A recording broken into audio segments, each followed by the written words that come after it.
said well down to me.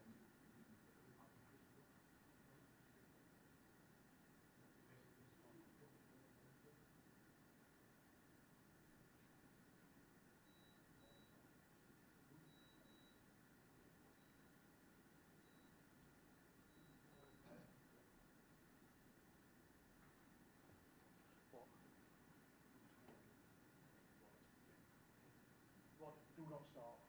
Don't start. Everyone else, thank you very much. Best of luck. Don't start. Don't start.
listen, can I ask you a question?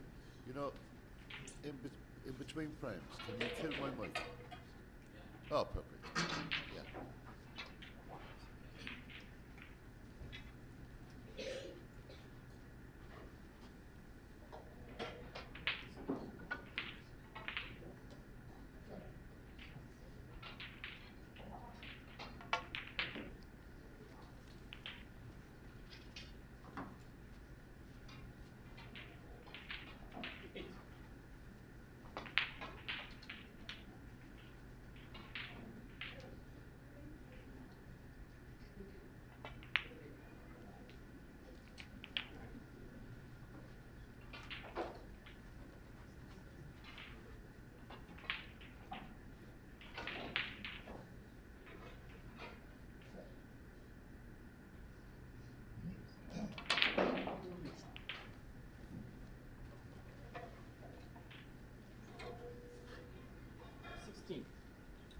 Yeah, looks good. Yeah, looks perfect. Yeah, everything is excellent. Well done. Yeah, well, it's come on maybe 2 minutes before, a minute and a half before 12. Did you get a page? Did you get a poster or a page off him to put up when the play stops? Perfect. Okay, happy. I'm going for a cigarette now, so I'm very happy. Are you going for one?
3.4.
Four.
6.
7.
festival of snooker here at the Marinella Hotel in Sofia, Bulgaria.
So good afternoon, everyone.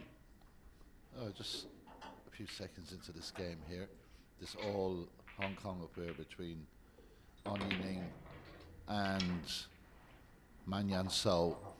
Derek Cody here with you, and it's going to be, I would imagine, a fantastic tournament here in Bulgaria. And welcome along to what surely I would imagine over the next 2 weeks will be a festival of snooker. We're at the Marinella Hotel in Sofia in Bulgaria. This is the World Snooker Federation Championships. Always a very prestigious event on the snooker calendar with a lot at stake. We got 3 events like we did in Morocco last year. We have the 2026 WSF Championship, the WSF Women's Championship, the match we're concentrating on at the moment. And of course we have the WSF Junior Championships. Over the next couple of days we'll concentrate on the Women's Championship and the Junior event. It runs from the 19th today of January until the 23rd of January. So really looking forward to this one. This really is going to be a great competition. There's an extremely high standard of snooker, so plenty to look forward to here in Sofia.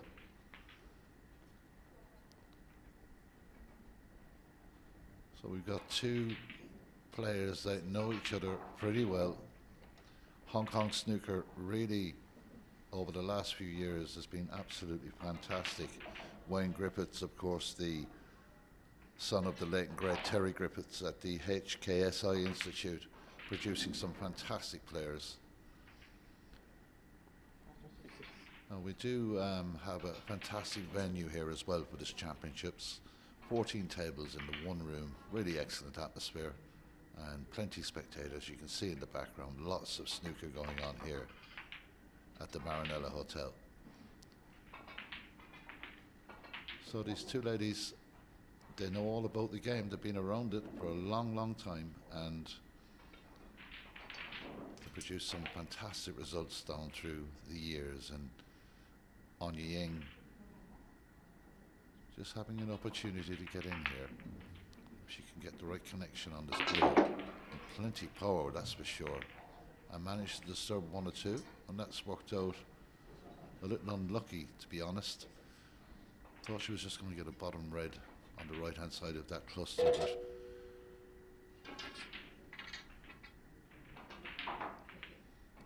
didn't manage to get the position she'd like. But she's had a fantastic career, a 3-time world champion,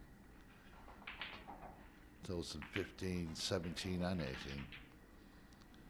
And of course recently at the shootout she knocked out Aaron Hill, and that was quite a scalp.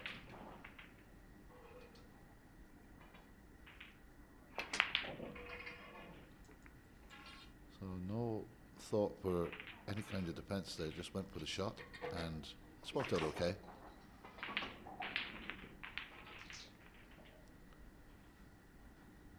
And Man Yan So, you know, finalist at the Niche Q's Women's Snooker Open this year. And she's been so many years in the game. 2-time Challenge Cup winner, 2009 and 19. So a dangerous opponent for An Yining. And usually gets to the business end of all the women's championships. So an interesting opening first match. Of course, this is the 2nd session of the day. We began at 10 a.m. local time here in Sofia this morning. And there was a full session. I have all the results from the opening session here in Sofia, and I will give you those as we go along.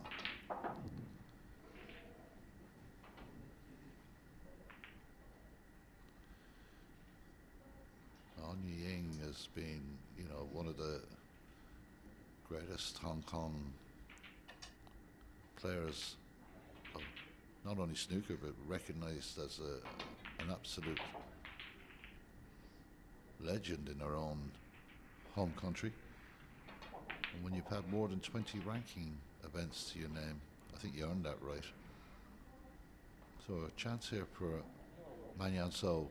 She has had one or two early opportunities in this frame. Best of three here.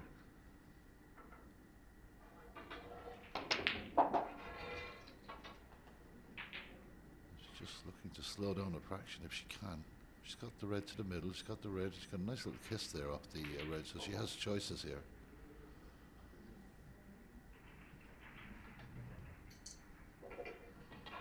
This is the World Snooker Federation. In the under 21 and the 2026 WSF event, of course, it is the pathway to the World Snooker Tour. So it is prestigious, it is exciting, and it's important. A huge 2 weeks for some of these players.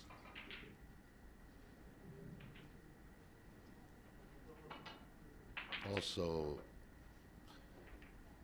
the WSF hand out a real hand of gratitude to the Bulgarian Snooker Federation and its president, Oleg Velinov, who is the president of the organization, but also the man that has organized this event and has organized many events down through the years. Oleg, well known around world snooker circles, and Oleg and his team have put together a fantastic venue.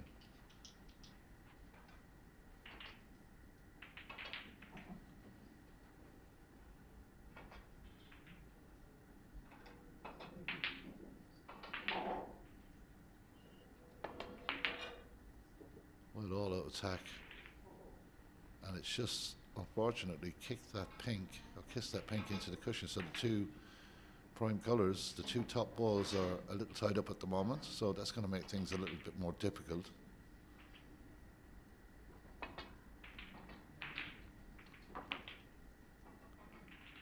Again, just not getting a run, but it's okay. She's got the blue to the top right. The referee for this game is Hristo Ivanov from Bulgaria, another man well known in snooker circles in world snooker and of course in European events. So we've got the best players and we've got the best officials as well, so it should be great. Well, it's going to take these players a little while to settle into the conditions. Tables are looking in pristine condition, running well.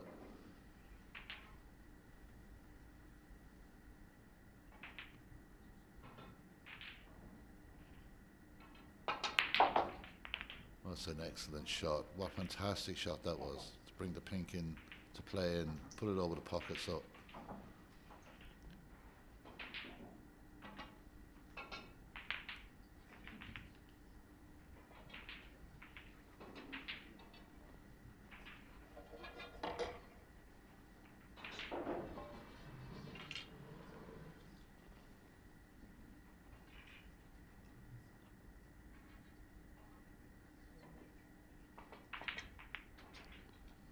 to avoid the brown here, but just got a little kick off it, kiss off it, and it's okay. It's still an opportunity. These are two attacking players, that's for sure.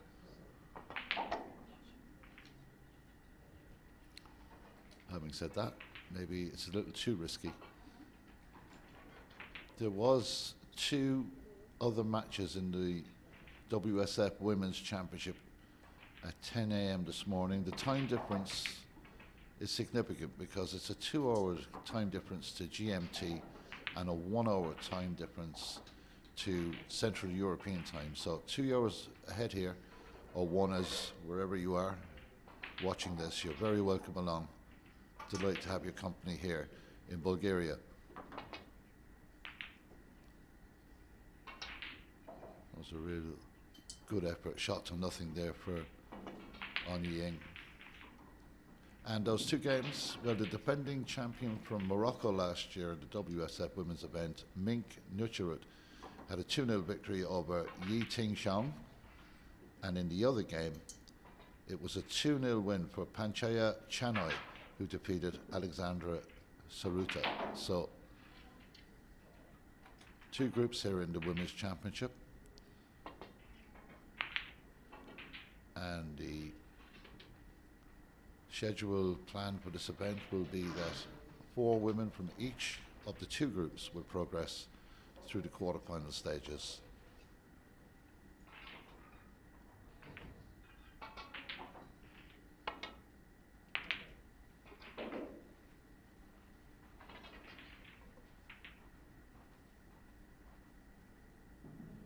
Okay, got an opportunity now just to go through the junior WSF Junior Championship matches in the opening session here on day one in Bulgaria.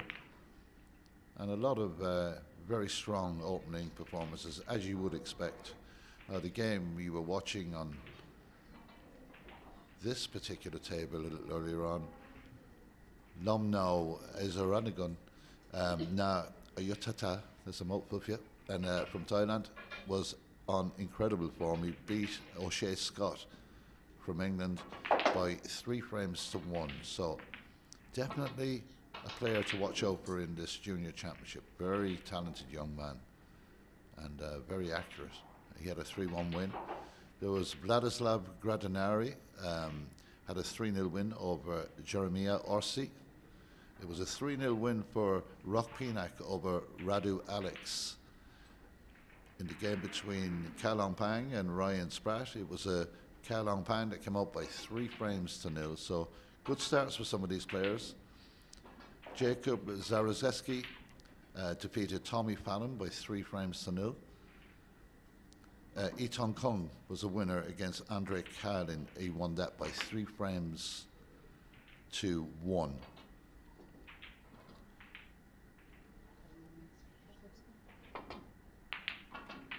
That's an excellent shot from Manyo So. Really good. A very good pot. You're never quite sure. I think she might try and tuck this up behind the green, but you're never quite sure. She's such an attacking player. That would be the obvious shot to play. And she plays it very well. Excellent shot. Wallace Wong was a winner by 3 frames to 0 over Stephen Wardroper. Ethan Llewellyn beat Soren Andrew Anton by 3 frames to 1.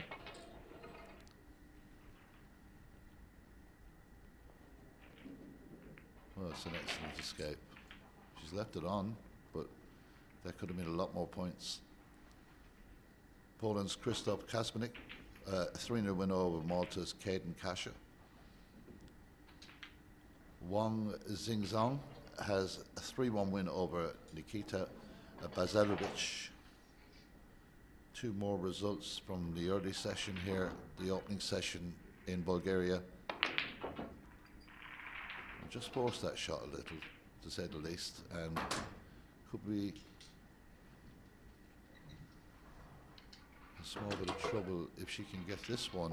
On Ying is in a position where she can maybe disturb some of those reds that are so tightly bunched at the end of the table, or at the top of the table, I should say. Mikhail Nerzian, a 3-0 win over Malta's Karl Kasha, and England's Edward Jones, a 3-0 winner over Jovan Kucelic. So, a lot of 3-0 wins there. You'd expect that in the group stages. Just to let you know, there are 80 junior players playing for this incredible prize of getting through to the World Snooker Tour. The winner will receive a 2-year invitation by the WPBSA World Snooker. And the format for the junior event is that the top 2 players in each group will progress through to the knockout stages.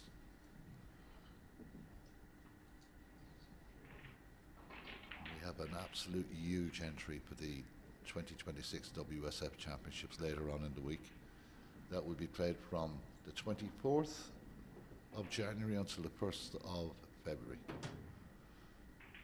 Massive entry, but let's concentrate on these 2 events for the next few days, and I'm sure we'll get plenty of information out to you in relation to the other WSF 2026 Championship as well.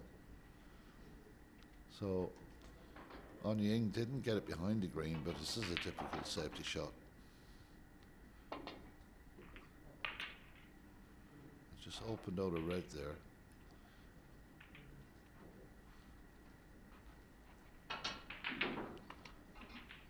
Well, looking at that angle, it's quite obvious that it's a little too tight. So just tucking it to the blues, a clever shot. I'm not sure if she's completely covered it. It looks like she has. Maybe not.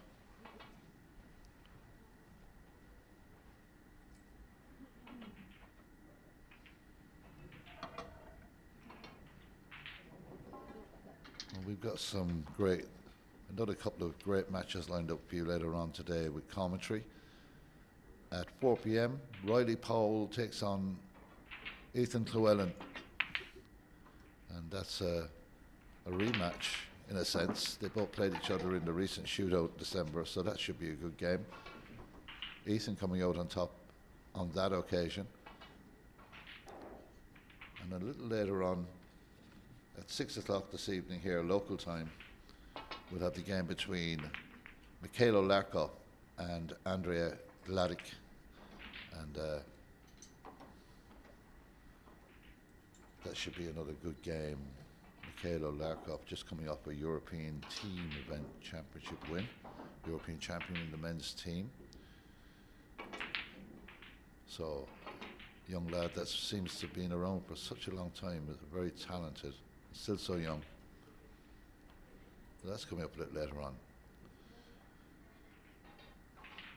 Okay, well, earlier on, Mink Nucharat got off to the perfect start with a 2-0 win. She's looking to defend her title here in Bulgaria.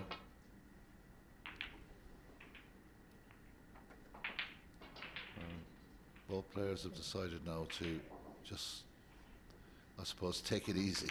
They were very, very attacking in the opening shots.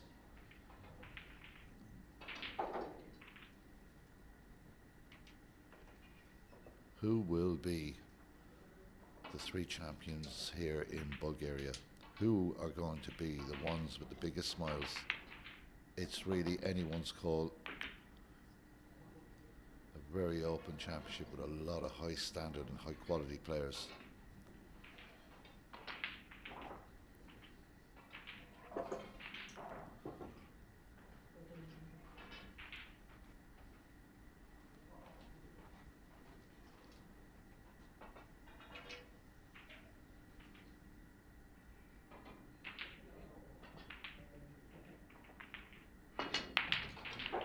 Well, that's a very good shot, and it's a good starting shot because it gives it a pink into the middle right, and with a little bit of stop on the white ball, the cue ball could just stop perfectly for this red into this right hand corner.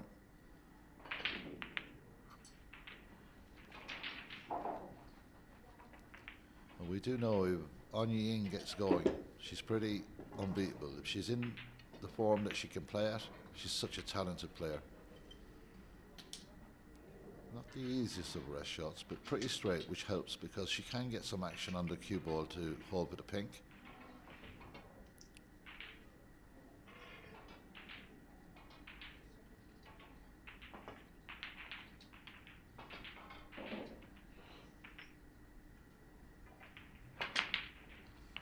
And that's well played. She'll have the pink into the bottom left-hand corner pocket, and it does open up the fact that those reds are pretty, well, they're slightly spread anyway. They're pretty okay. So this into the left corner pocket should be probably the most important shot of this frame. She's got the angle, you can see, just to do what she needs to do with the cue ball. She's run into them. It's a brave shot, and it's really paid dividends. Risk reward, excellent there from Anya Ying.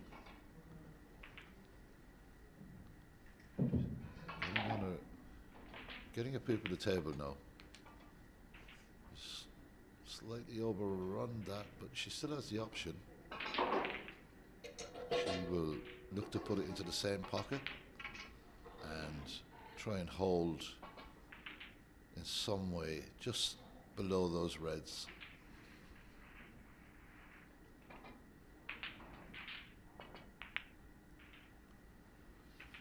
Well, she's missed it, but she's covered the pocket. So Manu Sao will probably go up the table here, I would imagine.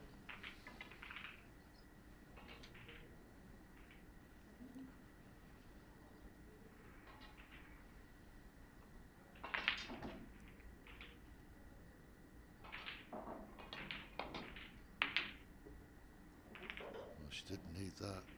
She just did not need that double kick. It's immediately left On Ying with a golden opportunity here. If she can drop that red into the right middle, she's in prime position.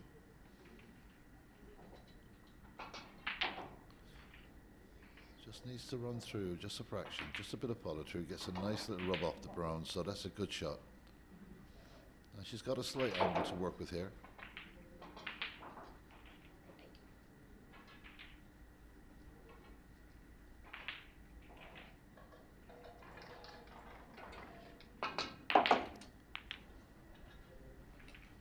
Well, that's not what she really wanted, but she could still try and drop this into the middle pocket if she feels like taking it on. No, she's got the option of the right corner pocket, which has the element of safety, but this is not easy. Has to be careful with the cue ball here.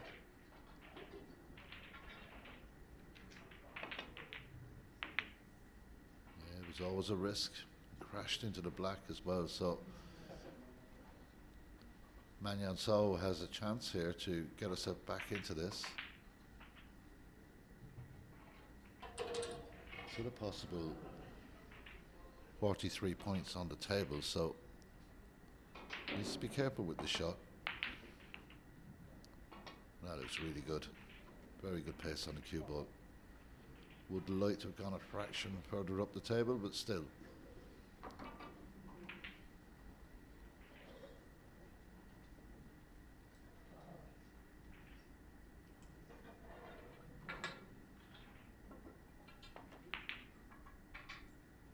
Well, that was a little careless, really.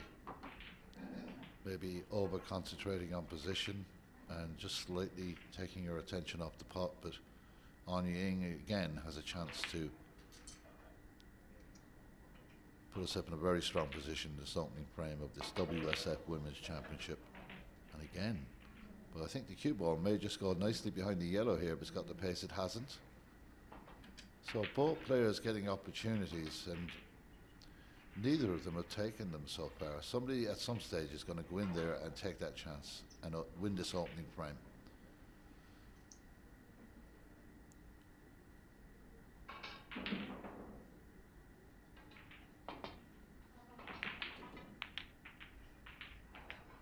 But again, not the luckiest, getting a clip off the black there, which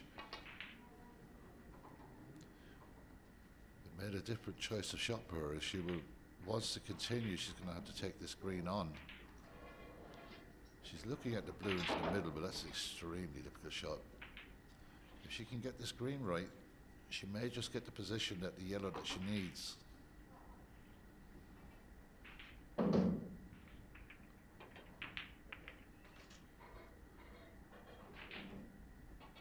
it didn't work out.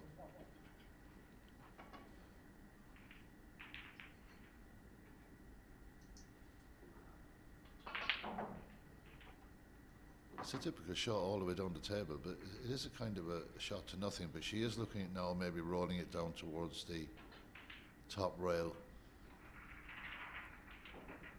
It might be worth just a little go at the yellow into the corner. Extremely difficult shot, but I don't think she's going to have a look at that at this stage of this opening frame. Well, she has looked at that shot a couple of times, and now she's deciding to go a different route off the yellow. So just didn't get enough on it to get behind the pink, but it was the safer option, that's for sure.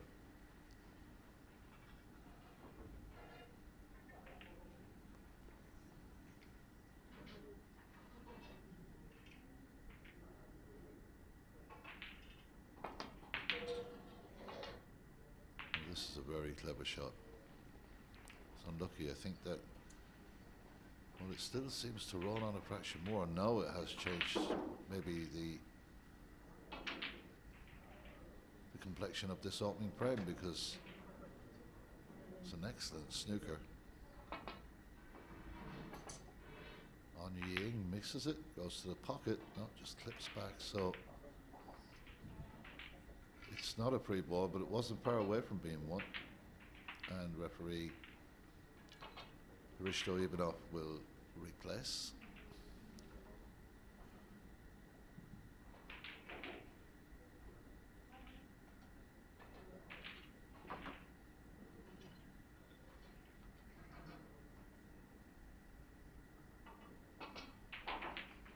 I would imagine she'd get it on this attempt, because she was very close the last time, but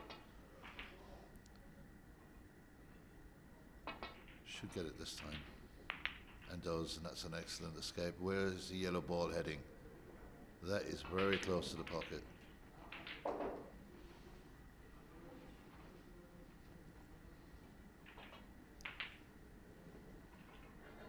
Tricky shot for Manyan Sao. Very difficult to get the right connection here. She's done really well to play that off the cushions. A very good shot. She needs all these points.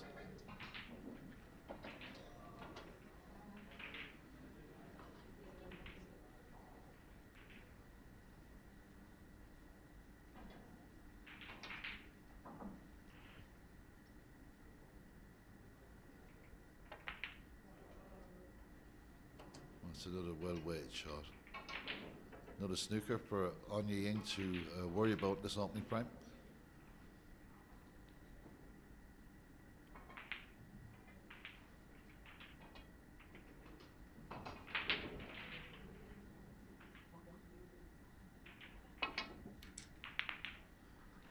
Gets out of it and gets a nice little kiss as well, because that was heading towards the right corner pocket. It could have been a different outcome completely. There is a tempting shot here into the centre right. It is extremely difficult with the cue ball up against the cushion, but the reward could be an opportunity to win this opening frame. Very important shot.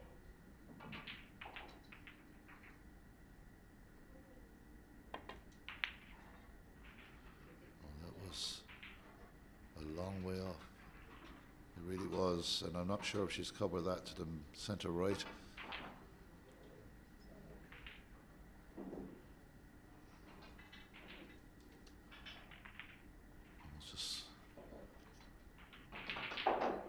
It's obviously possible, so a little bit of stun on this, and she will be excuse me, in perfect position for this brown. Just a little gentle stun run through.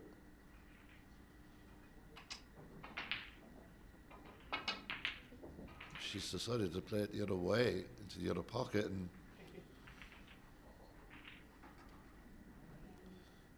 thought a little gentle stun run through would have left her on the brown, but obviously in the end lucky that it fell.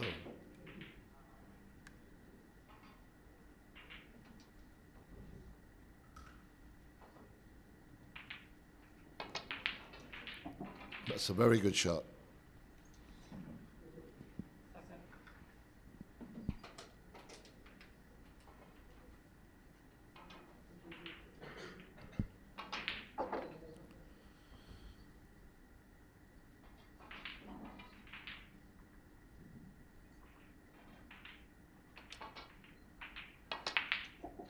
Again, very precise. So this is a very good finish to the opening frame. Manyan Sao had plenty of chances and opportunities to take this opening frame, but now 20 points behind, only 13 available on the table. A couple of snookers required, and can't see that being the easiest thing in the world, especially the way the balls are situated. This is a good effort though. She is running very well. She's unlucky, just not enough pace on it to get the snooker there, but it was a fantastic effort.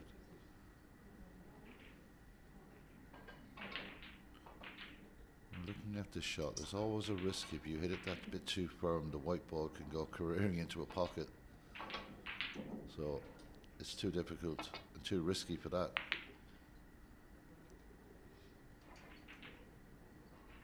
So another decent safety shot from Anya Ying. And Anya Ying is in the driver's seat in this opening frame.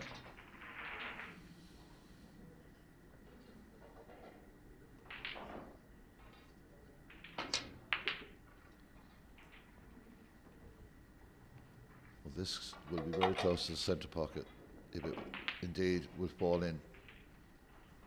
Well, it's more than likely to fall in now. It should be the opening frame for On Yi Ing here in the Marinella Hotel in Sofia, Bulgaria. The two Hong Kong ladies have served up a kind of a stop-start opening frame, but in the end, it's On Yi Ing that comes out and leads by 1-0.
So here we go, ready to get underway with frame 2.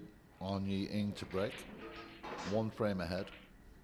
What was a kind of a stop-start opening frame?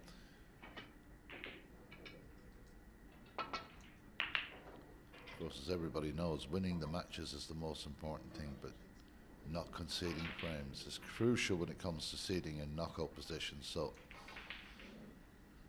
that'll be in the mind of every player here in Bulgaria.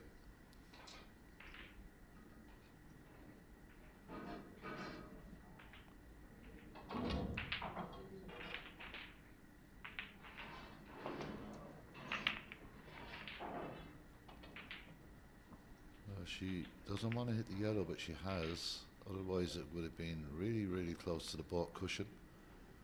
It's an attempt to here for On Yi Ing. Bottom left corner pocket, that red standing out as a real opportunity for her here.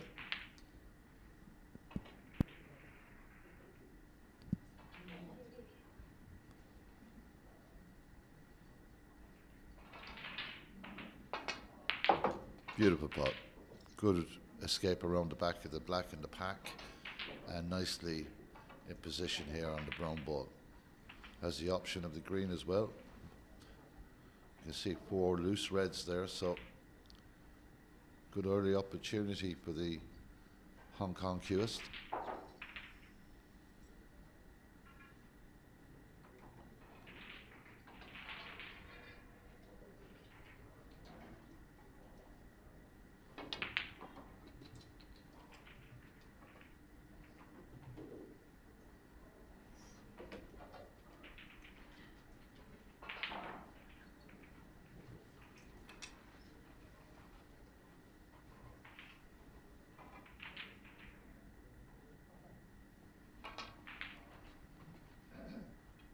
So a very good positional shot here. Now gets her an opportunity to get on the black and take early control of the second frame.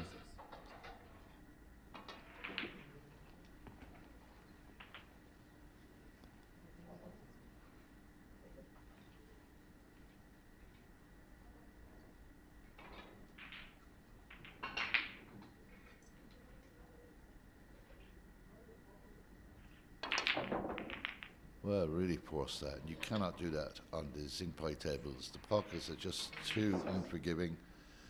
If you're going to force a shot like that in, you've got to be pinpoint accurate, and that's a mistake.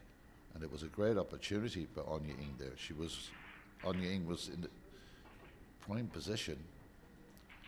But now Manyan Sao will try and drop this up towards the ball cushion.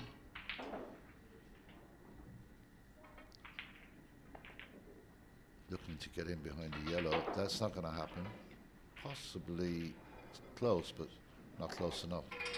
A decent safety shot, nevertheless. Well, people say these championships is the group stages. It's not that exciting in the group stages, but it's very important.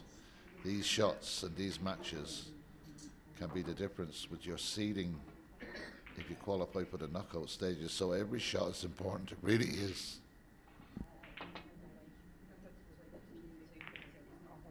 It's another straight shot from Anya Ying, hitting the black there. I think that Manyan So will put this back. Oh, maybe she's looking at another option. It's strange if she does play that.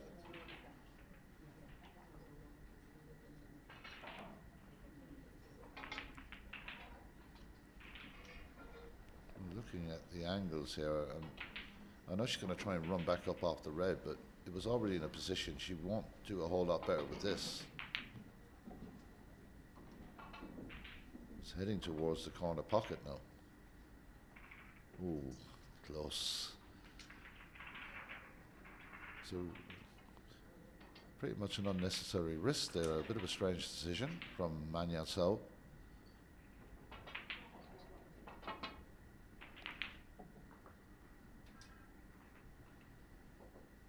So this is going to end up in a very nice place.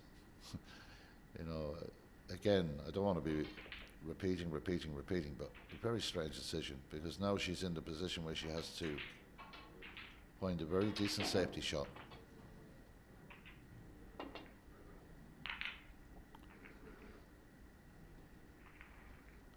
And that's come up a little short, so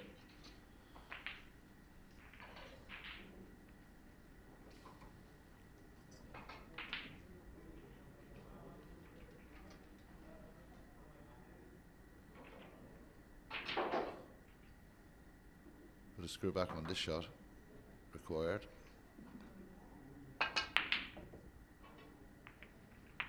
And again, a long way, but the red has gone towards the corner. The red has gone to, it drops in. So a real slice of luck there for Anya Ying.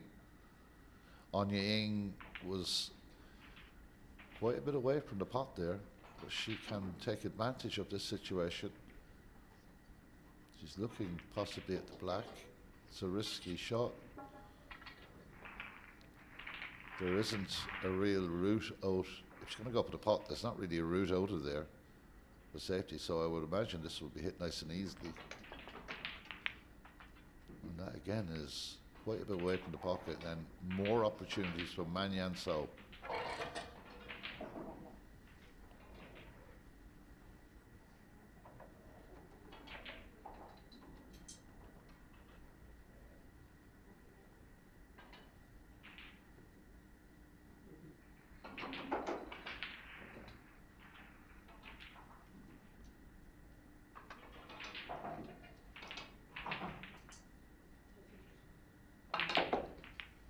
Try to screw back there, and another strange decision, because the cue ball would have definitely, with a bit of top spin, run through and came across back for the black, but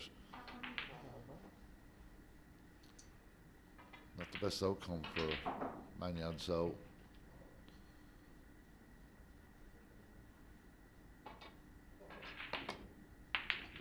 A very good brown. It's got the red down by the black now to consider.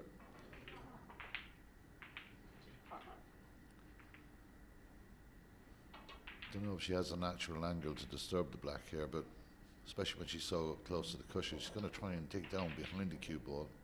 That will make the shot so much more difficult.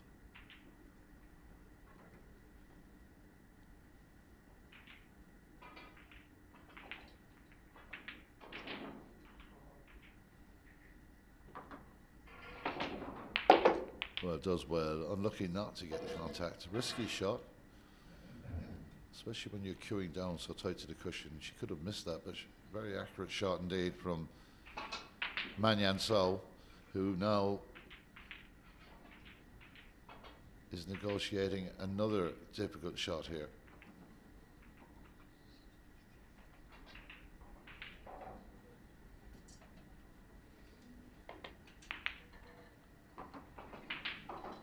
Well, I didn't think that she would miss it on the top side, I really didn't.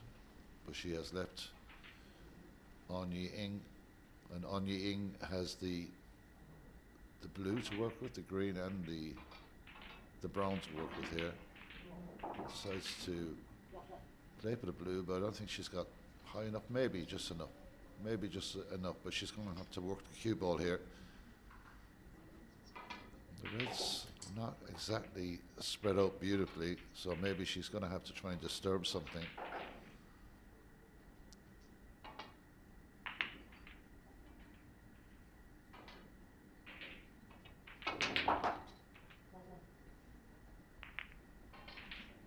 Well, that's worked out okay, not too bad, a very good pot.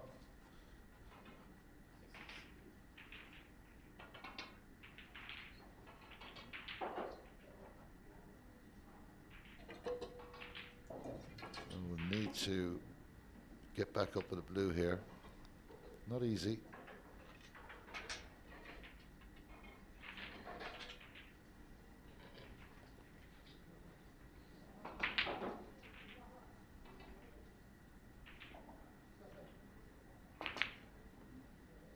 Again, missing into that pocket. She's missed a few with the rest now. It's not like her, usually clinical.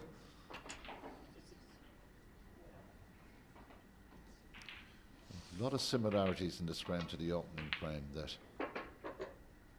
Anya Ing won. Both women are getting opportunities, and when they're in, they just seem to be not taking them. And again, as in the last frame, the pink and the black are kind of out of commission, so it just makes things a little bit more difficult. But one thing, after that last shot from Anya Ing, the reds are now well spread, so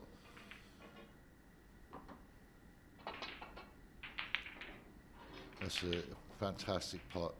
It really is. The cue ball, though, just manages, if she gets away with that, was very close to an in-off.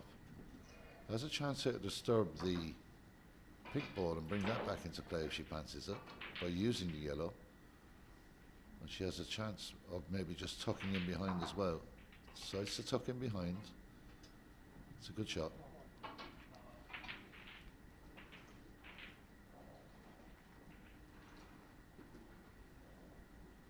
So the bare minimum between the two players in this second frame,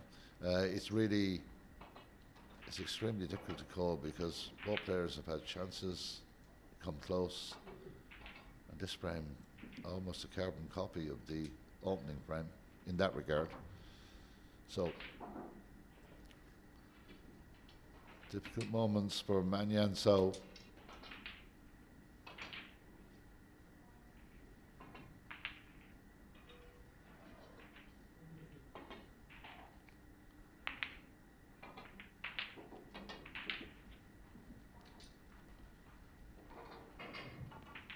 So try a chance here for a pot to the left corner. And it's the almost perfect angle with the blue. It's just all about the weight of the shot. Perfect angle here.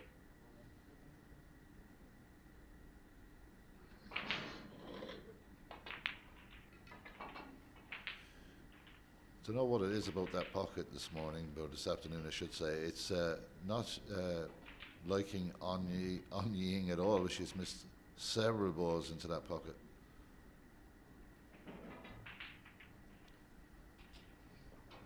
So plenty to look forward to here in the Marinella Hotel in Bulgaria, the World Snooker Federation Championships for 2026. Plenty snooker over the next 2 weeks.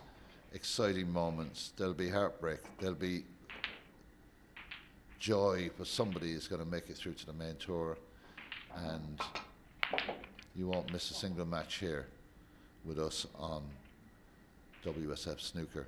I would say that we have a couple of good junior matches coming up later on today, 4 o'clock. We'll have Wales versus England as Riley Powell will take on Ethan Llewellyn.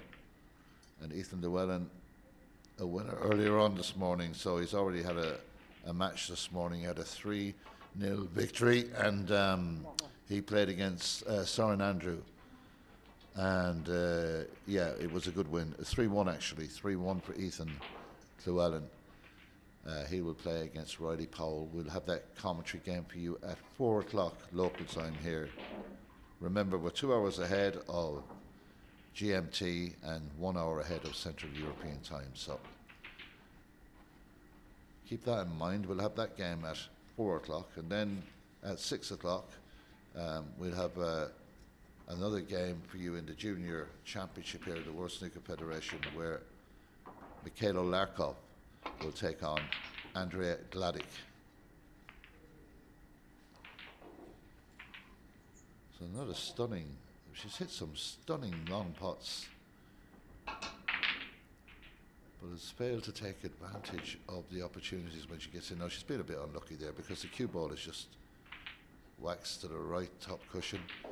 So at this stage I think, well, she's looking possibly at putting the green in. It's a risky shot.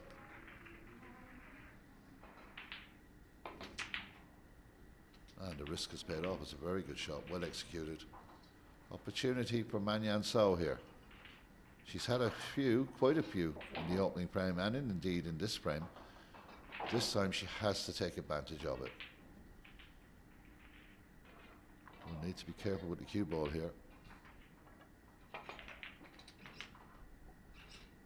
Lovely bit of check side on the cue ball.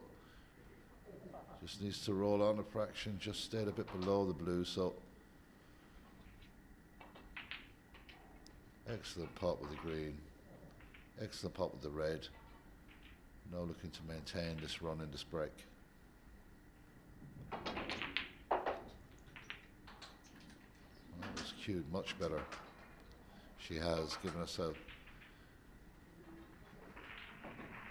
pretty straight red into the bottom right. Needs a bit of cue power here. The black has slightly come into play, so that is also an option.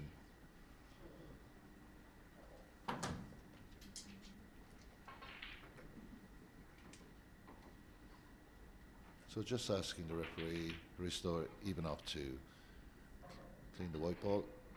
It's the earliest stages of these tournaments when you get to see players, you know, some struggle with the conditions, some revel in them.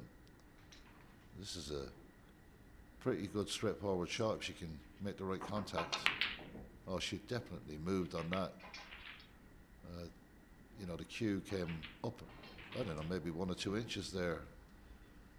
So a lot of movement there. But having said that, not the worst outcome. And she has the lead now, so 10-point advantage. Still 67 points remain. The black is in a potable position. That's another option for these two players. And she'll want to avoid, that was a very poor escape effort for safety there, it really was. Not playing anywhere near her best on Yi Ning. She's not playing anywhere near her best. It looks a bit fed up in the chair there, I can understand that, but that was a poor shot, it really was.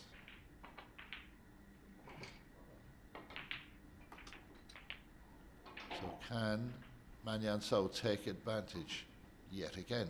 Another opportunity for this Hong Kong player.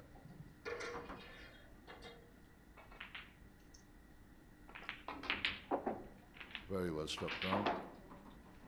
You've got to say, this is hers to lose now, this frame. If she can just keep her concentration, really huge opportunity to win this second frame.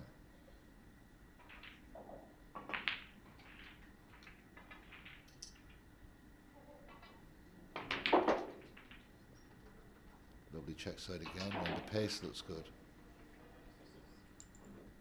Just overrunning a fraction. I thought it was going to step up shorter, but she's going to go to the bottom left here. And Just a little bit of stun run through, and she'll be nicely on either of those two reds that are in the cluster there together. It's an opportunity if she just drops this in dead weight, but she's missed it.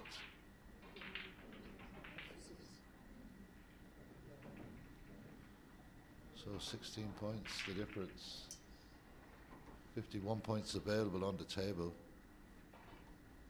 But Anya Ying has not looked at her best. She struggled over the line in the first frame, to be honest.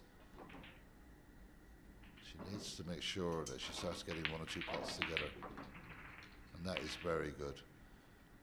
And I wonder, will she have a chance? It's going very close to that black ball. But that's okay. It's a tight cut into the left corner, pocket into that yellow pocket. But the angle is excellent to come back down the table. Oh dear. Concentrating way too much on the position. Took her eye off that tight cut into the yellow pocket.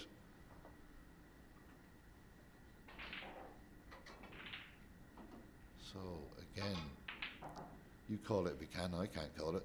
I don't know what way it's going to end up, but it's very hard to predict. But both players are hitting great long pots and then missing the shorter, easier shots. Where's that red going to end up? That's the question. Well, there's a chance to put it into the centre pocket.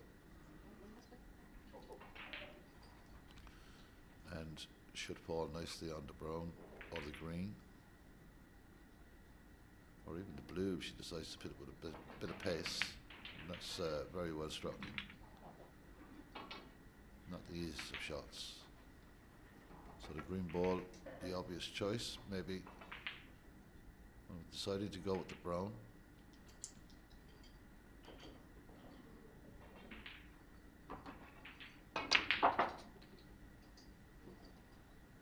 Maybe the green was not potable, but it would have certainly, even if she got it, she could have done a whole lot better than that, to be honest, let's be fair. And she's got that black in a very inviting position over the yellow pocket and the yellow nearby, so important shot here. And again, chance goes a begging to close out this opening match in Group B here at the WSF Women's Championship at the Marinella Hotel in Sofia, Bulgaria. Our first commentary game over the 2-week period, and difficult one to call. So many opportunities for Manyan. So she's left On Yi Ying back on a couple of occasions. She's made sure of that pot. Now she's got to have a look at where the yellow is. She's looking at the brown. It's going to be difficult to hold. She's looking at the black possibly. Maybe she could.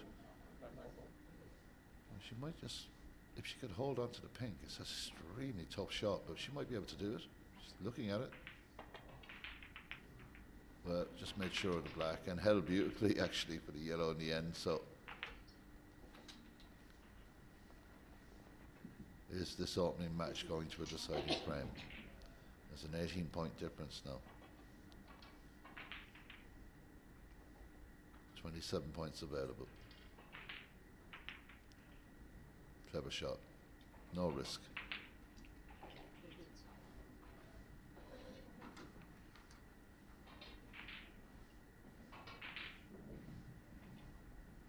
I'm not sure if she can get enough side on the ball and angle to get the yellow that way. I think it's very tight. There won't be much in it. I think she may have to look up and down the table. She's going to try and play with a small bit of swerve. Oh, she did well to hit it. Left the yellow in a potable position, but gave the full length of the table to Manyan Sao. So it's another moment in this opening match for our commentary here in Bulgaria.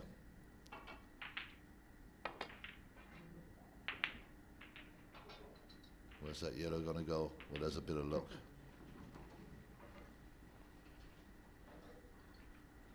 So they both had a pretty important fluke so far.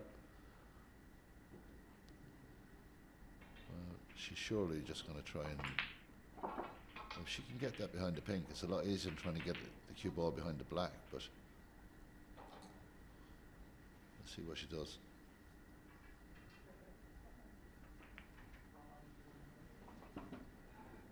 Oh, that's very good. It's another difficult one, especially with the brown ball in the vicinity of the green. It makes it more difficult.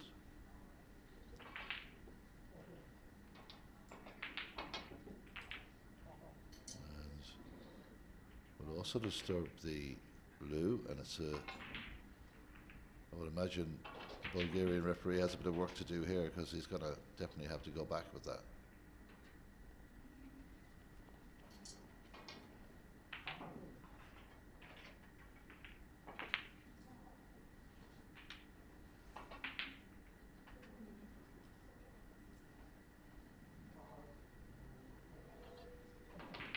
Okay, take two for Anya Ying. It's a long way from the object ball there. No snookers required, so the snooker required from the previous three-time world champion, who has not looked at her best at all here this afternoon.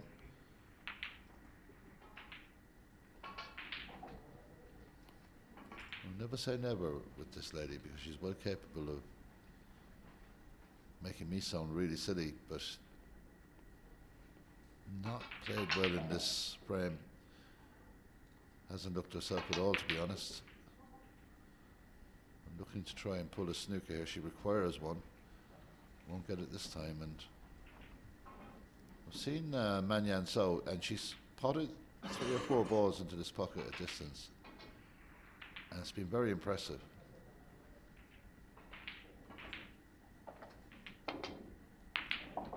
Again, absolute quality shot.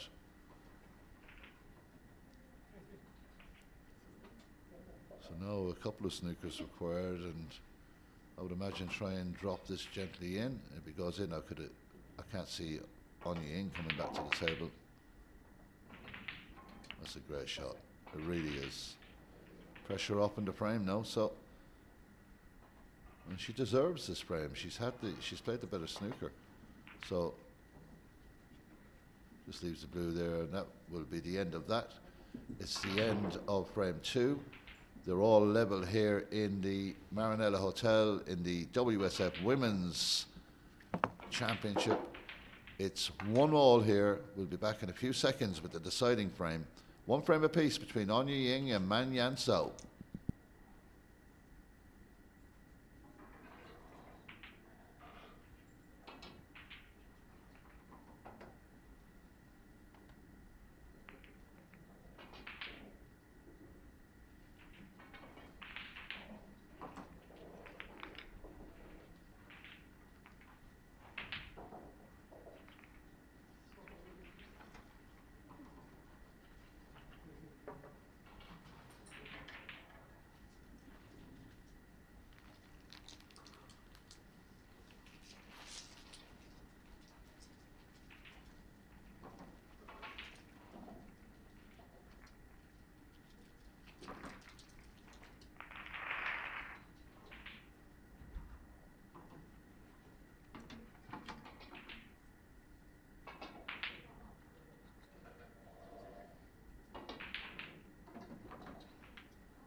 So it's the third and final frame in this Group B opener in Sofia, Bulgaria, and Manyan So will break. Has played better, could have won the first frame as well. Having said that, Anya Ying not playing anywhere near as good as she can, not at all near it, and she'll have to be very, very careful here. Very dangerous opponent.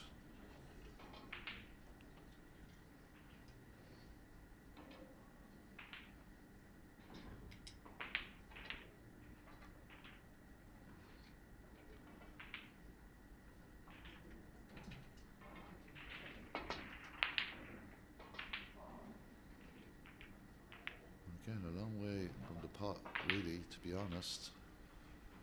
Cue ball didn't escape back up to the balk area. Anyan So definitely with the momentum at the moment.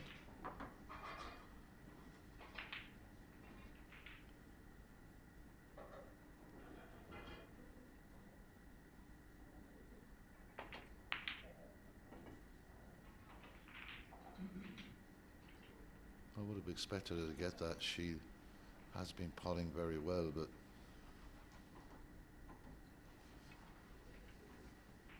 not leaving a whole lot, I don't think. There's a chance of a shot here for On Ying, but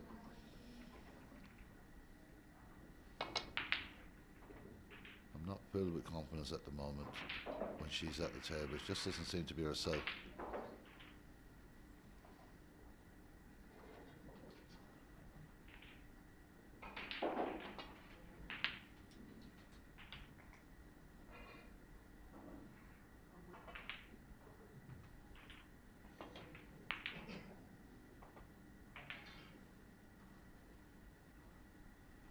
And it's early stages of the championship, of course. It's a group match, but frames dropped can be expensive.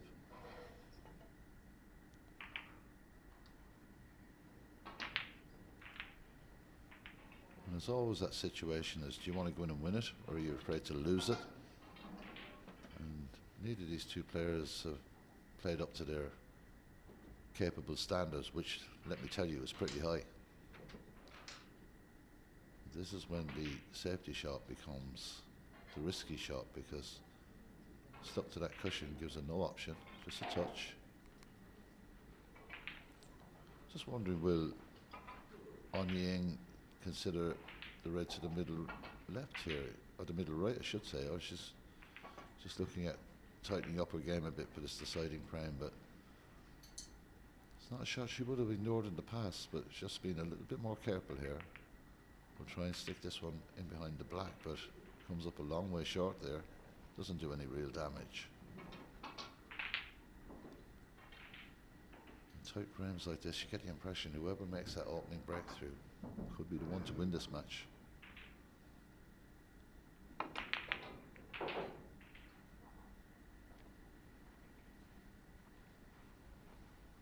Well, that's pretty good. I'm just wondering if she looked at these two balls as a plant option. It really is strange what could happen. Well, that's an excellent safety shot. Brings it right back down on the top cushion. It's going to be one of these games where a lot of the reds are going to move location from the top of the table back up to the balk area.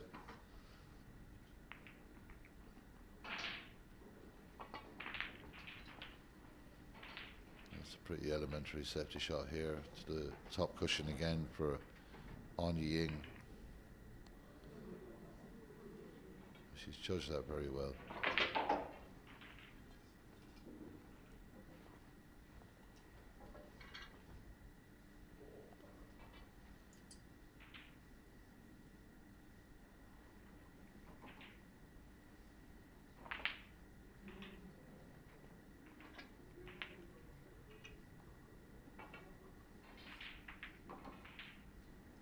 Well, let's see who's going to get the opening red of this deciding third frame. At the moment, very, very cagey stuff from both players. You could understand that. Off the cushion into the pack could be the option. This is a risky shot if she doesn't get the weight right.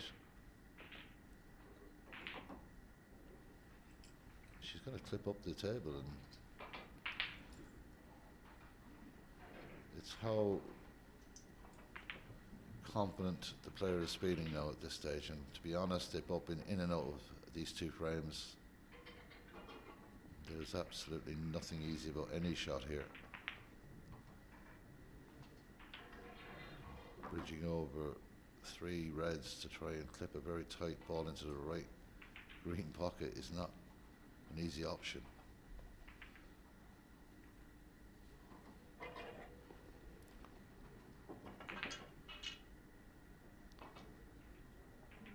Needs to get this right. Just needs to be very careful. That's a good shot. Ooh, just held.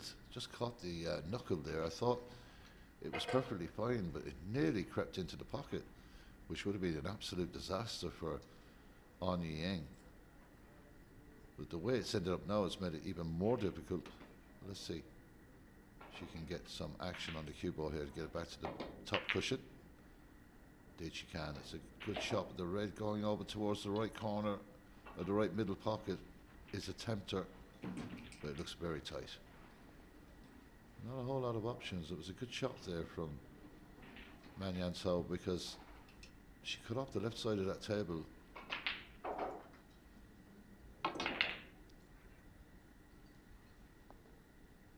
It's like the old who's going to blink first scenario. Whoever gets in first here has got such a spread of balls around the table.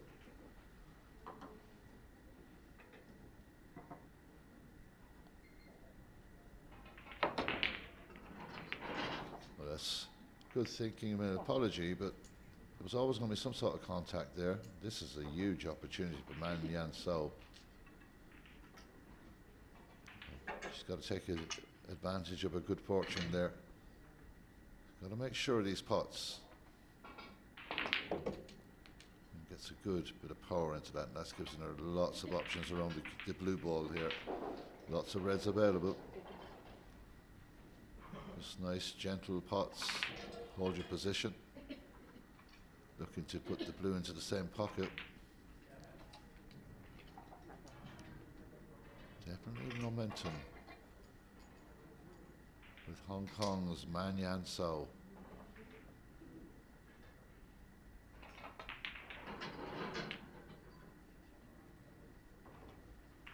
Looking very focused at the moment, I must say.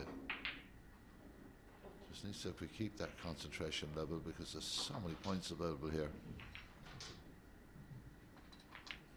And just tidying up the center of the table nicely there, give herself a lovely angle onto the blue, so that she can try and get that red into the left corner middle pocket, or the left middle pocket I should say, and that's okay. It's a very good shot as well. So the points are beginning to become very important here, and there's still so many available. She just needs to keep her concentration here. She'll have a big scalp in the opening match of this WSF Women's Championship here in Bulgaria.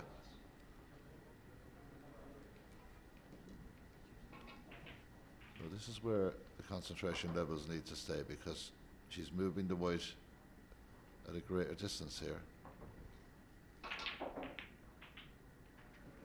And does that really well. Beautifully held.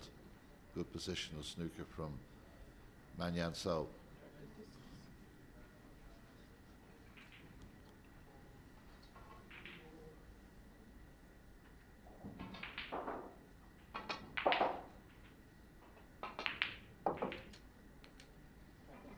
Again, good cueing.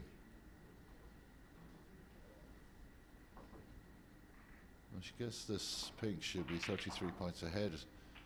Looking up the table, there's a lot of reds there, but not always the easiest to pot, that's for sure. She's still got two open reds down this end of the table to work with. It's another very well cued pot.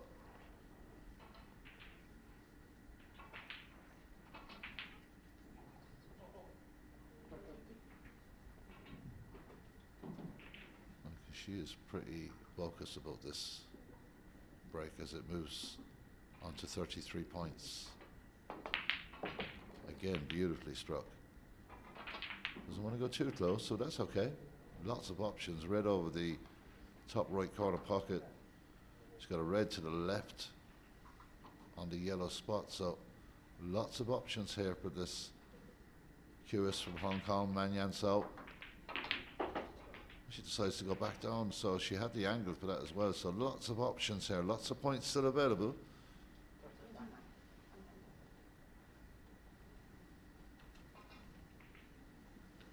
Nine reds remain.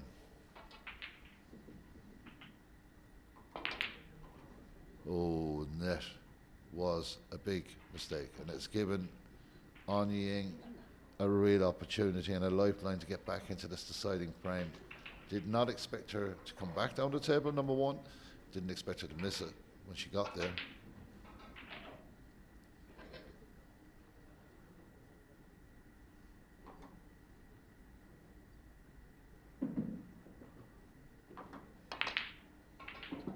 Great shot. Nice bit of side, good angle on the black, so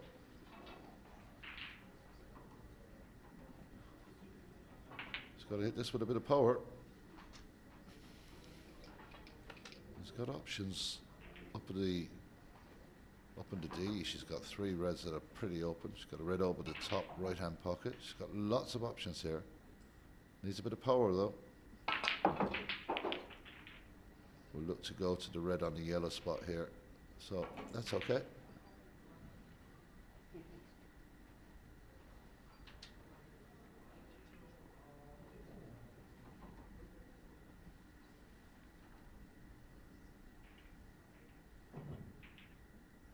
This is a big shot in this frame.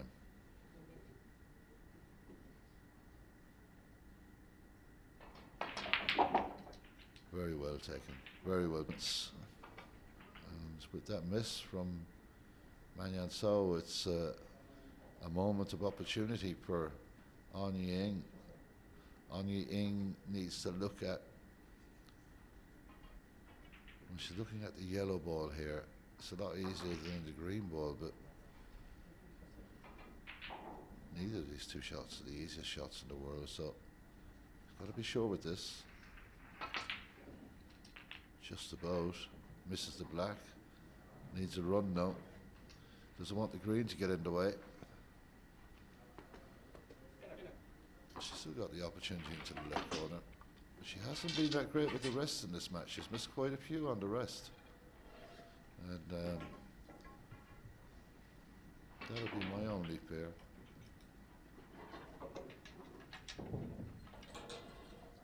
And it's unusual because she's usually an excellent rest player. So we'll need to make sure of this one.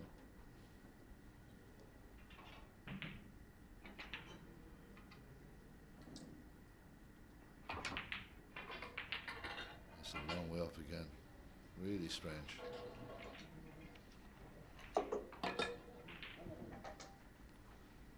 On Ying there because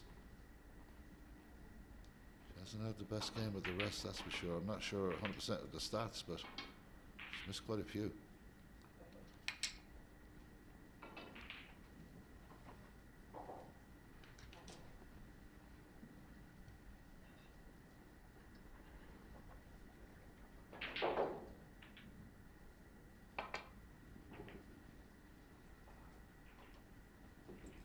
That was a bit of a nervous attempt, and a real let off for An Ying, because An Ying is now back in with an opportunity, which possibly she should never have got, but snooker moments, and then a very poor effort on that as well. It's not at all the standard we expect from these 2 ladies. They're missing shots that they normally would pop for fun. And of course, it is a situation. We are in a WSF championship. It is a different field, a different arena. It's prestige, and there's a lot at stake here.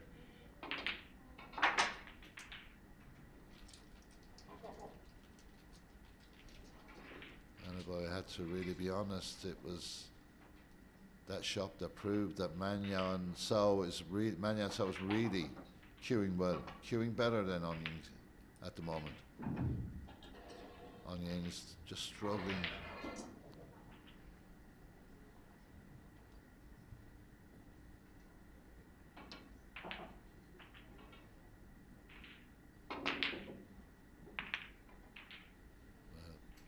I think trying to predict what's going to come on this, I've said it at the start, you couldn't call it. You just don't know what way this frame is going to go.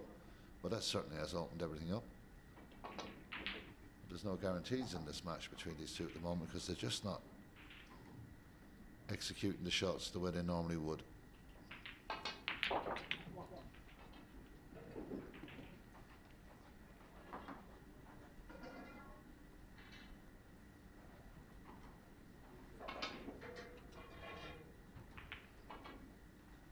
Just to remind you that later on in the 4 o'clock session here at local time in Bulgaria, we have Riley Powell and Ethan Llewellyn. That'll be commentary game number 2 on this opening day of these WSF championships. And 6 o'clock local time this evening, or as close to as possible, we'll have Mikhailo Larkov against Andrei Gladik. So, 2 good games to look forward to.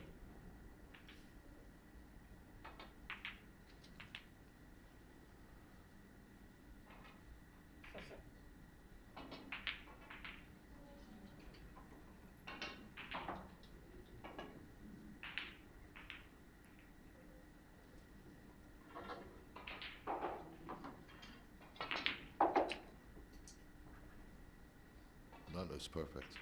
It's a really good shot. It's one of the 2 loose reds available at the moment, and that was very precise.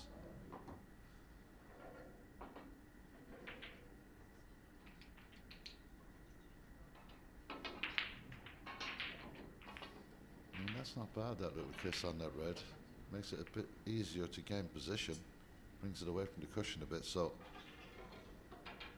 got to make sure of this. The follow-through has to be accurate. The pot has to be taken no matter what. And they've just been taking their eye off the ball slightly in these shots. And again. And that's another really serious mistake.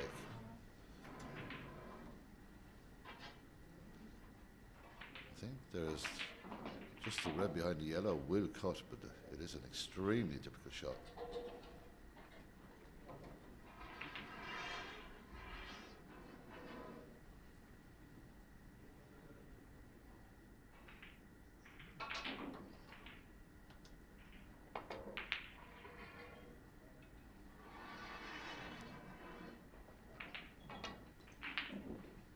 There's another opportunity. Pot to the left, top corner pocket there, and it's really going to be something strange that's going to decide this frame, I think, because they both had multiple opportunities.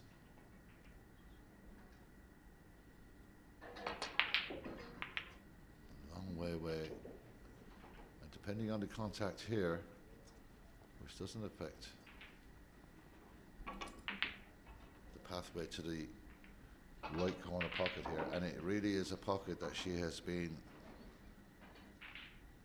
slamming balls into all match. She seems to like this pocket. On the right does Manyan Sao.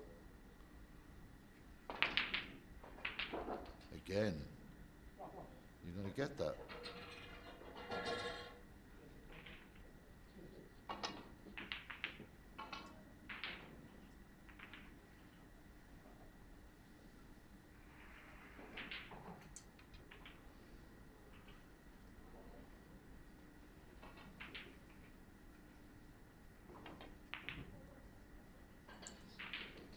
Another lovely weighted shot there to continue the break, extend the points. Every point crucial at this stage of a deciding frame. Under these circumstances, under these conditions, it's not easy. Big shot coming up here for Manyan Sao. And again missed. Really, it's not at all like these 2 women. So still alive. 23 points behind, 43 points available.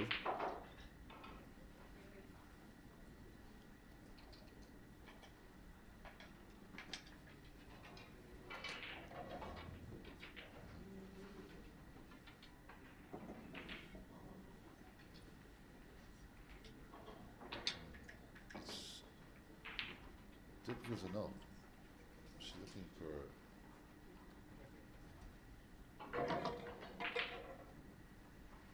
the normal rest will do it, or maybe she's looking for an extension onto the normal rest. Yeah, so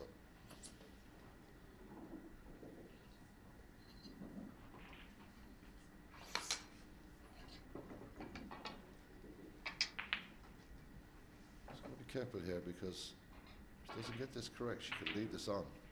She'll need to be very careful. that's a very well played shot. Well thought out. Excellent.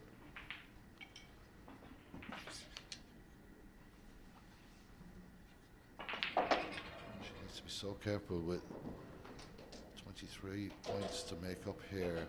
Ying, and that was a very well thought out shot, I must say.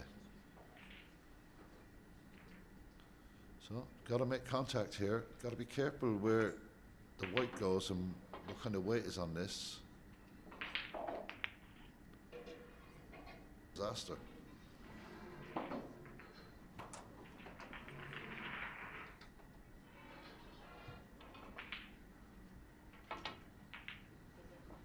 That's a super cut into the middle pocket.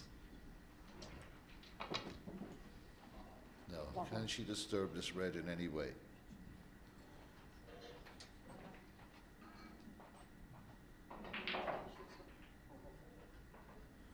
Is she even considering a double? Maybe looking to pop the blue and try and put the red behind the black ball. Got to make sure the blue, though. It's been one of those strange games.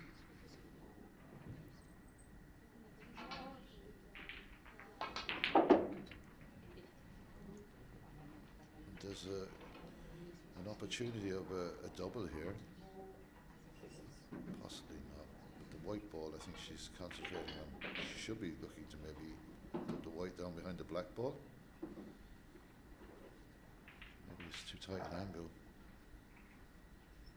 So I just wonder where the red is going to end up here.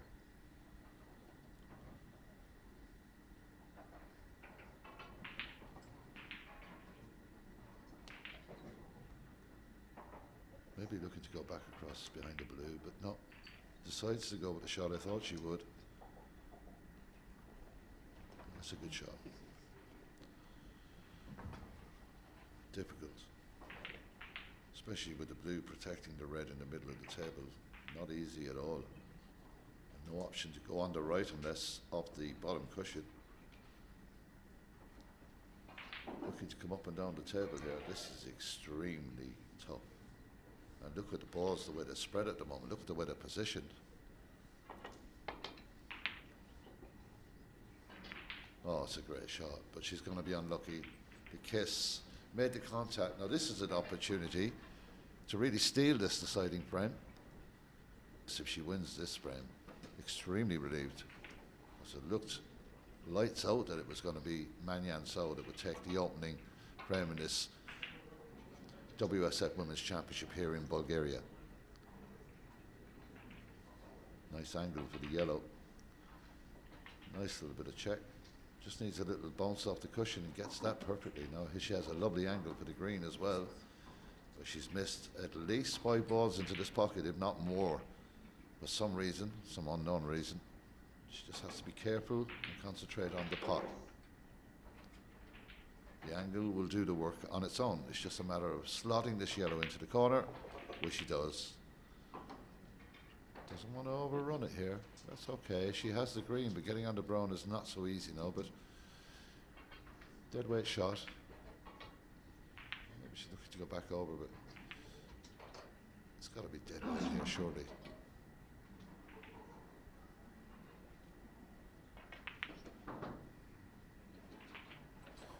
Gave that a little look on the way into the pocket that green ball did. And they're so difficult, the pockets. You just can't take any chances, but lovely angle for the blue now. Real opportunity to pinch this deciding frame from On Ying, and that's an excellent shot in the brown. So 2 balls required, blue and pink, and it will be a victory for On Ying. Oh, it's a perfect way for the pink ball, which will surely decide this opening frame here in Bulgaria. Session 2 of our matches all day here in the Maranello Hotel. And it is a victory for On Ying, who manages to pinch that match. Really looked in trouble. I think very, very disappointed Manyan So will walk away from this match thinking, I have my chances to win that. We got to give credit to the winner, On Yi Ing. She manages to get out of jail with a deciding frame escape. It is 2 frames to 1 for On Yi Ing. We'll be back at 4 o'clock or thereabouts for the game in the junior WSF junior tournament between Riley Powell and Ethan Llewellyn. From myself and Alexander, we'll talk to you then. Bye-bye.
Behind the doors.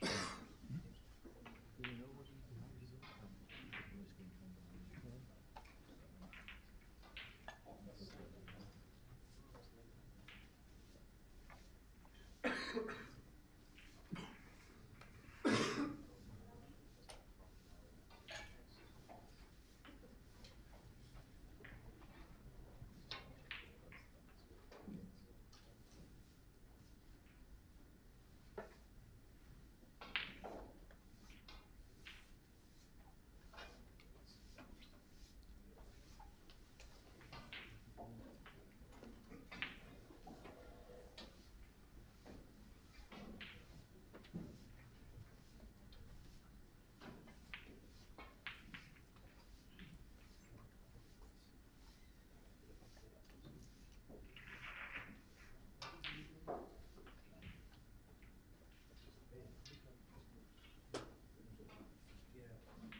6.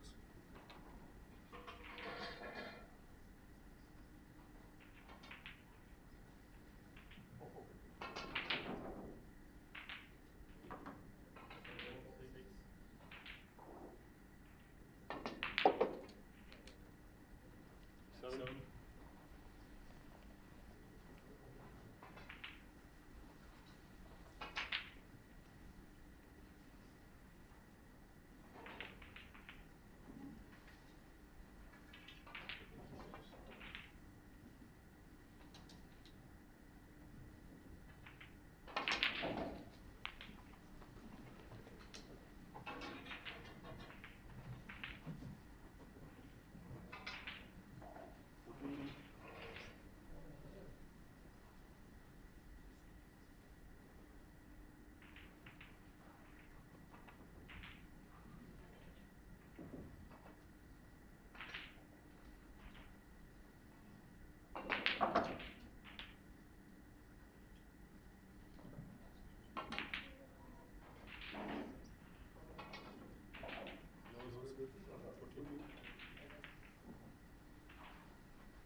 80.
Four.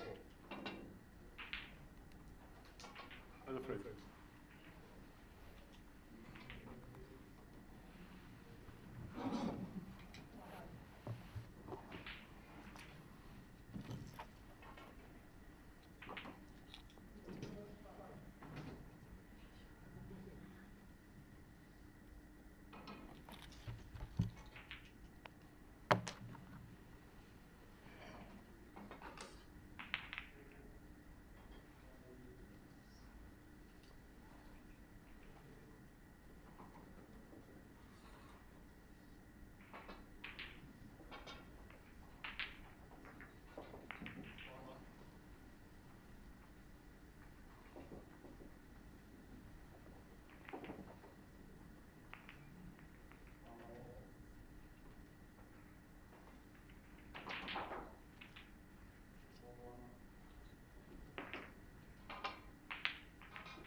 1.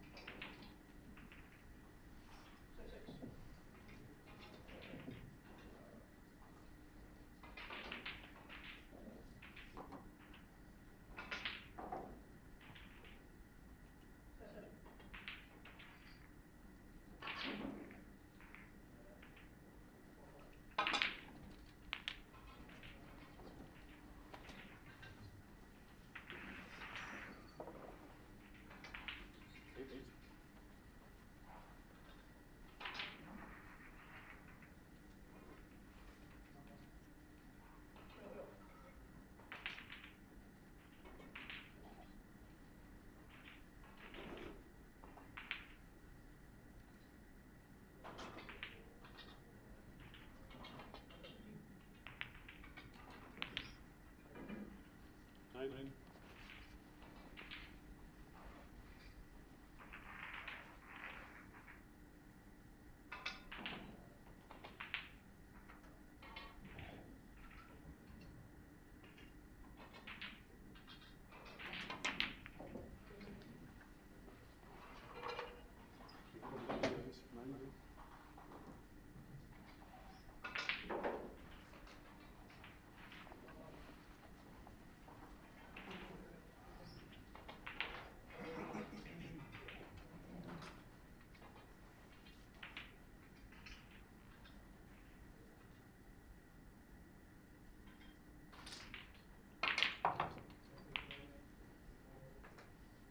One.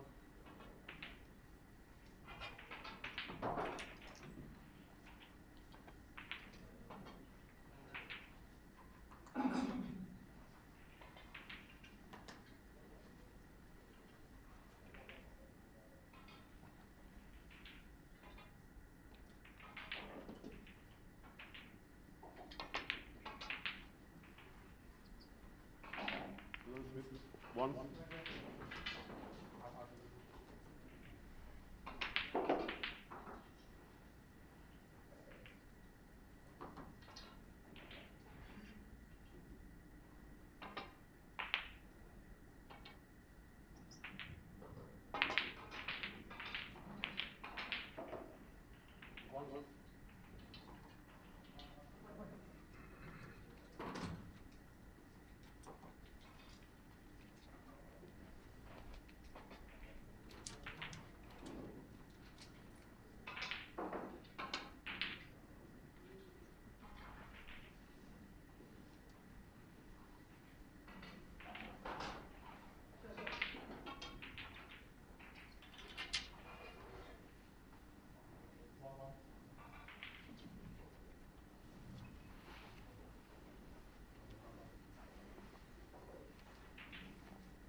Bin.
One.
Fold. Lose. Lose 4.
One.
Bonus.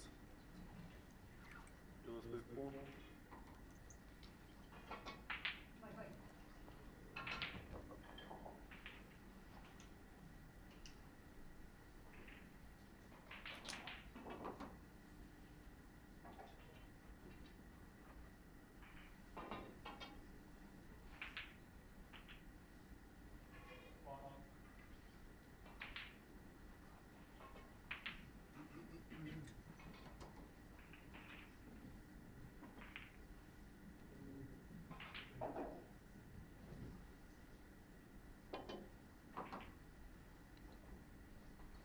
Bonus. WSF 4.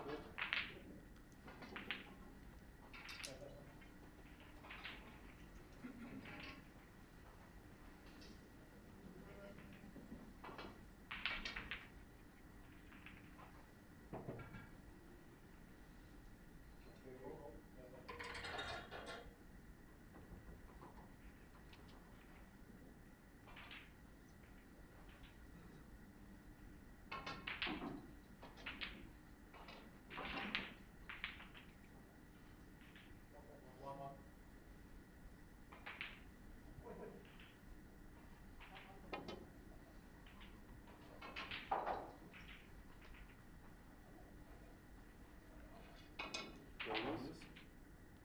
WSF 4.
1-1.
2.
Ball.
One.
Well, good afternoon. You're very welcome back to the Marinella Hotel here in Sofia, Bulgaria for this WSF Junior Championship group match between Riley Powell from Wales and Ethan Llewellyn from England.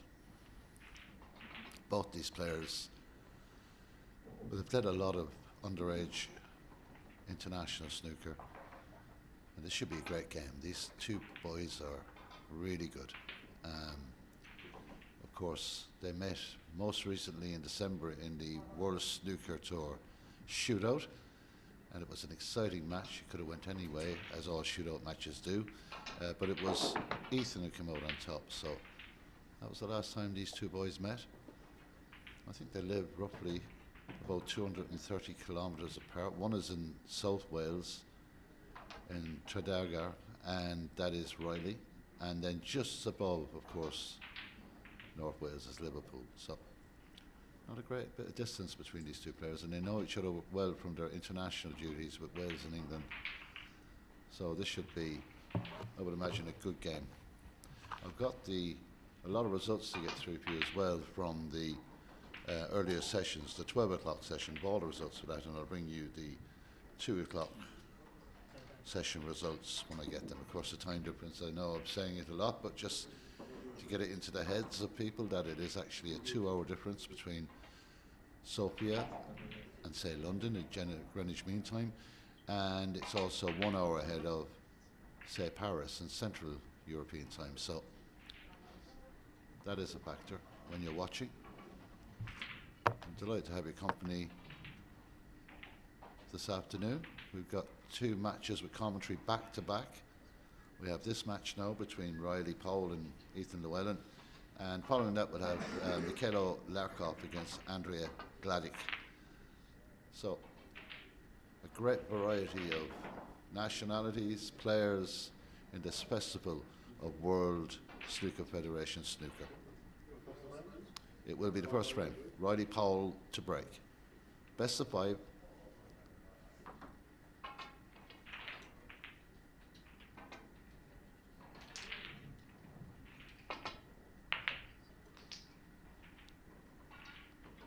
Just not getting the pace on that break, so early chance for Ethan here, and there's a nice spread of 4 balls at the top of the table, and the black is free as well, so could be the perfect start for Ethan. Decides to go for the blue. One thing I will say about Ethan, he's the most chilled out player you'll ever come across. Doesn't get too excited. Lovely lad, both of them are lovely lads. But he will take his time. He's a very, very good putter, as is Riley. So this is an interesting game. I would like to call it. Both very, very dedicated players. Practice non-stop for these events.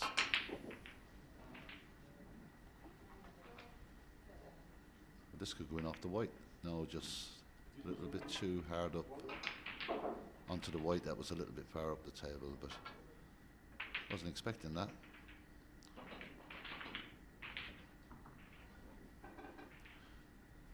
And we think of last year's winner in this event was Leon Crowley from the Republic of Ireland. I spoke to Leon afterwards, and you know, it's a long event. You've got to keep your focus and concentration, and in Morocco last year he managed to do that. So both of these boys will have an eye on the prize. They really will. They'll fancy their chances.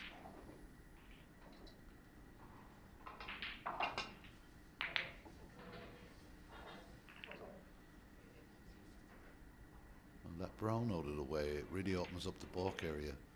So quite difficult to get difficult safety shots up to the end of the table with the brown out of play at the moment. So wide open at the top. Early opportunity for Riley Powell taking this one on. Perfect shot, absolutely beautiful. Great control, great speed, and most importantly, great position. So it's a great opener for the Welshman.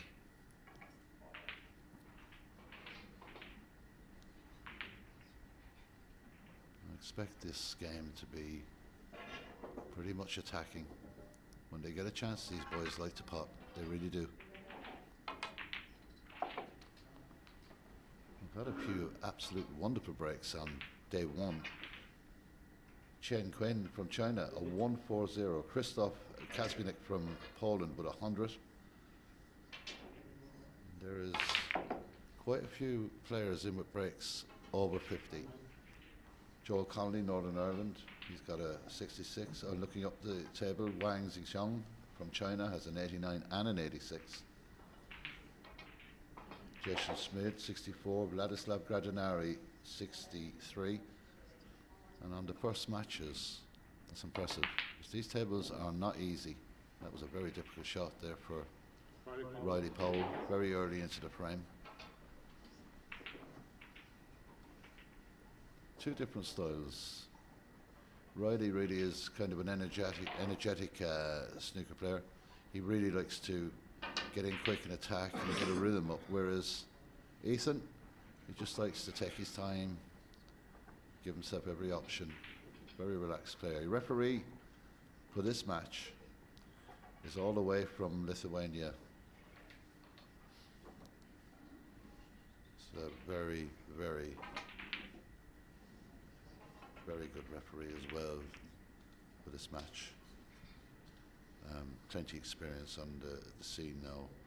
Really has been around for quite a while and knows his stuff. Bit of a wild one there from Ethan. That red is going to career back over to the pocket. So it's another chance for Riley, but I think that white has come behind the blue for his rescue. Edžigas Dudenis is our referee from Lithuania. Very well known within European snooker circles as well. So very high standard of players, excellent high standard of referees as well. So all the ingredients is right. Let's see what's in the cooking when it's all put together. Long way to go. First day. Again, beautiful control on the cue ball from Riley.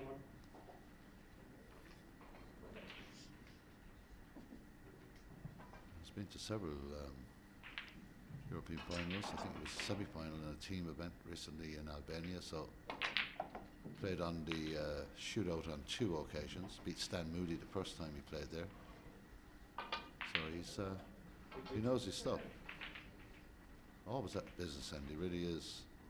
Youngest winner of the IBSF World Six Reds World Champion last year. Incredible achievement, youngest ever. And he's been an event winner in the under-21 Welsh Nationals and 3-time under-18 event winner. So the 17-year-old, he knows his stuff.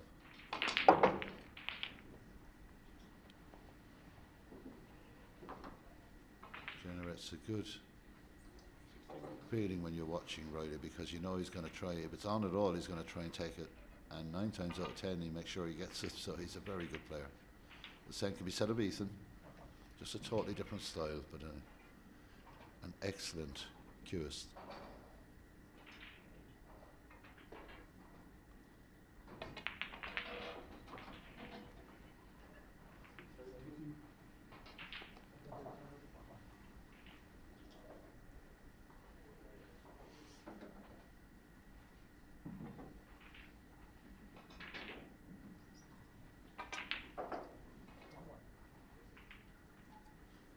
Ethan had a game earlier on in the 10 o'clock session. He won 3-1 against Sorin Andre Anton, and wasn't the fastest frame, but 3-0, no frames dropped.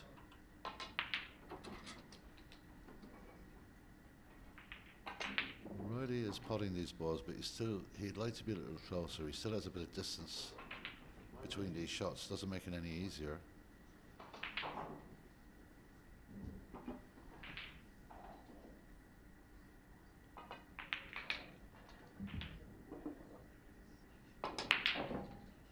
Again, dispatched with complete control. I wonder, is he going to use some right hand side here, try and clip the brown in and then make his way to the red, the furthest left of the pink. He's looking at that, But he's going to have to be careful that he gets a bit of check side on the ball because he doesn't want to hit the blue. Just the slightest faint off centre shot here. Oh, didn't hit it hard enough. Problem with putting side on the ball at that close a range is exactly what you just seen. The white just tends to stop. It's an extremely difficult shot to take on. No bridging over the blue. You can see on your screen the shot time. Such a difference.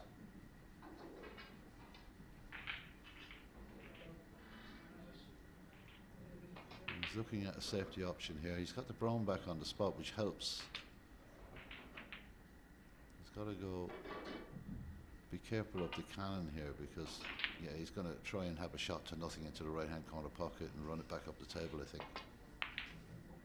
Well, he just didn't. He ignored it, and I'm surprised he played that because he's gone crashing into the middle of them. It's an opportunity now for Ethan, but I did not expect that from Riley. I thought he would just clip the red and go back up the table. I think he was probably concerned about the plant and where the other red was going, but it was far less risky.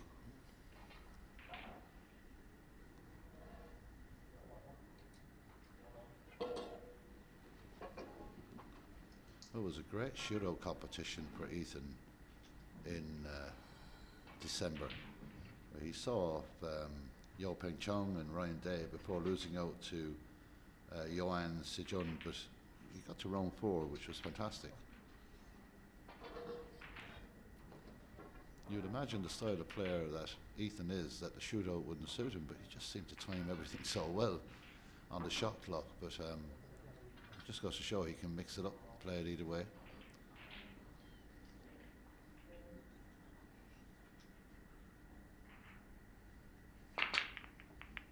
Well, that's a very good shot. He's released the pink as well. He's got reds all over the place here. What an opportunity for Ethan Llewellyn here in this opening frame. This is the 4 o'clock session. It's the 3rd session of the day. And I will give you the 12 o'clock session results.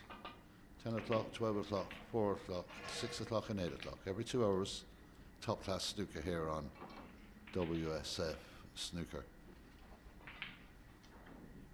The pathway to the World Snooker Tour, an opportunity for one of these young lads to fulfill the dream of becoming a full-time professional player.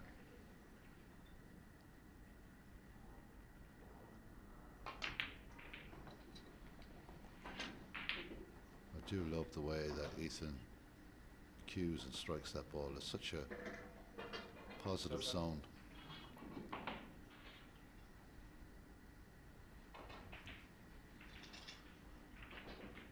Needless to say, there's always a good bit of rivalry when it's England and Wales in most sports.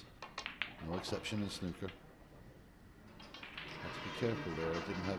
Couldn't see all of the pink. If he went a little further, he was in a bit of trouble, but I think he's okay. Important pot into the left corner pocket. This has got to be hit precise, and it is perfectly hit.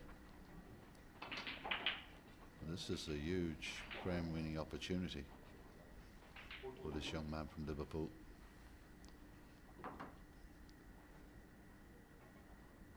As I said, one of the most chilled-out characters you'd ever meet. Lovely lad.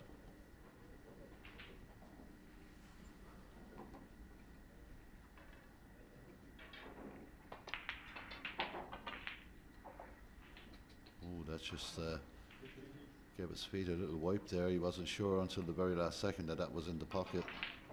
He's got yellow here to set himself up for the blue, or if I should say the red by the blue. So he's going along nicely now, as he always does, nice and steady.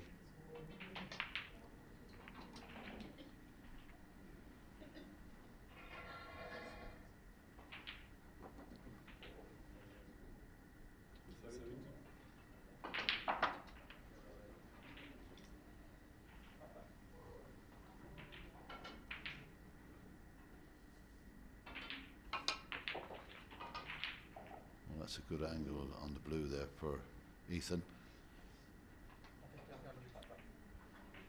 Should be able to get a little action on the cue ball here to give him the right angle for the next red. Got to make sure of the pot though. These ones aren't as easy as they look. Well, he certainly made that look easy. And he certainly got the pace of the table very quickly here, Ethan.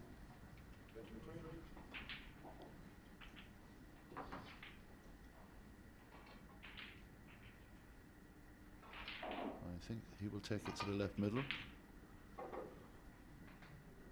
little bit of stun run through, and it puts him in ideal position. Might just clips back onto the pink. Oh, lovely shot from Ethan. Didn't have the room to run through, so just very cleverly cannons into the pink.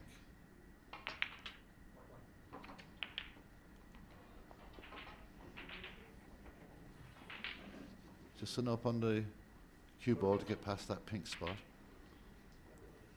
So he's within 2 points now after a bright start from Riley Powell.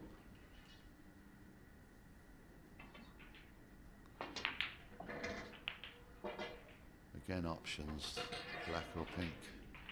Looking at the reds, he may prefer to take the black, but it's got to be such a delicate little shot. Maybe it may change his mind. A much easier shot would be the pink. He's got the red up the table to work with.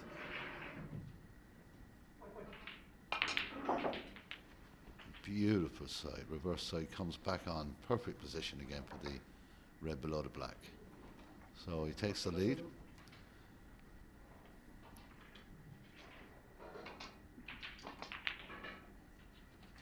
Again, it just took a wobble. But it goes in, and that's all that really matters. Now this is the one difficult red he has to deal with. Not an easy shot here. This has to be so accurate, and these pockets are so punishing. Oh, it's just a beautiful shot.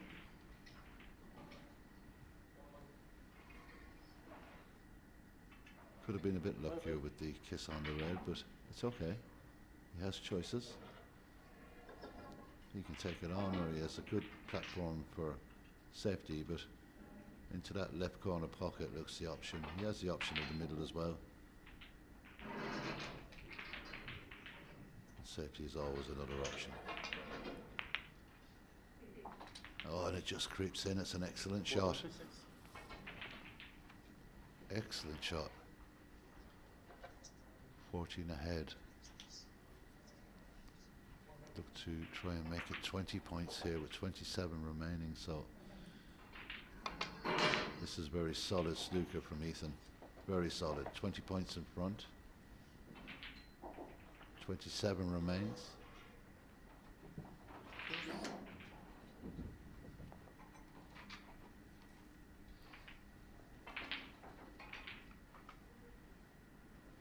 Calmly makes his way to the yellow. And wrap this up with the yellow, green and brown. It will surely secure the first frame, no problem, I would imagine.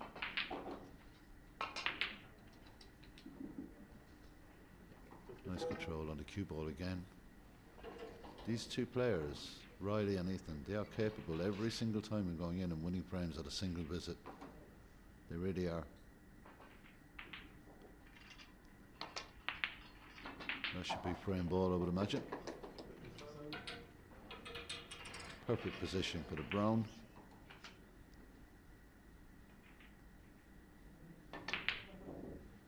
Misses the brown, strangely. And Riley will have a look at that. If the brown had gone, I don't think Riley would have come back to the table, so just a small lack of concentration there.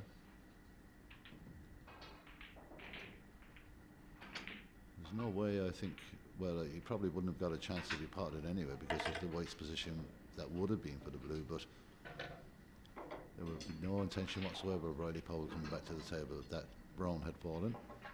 And he's still in this frame. Still needs a snooker, but he's still in it. He wouldn't have expected to get back to the table. And that is not, or is it going to be enough? Was unlucky, looking to go past the pink, but Ethan will have a go at this.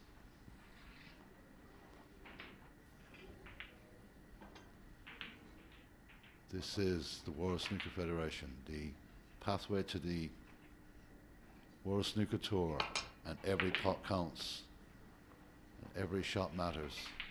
So much at stake here in beautiful Sofia. A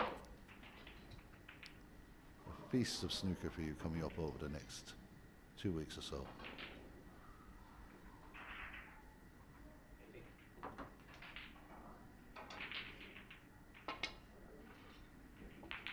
It's a very good shot. Could be a bit unlucky, but no.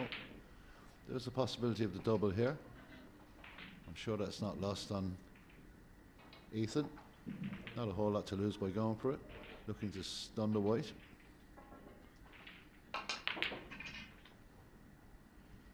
Close. Now, this is an opportunity for Riley to get a good snooker here. We can just control the white to the pink.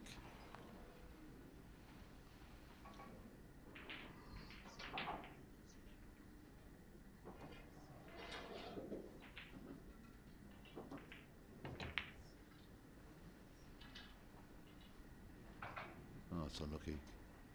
Still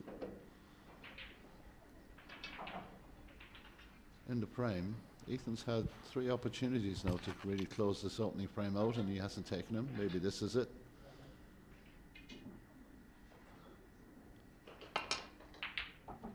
It's a beautiful pot. It really is. You cannot fluster this kid. He is so cool under pressure.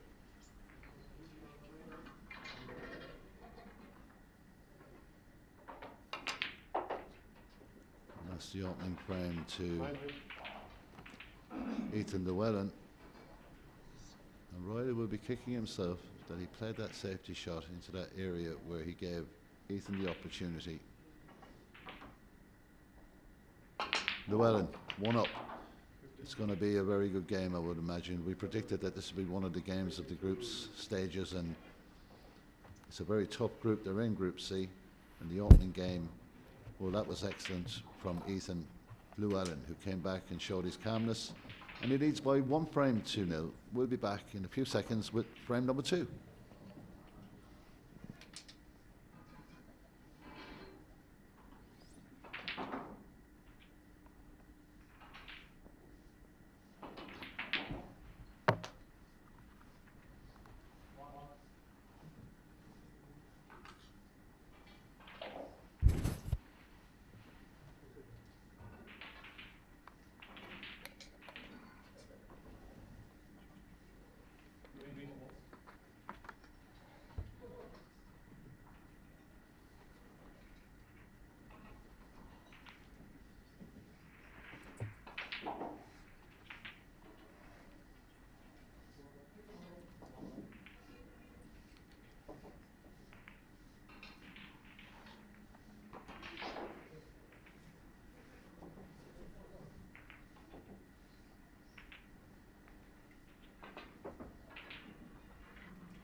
Okay, we're ready to get underway with frame number 2. Ethan Llewellyn to break. He leads by 1 frame to 0. And showed his calmness and his ability in that last frame.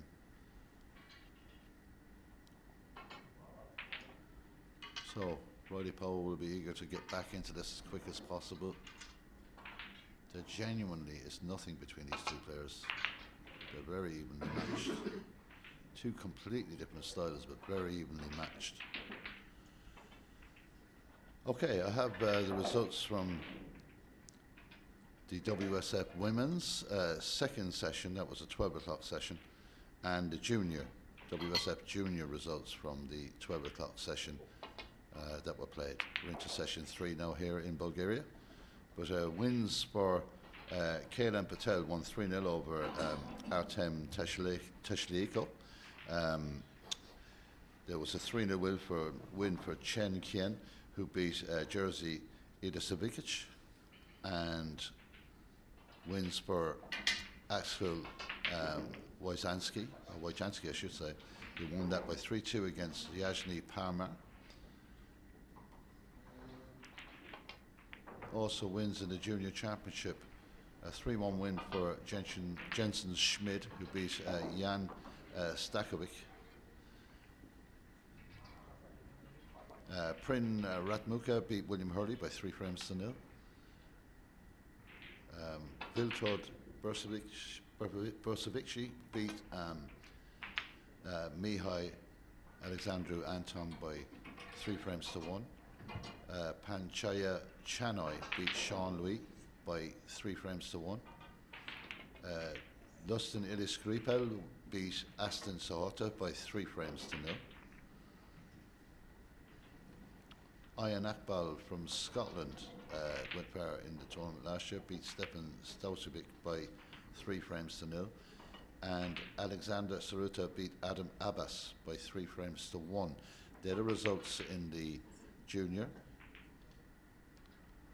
And again, in the opening frame, a very unpredictable or an unexpected miss from Ethan Llewellyn on the brown ball, and he's missed the red there. That has put himself into a bit of trouble because it's an opening chance for Riley Powell in the second frame.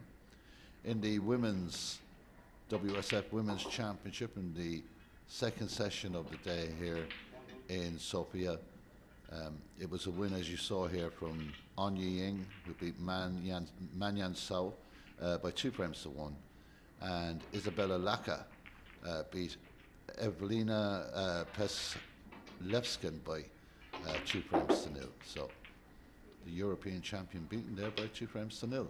Isabella Laka in good form.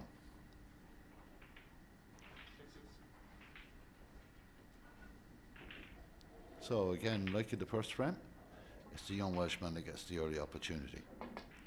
Riley Powell, holding for the pink perfectly. Anytime he makes those pots, his cue ball control is excellent.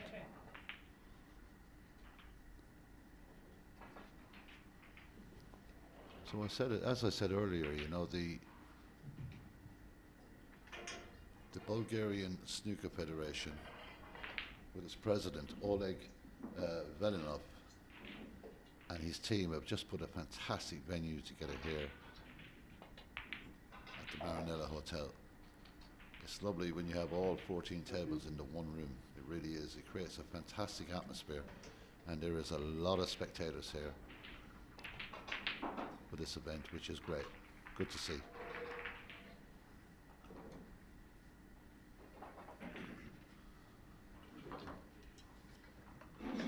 I'll get you the 2 o'clock session results as we go along here.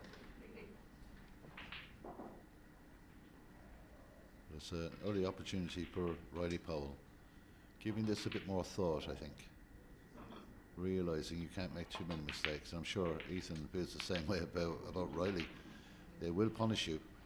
There is no fear and 100% confidence that they can do it every time. So that's a bit of the makeup of the young snooker player today.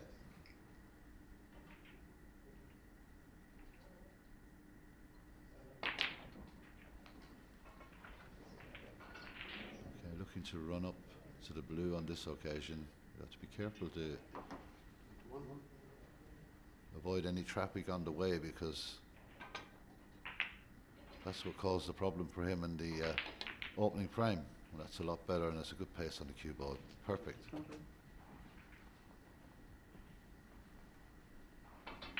he's got options here.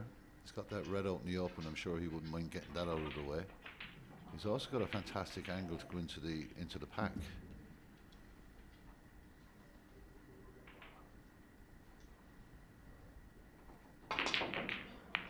Oh, he just forced the blue. It nearly went in as a fluke. But really, you've got to make sure your pots. You missed the pack, but if you get the blue, you sit on the table. And here comes Ethan.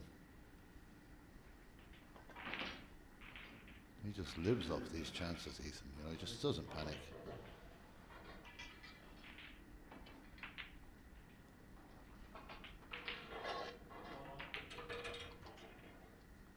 He's got a good head. He reads the table very well.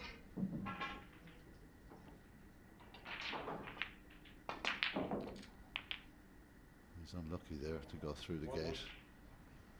He still has the black. It's typical, but he's well capable. He really has to play the black. There's nothing else he could really go for, so he surely will take this on.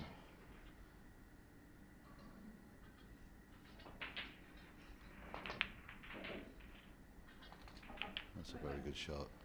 Very good shot indeed. That wasn't easy. Made it look easy.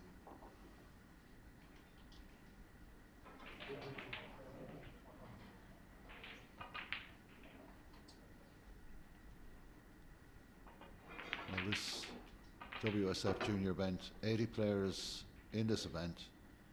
The top 2 from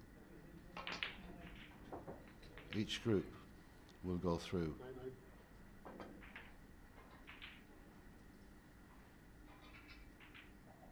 So there will be 40 players that will proceed to the knockout stages.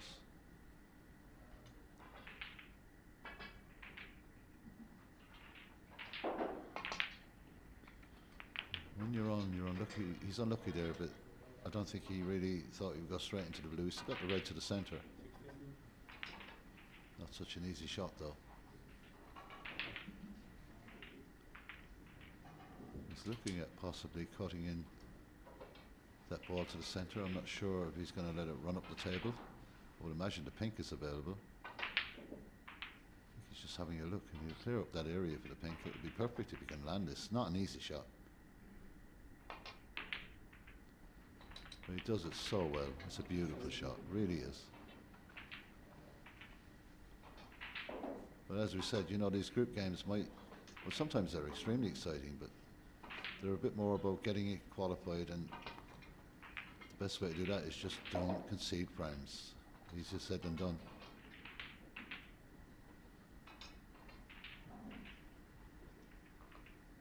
Be more interesting in terms of the group stages tomorrow, because we'll have a better idea, a really good idea of who's going to be getting near those qualification knockout stages.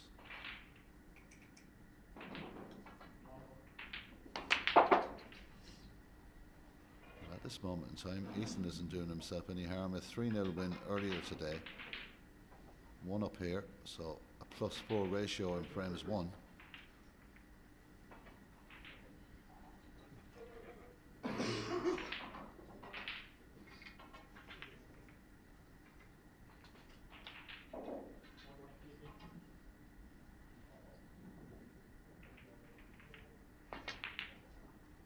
Just undercooked that.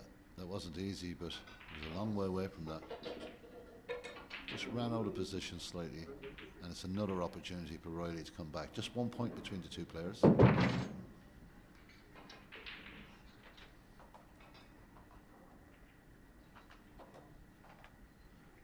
Even though he missed, Ethan hasn't left anything easy here.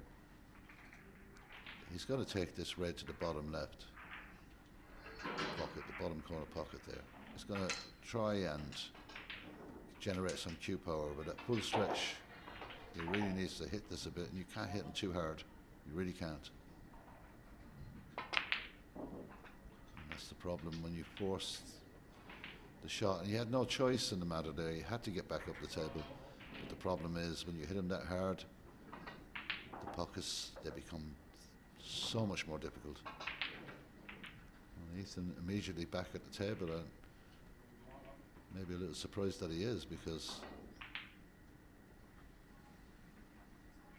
he wouldn't have expected that. He's back in now. He's only been off the table like literally 60 seconds, so it won't affect his rhythm, that's for sure.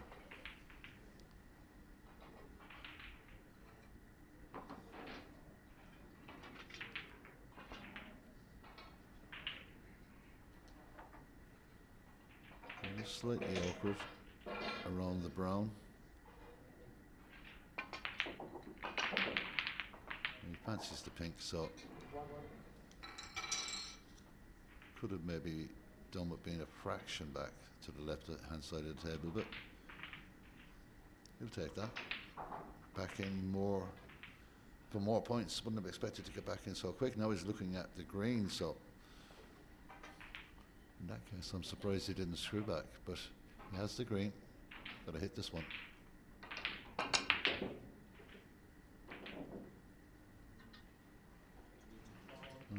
One or two decisions maybe he might have felt he should have done a different thing after that, because the red was pretty elementary, the position.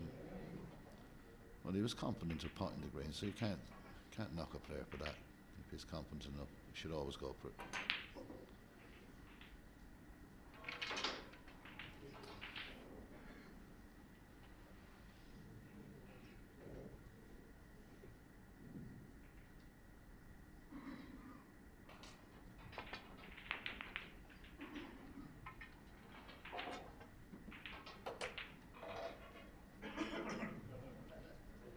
So the first frame was pretty fluent.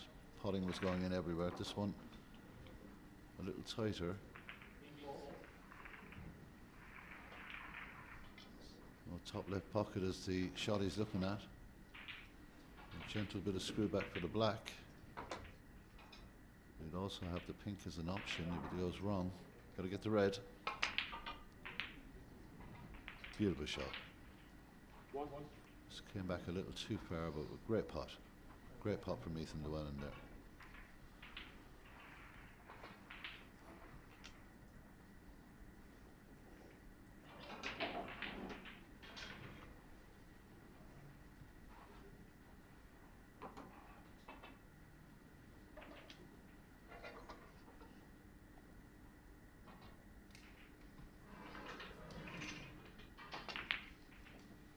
Ooh, very tight.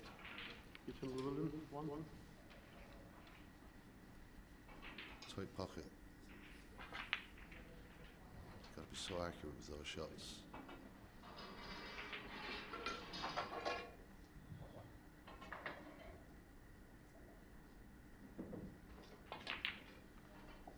Well, this is a golden opportunity for Riley Powell. Hasn't really got going yet, but when he does, he's a pot machine, he really is.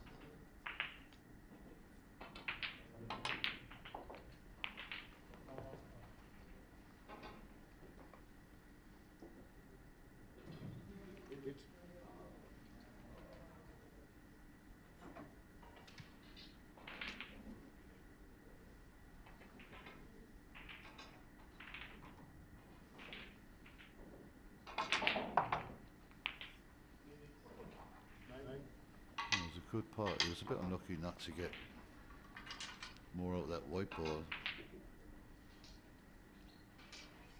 Looking into that left corner pocket, it's a very tight green. And this could be a tester for Riley Powell.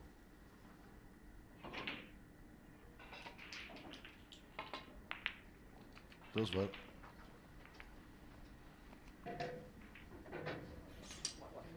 These little nicks and touches and these little kisses from one ball to another, they can put you under all kinds of pressure. It just means you're slightly out of position all the time. He's got the option of the red to the top left. Not the easiest shot in the world.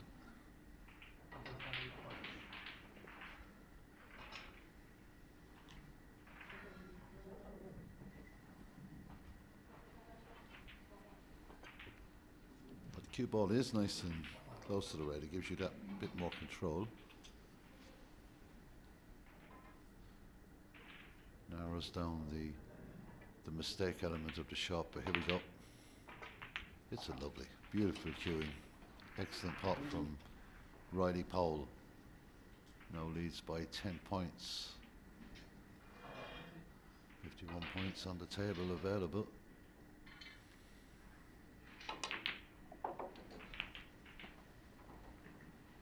That's worked out really well. Could have been very unlucky with that. He still has the option of taking that red to the left centre. He knows that's there. The 3 balls out in the open. The only one that's really tied up is the blue. So we can put colours with these reds. This frame is there for the taking for the young Welsh star.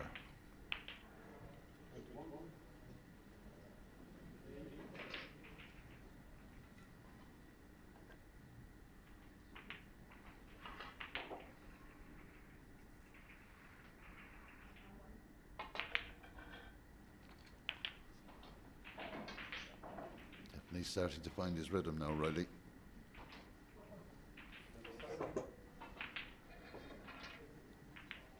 So just looking to go 25 points ahead.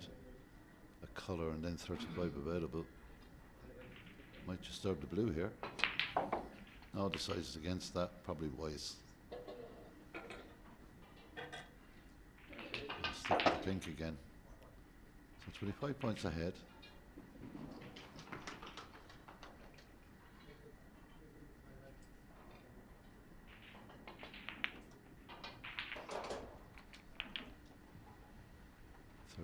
Points ahead now. This red would be frame ball surely.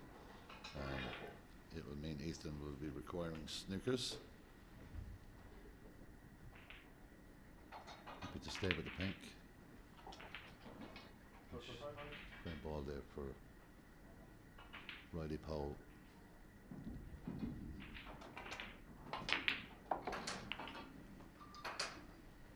Both these two players are so talented, so dangerous when they get in.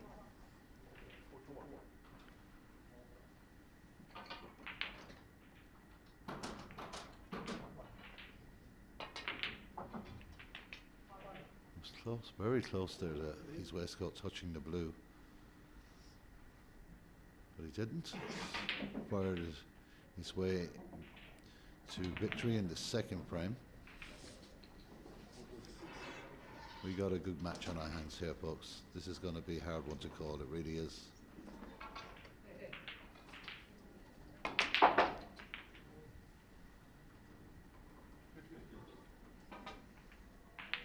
There's a bit of confidence about that part, it really was.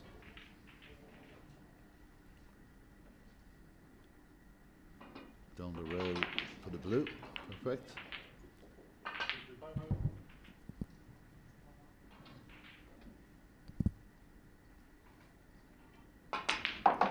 Well, that's excellent snooker from Riley Powell, it really is, and he's levelled this match. These two young players are really going to be in the mix for this championship, I would imagine. They're both playing fantastic snooker, and as the black flies into the pocket, it's level here in the WSF Junior Championship. In this group game between two excellent players, it's level at 1 frame apiece.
So we're ready to get underway with frame 3. 1 frame apiece.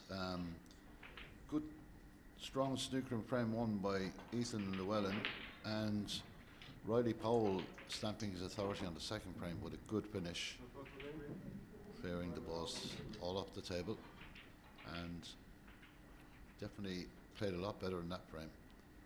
So here we go. The WSF Junior Championship 2026 in Sofia, Bulgaria.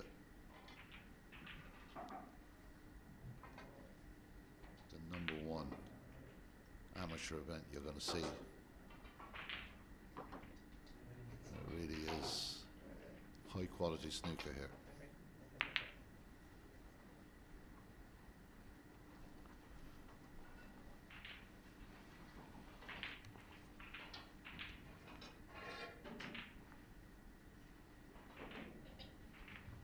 If any of these two players get a snip of a chance, they're going to go for it. They're so confident about their potting ability. And as for safety ability, that's an excellent shot from Riley Powell, right on the ball cushion, just slightly off it. Excellent.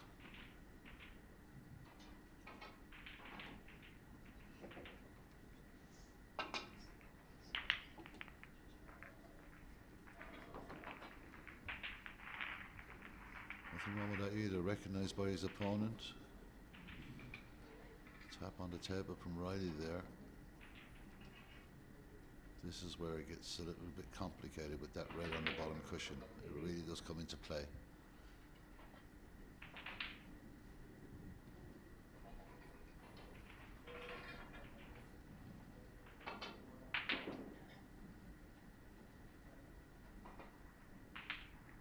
Looking at the pot here, because there's not a whole lot of other alternatives. Looking to bring the white ball through that gap.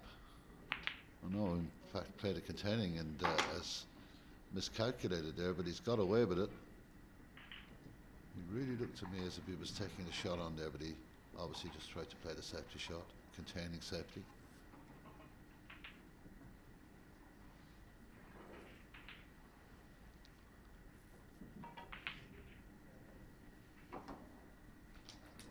Llewellyn looking to try and play off this red towards the centre left.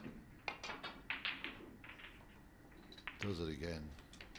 Plays that shot so well. He really does.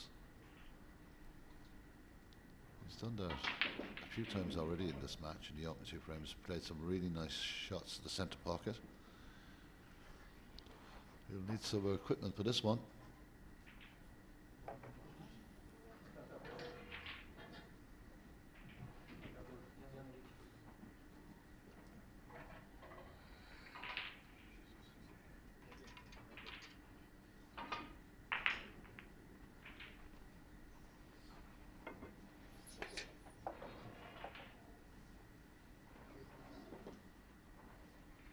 Referee Edžius Studenis from Lithuania provides the equipment. Can Llewellyn provide the pot?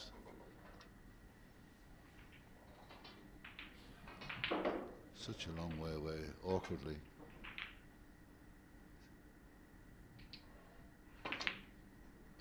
Oh, it's very well taken. He's going to look for a bit of luck here. He's got the red to the top left. Again, it would be awkward. May have to get the rest out again if he's going to play that shot.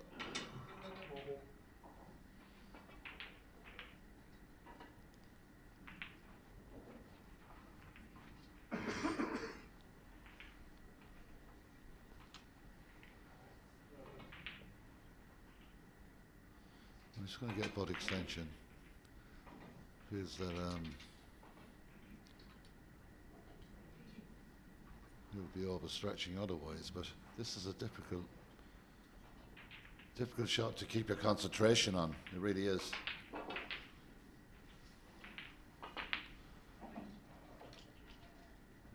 Still stretching a little, but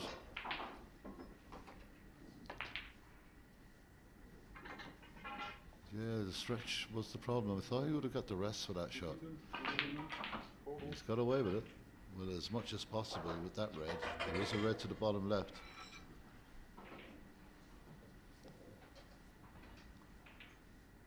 That's certainly not easy. But with the red up the table now, Riley Poe's got to think about taking this on.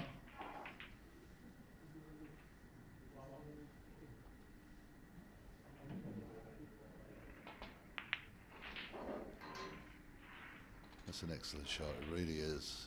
Now that red at the top of the table becomes such a accessible shot for him after this blue.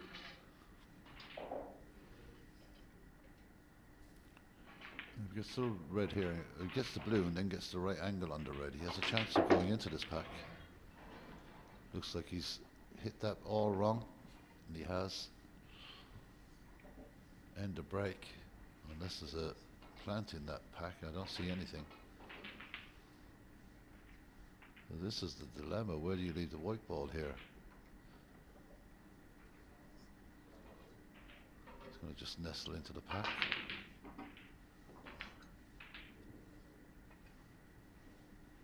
Has he underhit that? Well, he has by a country mile, to be honest.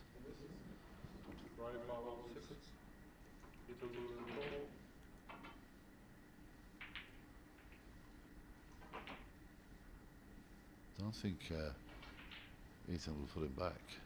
There won't be much point in that. So I'm sure Riley would nestle in there the next time he attempts that shot. So here we go. He's rolling up his sleeves. He's having a go at this one. We're doing something with that red. It's not easy. Bridging over the whole pack of reds. Got to be so careful.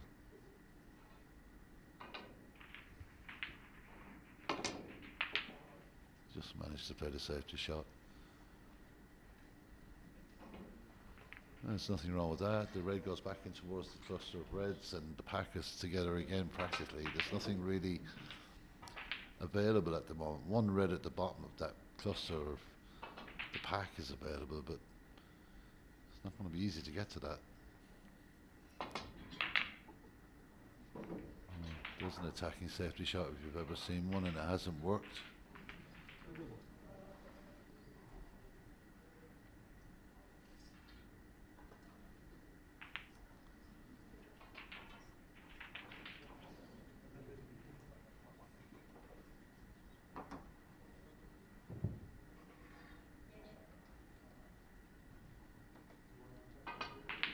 The thing about this frame so far is Ethan hasn't been able to get a comfortable hand on the table. He's bridging over balls for every shot nearly. That's a very well played shot. Just ties the black up and unlucky with the kiss. But he should be able to get possibly to the blue. But again, he's going to have difficult cueing, so he's just not running from at the moment.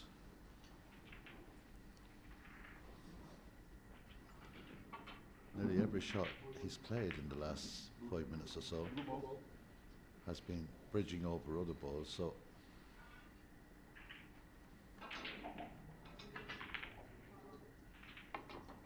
look to go off the cushion to escape here, come back towards the blue, just gets a little nudge on it. The faintest of nudges, but it works out really well.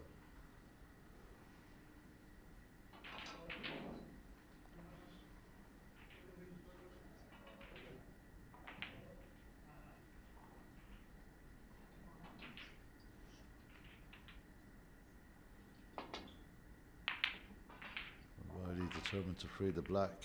The black is getting very close to this pocket on the left. That's a very good shot because the safety was executed excellently by this young Welshman. I think you get the impression if one of them can get in a decent position here, it could be a frame winning visit, because neither of the two of them got a clear opportunity yet, to be fair.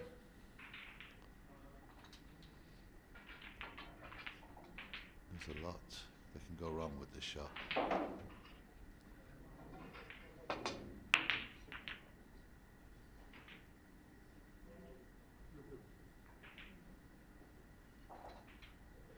Yeah. Not a good outcome. I'm not sure if the red goes into that left corner pocket. It will go into the middle, that red on the right, but it's a very tight shot.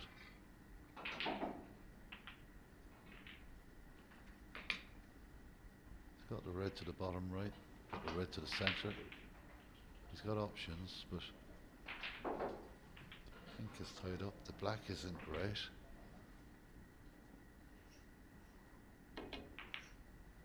Decides to go safe in the end. Probably the wisest choice. The ball's a little bit more spread now. Maybe it might be slightly easier to get back up the table with this safety attempt or pot attempt. Ethan is quite capable of putting this into the bottom right hand pocket. Safety is the wisest option in these situations.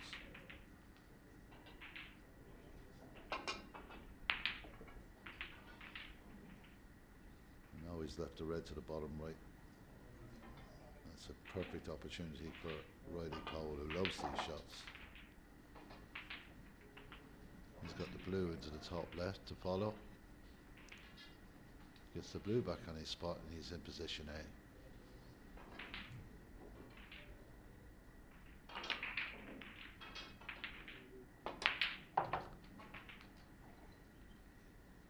Well, that's perfect. He's got the choice to just drop this in and take that red at the top of the table out of the equation. Might be the best thing to do when he's stretching. Straight, nice and easy.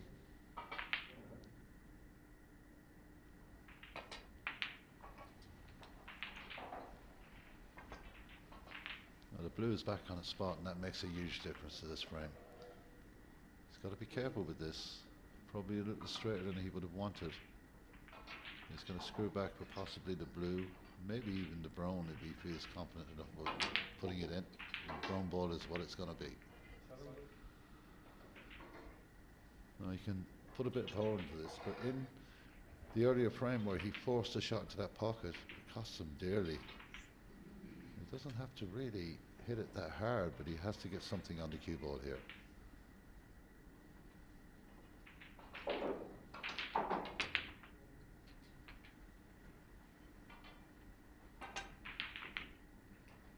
Quite noticeable the difference in Riley Powell in the opening frame. He didn't seem to have the pace of the table. He immediately clicked onto it in the second frame, and now he's playing with an awful lot more confidence, a lot more control on the cue ball. Looking at the table from that angle, he's going back up for the blue, but he's underhit this.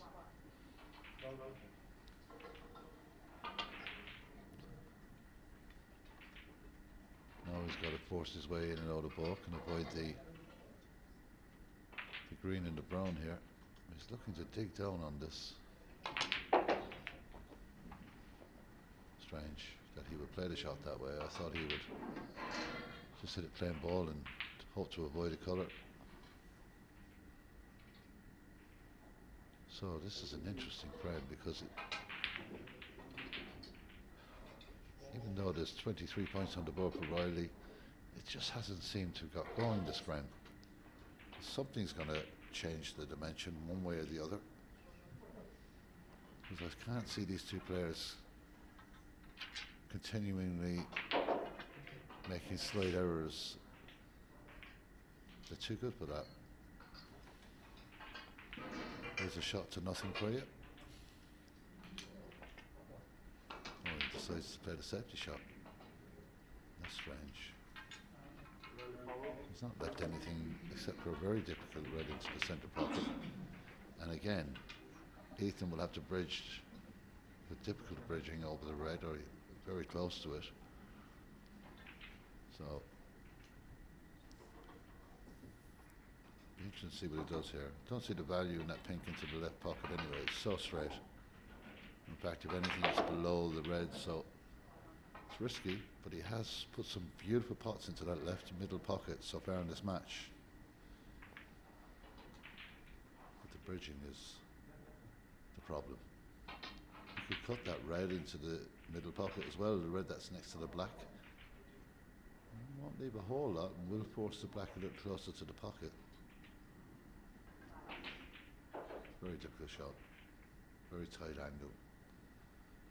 But we've seen him knocking him into the middle already, so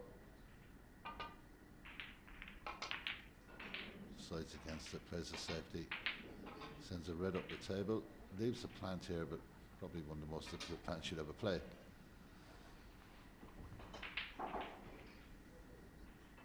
red up the table should pass the brown. And he should be able to get on this one, Riley Pole. Even for safety perspective, he has the shot there. He's looking at the plant. That is an extremely difficult option, to say the least. He's looking to play the obvious shot up the table now. It makes an awful lot more sense.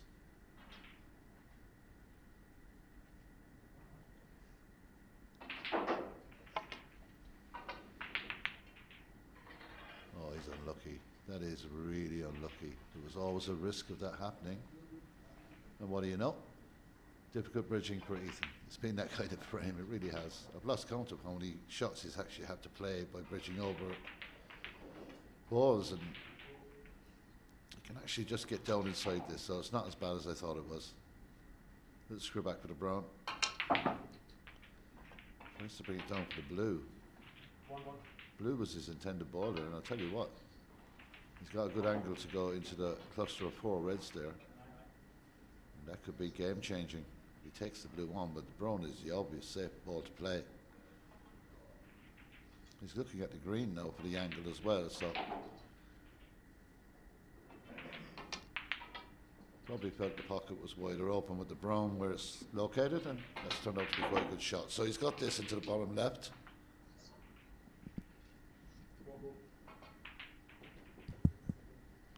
And it's as frame as anyone's, I think. It's yet to get going, really. I know they're potting reds, but it's yet to get going. Low scoring frame, this. That may just change now.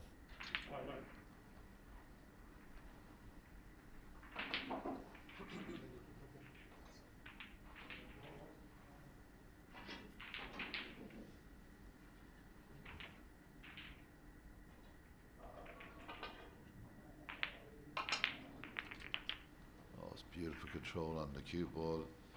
Was unlucky, could have got a bit more out of that, but the arc on the shot was excellent. He's got the red to the centre pocket. Not a difficult shot.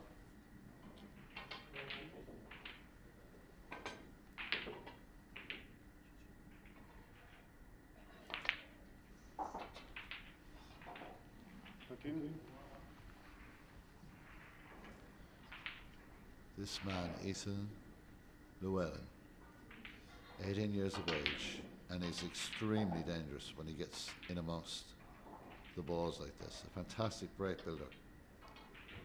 Very precise, very calm, and this is a huge opportunity for the Englishman. A lot of side on that one, reverse side, so we'll take the centre red out of that 3-0.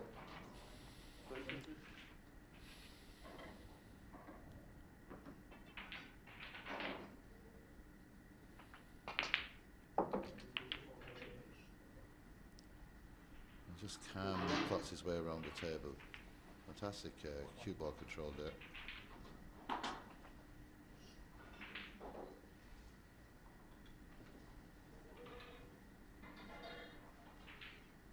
Just 7 points ahead. If he gets this red, he'll be 12 points ahead. There'll still be 67 points available on the table. So, long way to go yet in this frame. But again, the cue ball control is superb.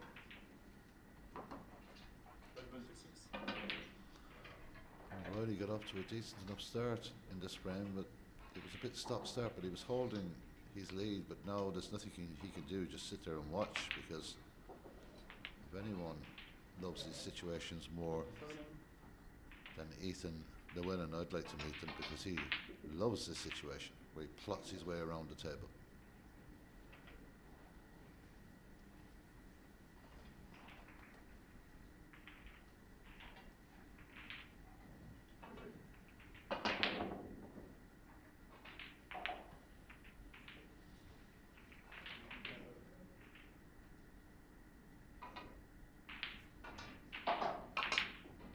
Oh, surprised at that. Really, really surprised at that he missed that. He's got a lucky kick there.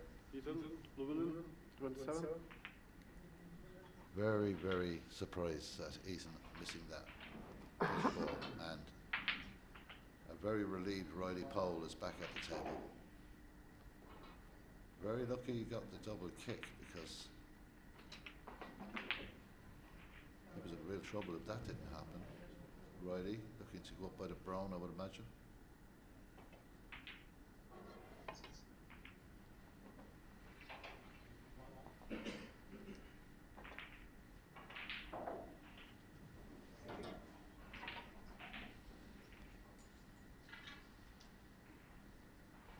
So this frame is batting back in the melting pot. It could go either way. Not a whole lot of points in it.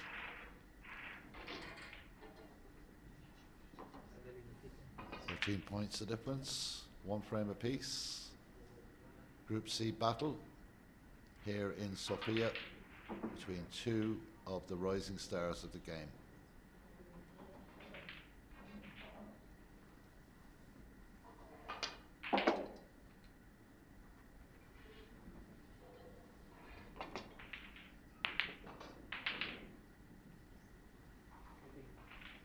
I think this red will pass the blue. If it does, there's an option into the top right. If it doesn't, there's an option into the centre right. I think Riley was just looking to see if the black goes. Not sure if it does.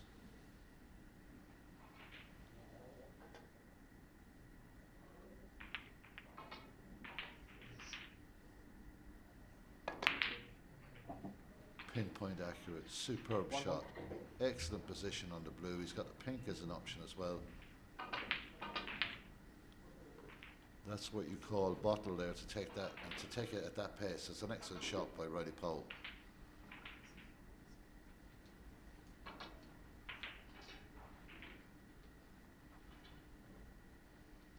These two players have a lot of respect for each other. They give each other the respect they deserve, and they know if there's a mistake, they can be punished, either of them.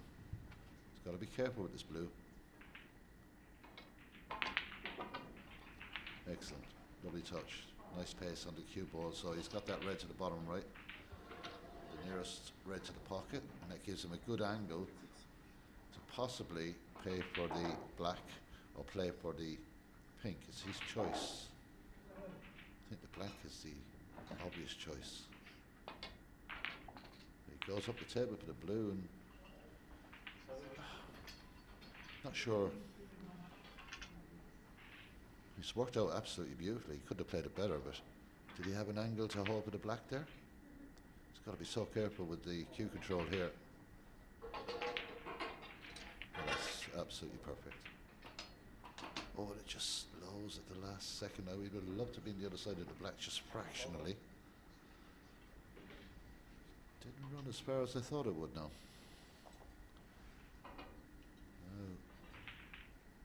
You need to be young and fit to do those things.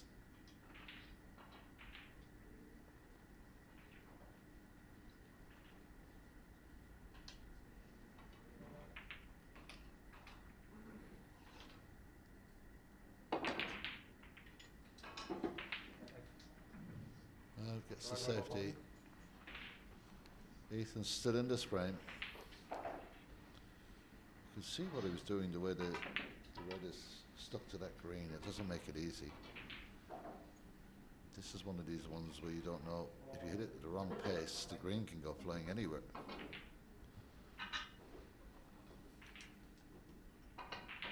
Maybe he's just trying to do something a little different here, because the green heads towards the corner pocket. It won't get in it, obviously, but I'm just wondering, has Riley got the angle here for this shot? He's having a good look. Difficult shot, not easy, but the rewards are probably, past this red is probably a frame winner. And that is exactly what's going through his head at the moment.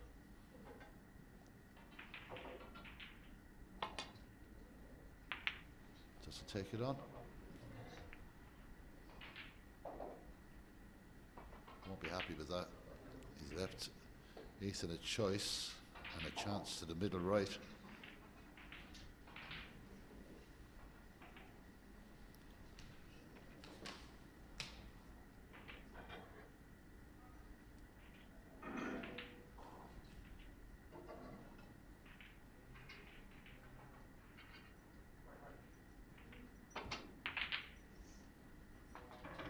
Loves those middle pocket pots. 1-1.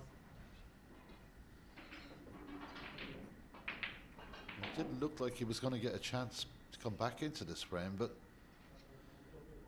as I said, it's a funny old game.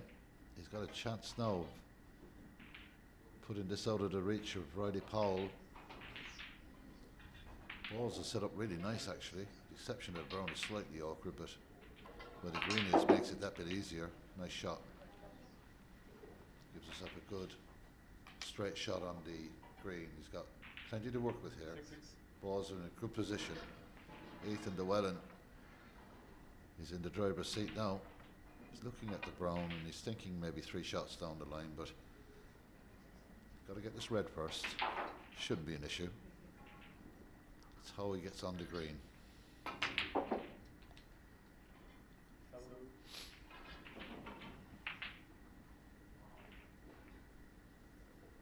Well, if he puts the brown back on its spot and he gets the right pace on the cue ball, that's wonderful, but it's not easy to do that.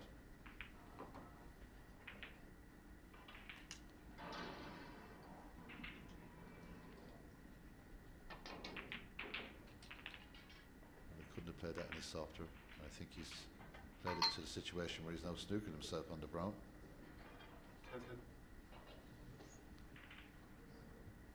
Or I should say, the yellow will go, of course, but he needs the right angle to get on the brown. Just ran it a little deep. Now, this is the shot. This is the one that counts.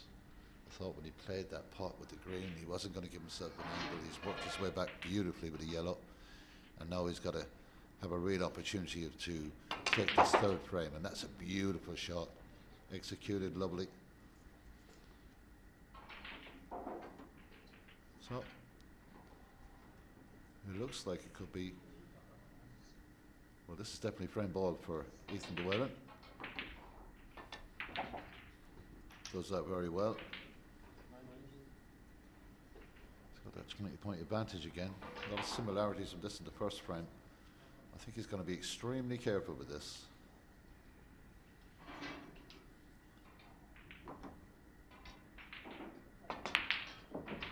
Oh, missed by quite a bit of a margin there, and he's left Riley Powell back into this frame. I'm wondering, is Riley thinking I'll snooker him with the pink? He's got a perfect angle to get right back down to the pink and try and lay a snooker with the pink. It lessens your options, but can you win your frames if you get it right?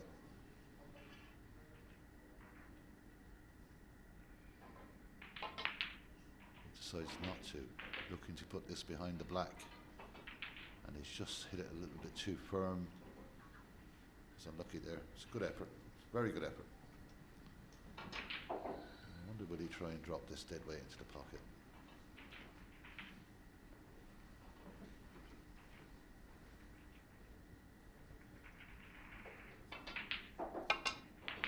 Nope, decides to run it. Look at this for a shot. Well, this is going to be close. It's unlucky.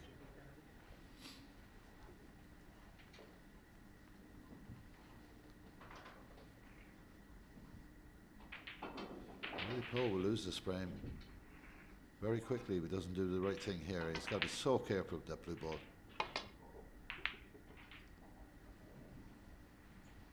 He's done well. Slight chance. Not easy. Ethan will have a good look at it.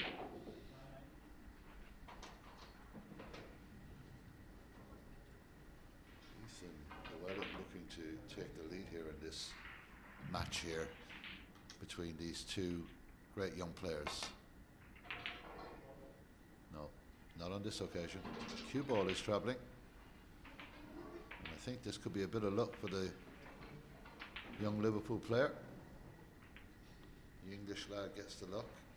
Already needs a snooker, does Riley Powell, but he's got to hit this one. Cannot miss. And he does. And pots it as well.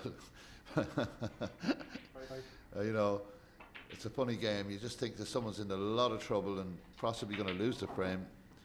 They get out the snooker, flute the blue, And now there's an opportunity to put this white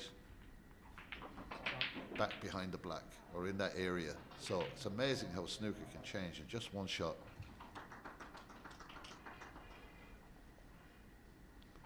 So there we go. This is, well, it's so difficult. It's a tough angle to get back for the black, because the pink is going to be travelling.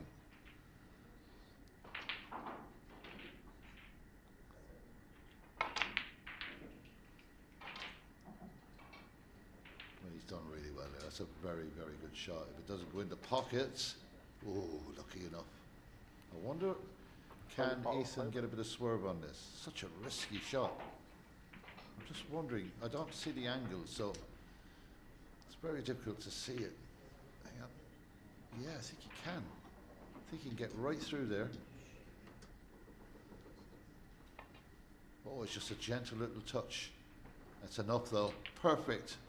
Perfect shot from Ethan Llewellyn. A very interesting third frame. But it's Ethan Llewellyn who leads by 2 frames to 1.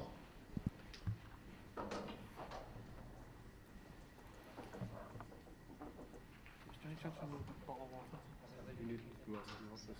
Office? Yeah. Can I go and ask them? Yep.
Oh, welcome back. Here we go with the 4th frame.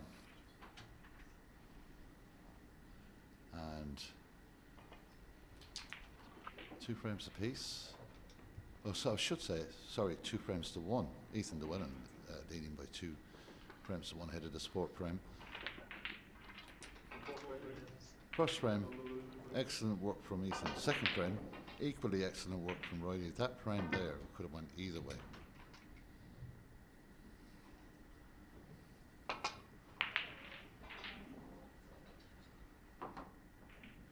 So, Ethan just 1 frame away from victory.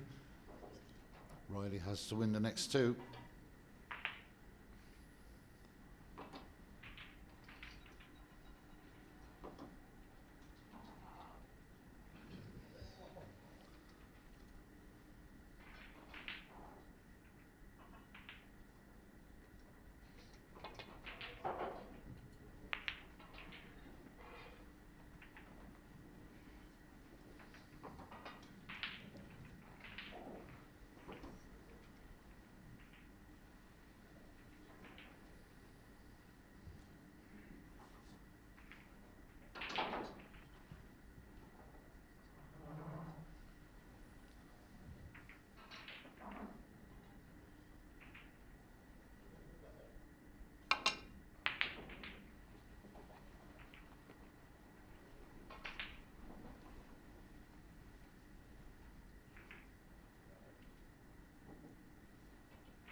opens the reds out a lot.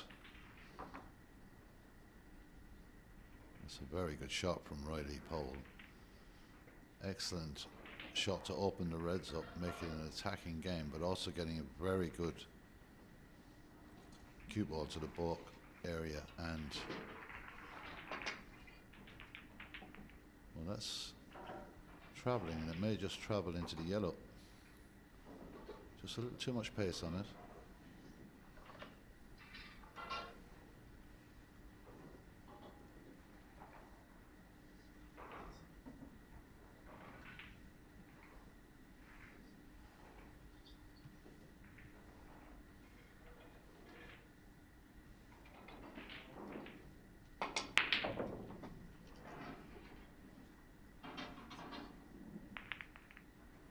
Definitely had a bit of cue power to get it almost back to the baulk line, but things go wrong when you hit him that hard.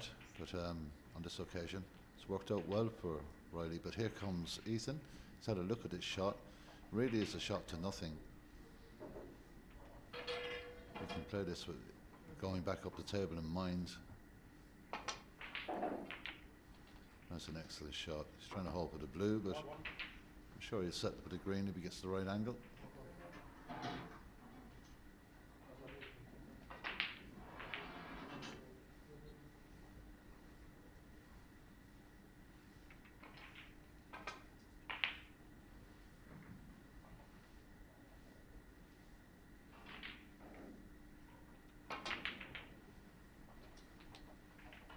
Oh, good early opportunity to get some points together here for Ethan Llewellyn.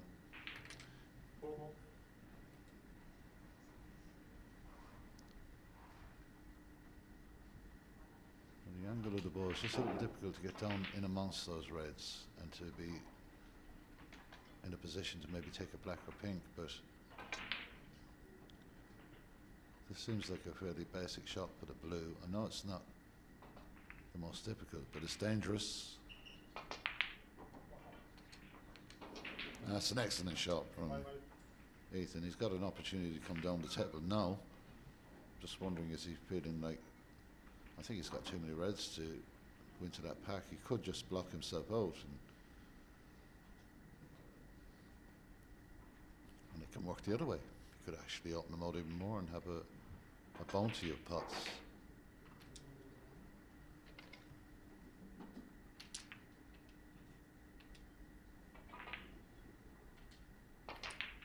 Well, that's what he's done. And that's the danger. Nothing easy left now for Ethan.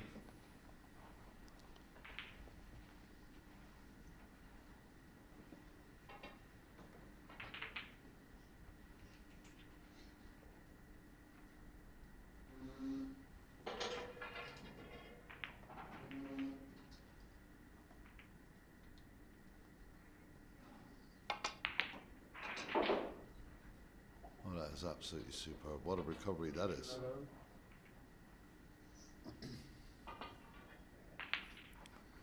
Now he's got the green ball, he's got the angle, he's got the pot and the angle to get down, but I'm just wondering, does he want to be on this side of the table as opposed to the other side of the table? It definitely looks like, even though there's quite a few balls there, there's not a whole lot open. Probably the best ball is the red at the very bottom of the cushion, but there is a red just to the left of those four reds together that will go as well, but not easy.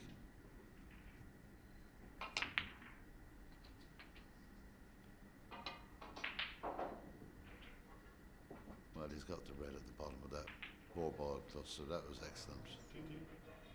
That was excellent. What positional shot that was.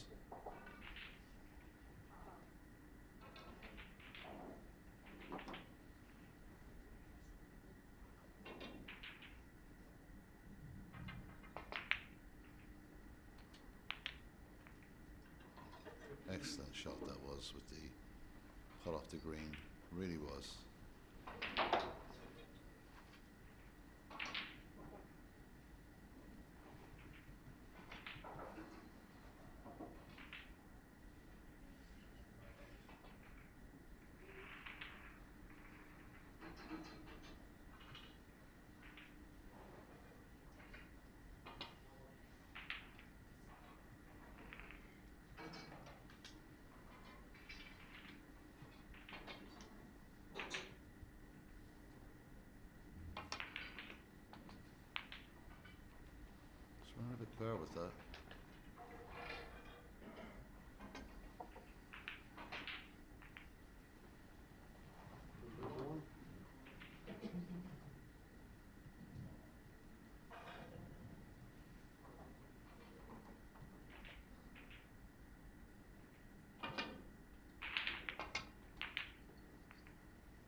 There's two excellent recovery shots, I must say. Bit of a, I don't know, I think he raised his hand there, I'm not sure. But he was in deep trouble earlier on, potted a fantastic long red up the table, and that, believe you me, was not an easy shot there.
And that's the first pot into a centre pocket in this match that he's missed, so this could be an expensive miss.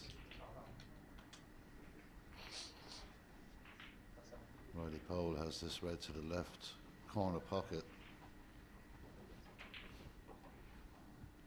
Tight angle, but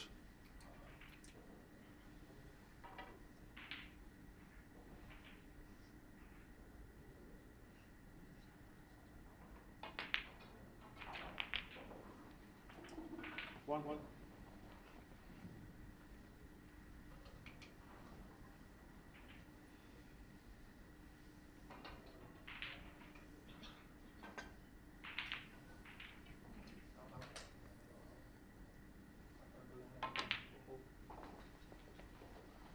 just to give you some results from the Women's WSF Championship. The 12 o'clock results, we've gone through those. Let's move on to the 2 o'clock results. Anna Peslevska against Man Yan Sao, and Man Yan Sao won that by 2 frames to 1. That's a miss by Riley. It wasn't the easiest of shots. And he's left the red over the pocket here.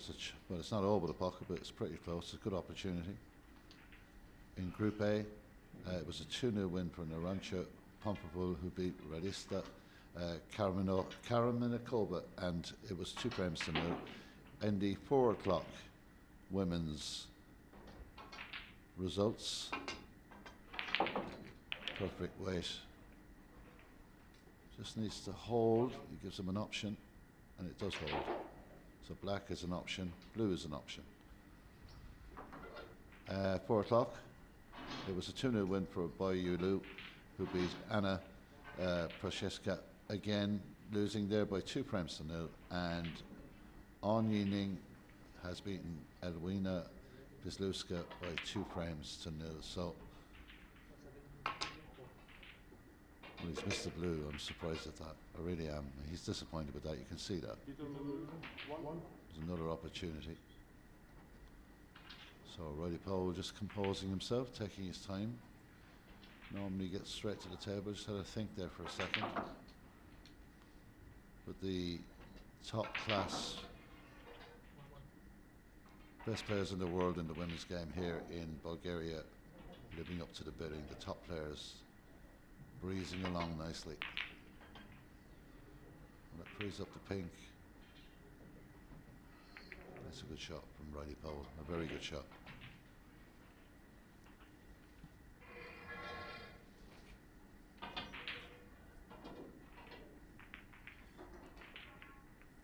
Well, it's 5:35 here in Sofia, so well, this match finishes pretty quickly. We're going to be just a little bit slightly late with the 6 o'clock commentary coverage, but that's okay.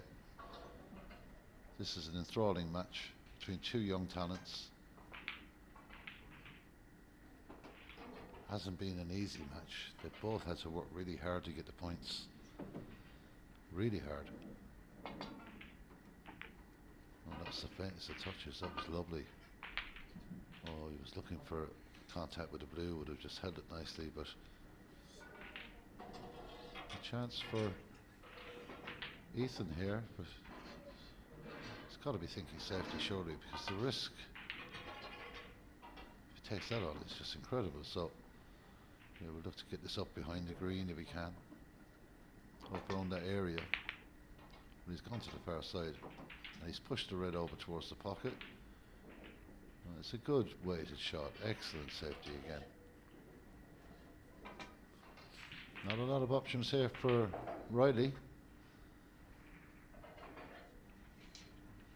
And any option he does have is a difficult one.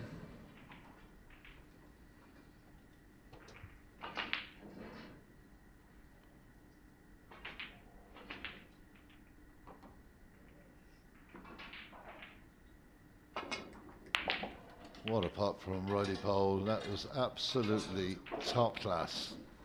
Top draw snooker from the young Welshman, who now puts himself in a position to get a real foothold in the Sprime. That was one of the best pots you're going to see here in Bulgaria today. It really was an excellent power shot, and he had no choice but to take it on, which was making the shot even more difficult. So very impressive pot by Riley Powell, looking to get the black back on its spot here. Just forces the black to a little too much. It bites out the pocket. Things are not going Riley's way, but he did force that. You cannot force him into these centre pockets, or any of these pockets actually. He had to put a bit of pace on it, but not that much.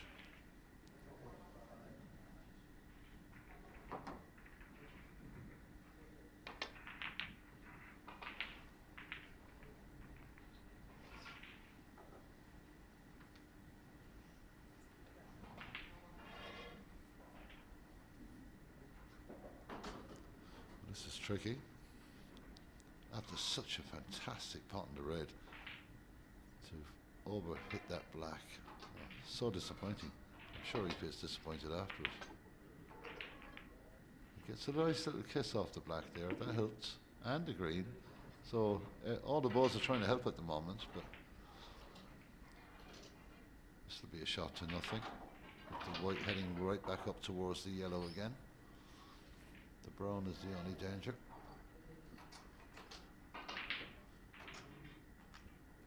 Maybe he might be able to get this up behind the green, actually. Unlikely.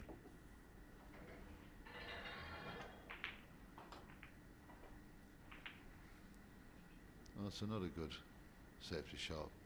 It's awkward now because Riley Powell has to bridge over that yellow.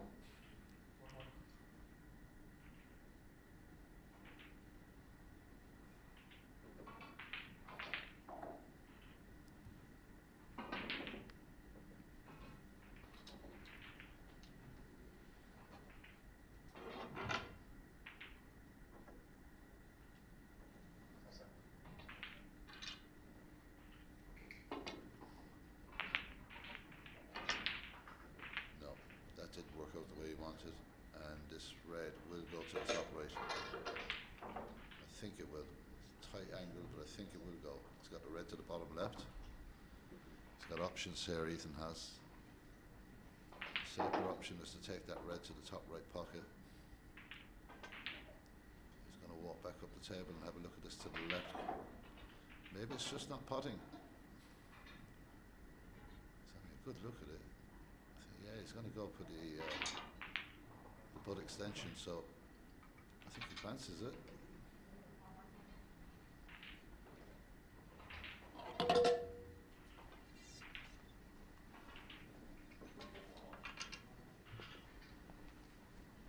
This is a huge moment in this frame, I feel.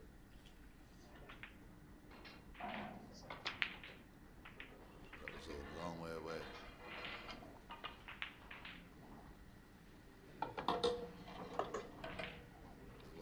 Close, to be honest. We saw Riley Powell a few minutes ago hit an absolutely brilliant pot. It was a bit more difficult than this. We can see the green ball is slightly hampering him. Doesn't want to take the rest, but as doesn't have a whole lot of choice. One have the cue control and the power with the rest. But if we can just get this cue ball to stop where the red is, or somewhere in that area, we'd be right back into the spring.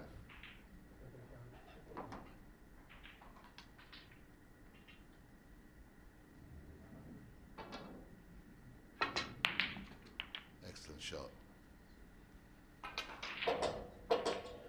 He's still got work to do, but at least he's at the table. His hand is on the cloth, or on this occasion on the cushion, and I'm sure his snooker mind is working overtime here to get sure he gets back into this and saves the match.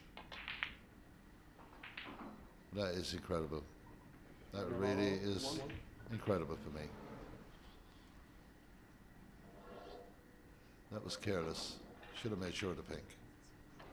Got to make sure your pots. Rushed that, couldn't wait to get down on it, and then just didn't give it the full attention it deserves. And he hasn't cost him the frame, but it's cost him an opportunity to win the frame.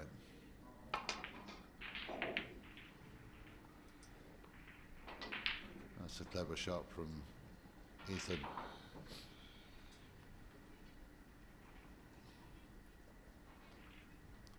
The ideal scenario for Riley is that he opens these reds up a bit and gets that white nice and safe. Easier said than done. So it's to play off the red near the pocket's a good shot. And no, it's an excellent shot. Wow, what a time to produce something of that quality. Excellent shot from Riley Powell. He doesn't look happy. He's not playing anywhere close to what he can. He's still battling away in this Group C match.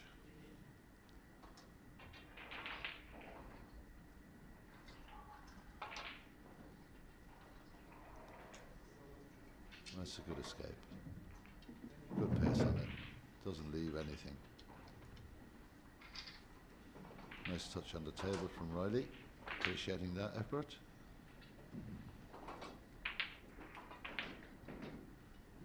Well, I'm not sure if he can get up the left-hand side of the pink here. If he could, it would be a huge advantage, but I'm not sure if he can. This is tight.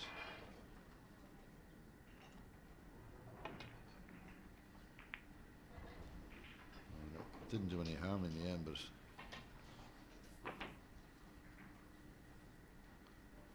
chance for Ethan though to maybe get this ball right back up where it is at the moment, even closer to the brown. He hits it all square, opens up the pack. Really, I thought he would just use the shot to come straight back up the table where there was no danger of any collisions. This needs something special from the young Welsh star Riley Powell. And if this goes in, it would be pretty special, I can tell you that. Oh, unlucky. Look at the cue power, gets that cue ball right back up. But has he left it? I think he has. It's a tight cut. But it's there, it's an opportunity. Ethan already looking at the black but position. I don't think that's an option, I'll be honest with you. Almost impossible, I would imagine, to hold for that shot, but I love it when they prove me wrong.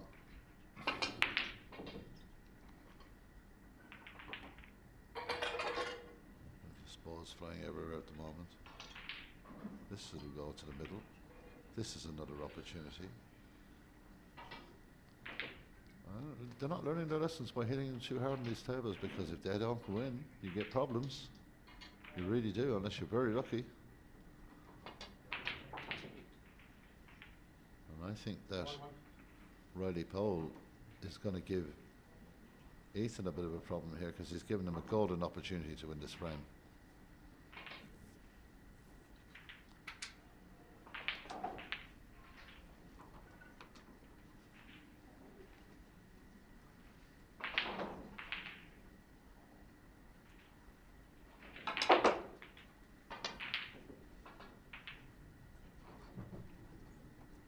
Pink will go back on its spot.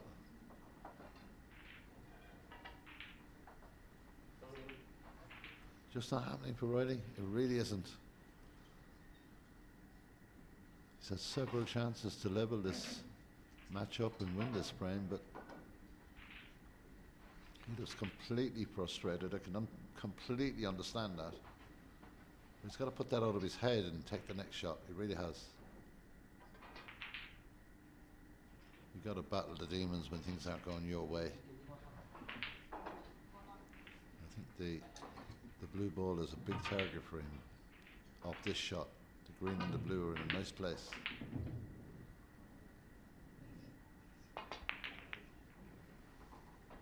This could be a very, very good shot. It's unlucky. It was an excellent effort. It really was. And it's done okay because it's nestled up next to the green. Won't be easy. Never easy when the queuing is tight like that. There isn't a whole lot of options here either. Those 5 balls are very potable. In fact, every ball on the table at the moment, with possibly the exception of the brown, are very potable. So he'll know that. Can't make a mistake here. Got to be careful not to catch anything on the way back. He's got to hit it nice and thin. And he has, but the cue ball almost goes into the pocket. Now it's almost up behind the blue, so that worked out really well. Alrighty, having a look at the angle here of this pot. He's got to go for it. And I think he has to, you know. I think he really has to chase this and get the pot he needs.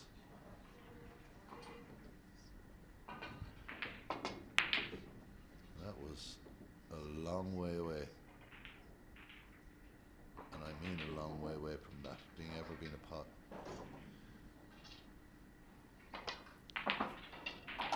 He's been lucky there. That red really could have went anywhere.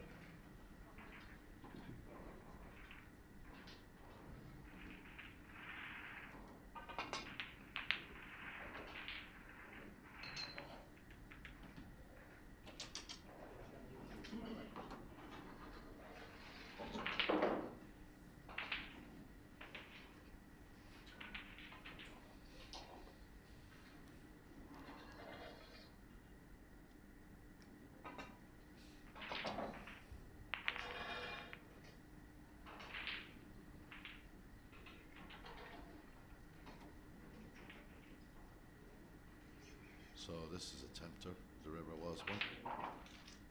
I don't think Ethan would even think twice. I think he'll just try and pot this, put this match to rest. Because if he gets the red, he's got so many choices. And that's an excellent pot. An excellent pot. No matter where the white went there, he had choices. He's got the black to the center, he's got a red right next to it. He's got the pink to follow that. Everything is in his place, and he's also ahead in the frame, so.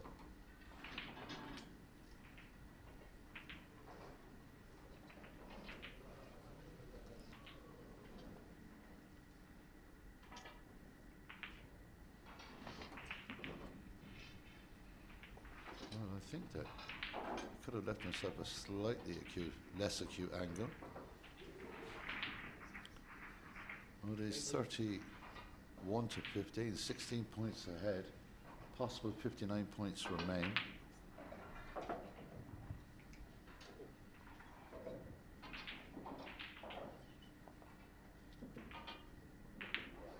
Yeah.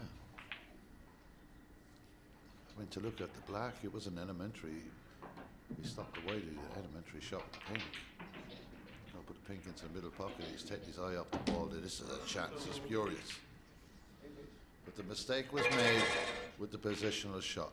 Shouldn't have left it so high up. Now, Riley Powell has been given a bit of a present here in Bulgaria. Is he going to take it?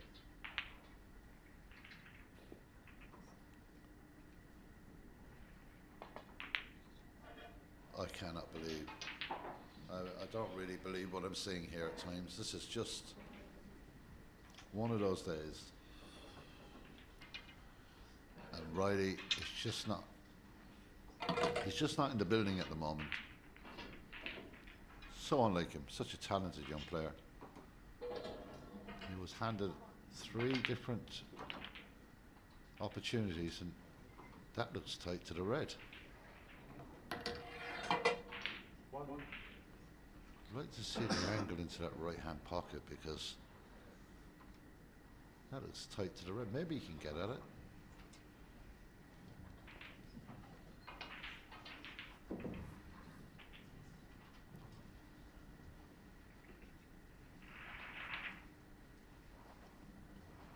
Well, that's just 2.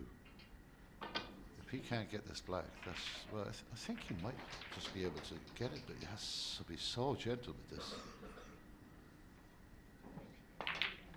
Well, he did. He had it. I suppose that the way this frame has gone, and both players are making so many mistakes, elementary mistakes like that, I think they're starting to doubt themselves on every shot. And that really was a poor positional shot.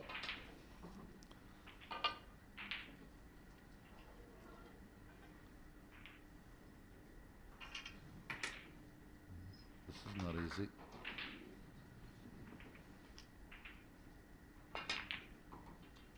Oh, but he recovers beautifully.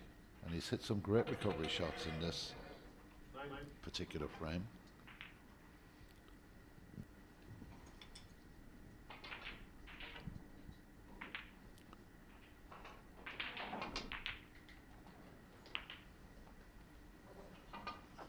It's 2 tricky reds left.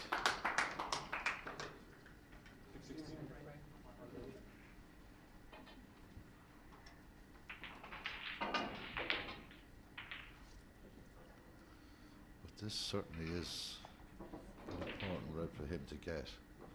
I don't think he needs to care about position. He just needs to drop this red into the pocket and then work out what he wants to do. The yellow ball is hanging over the top left corner pocket.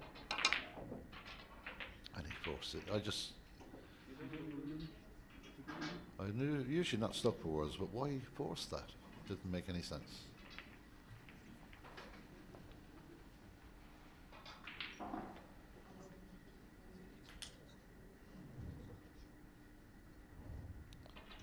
So 32, the difference. There's 43 points available on the table. 2 reds remain.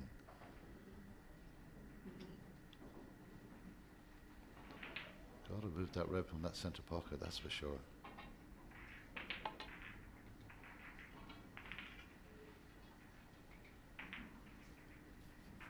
Well, there's a nice angle here, but I wonder, is he looking at a possible plant here?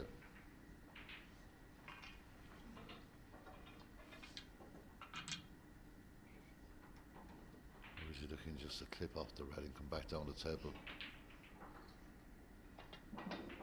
Well, decides to play the shot with less weight, and for me, he hasn't left anything, but he hasn't challenged Riley Powell there. Could have put a lot of distance between the balls, wedged together on the cue ball, but decided not to. That's when it becomes more difficult, when you have the distance between the 2 balls.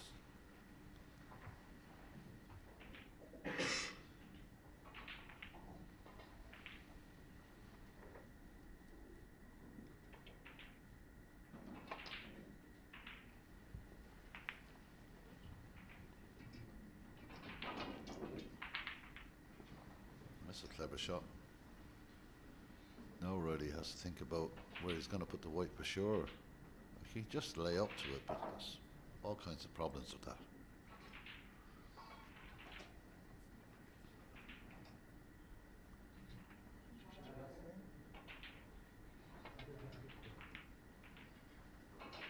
Just catches the knuckle of the centre pocket there, and that took the angle out of the cue ball.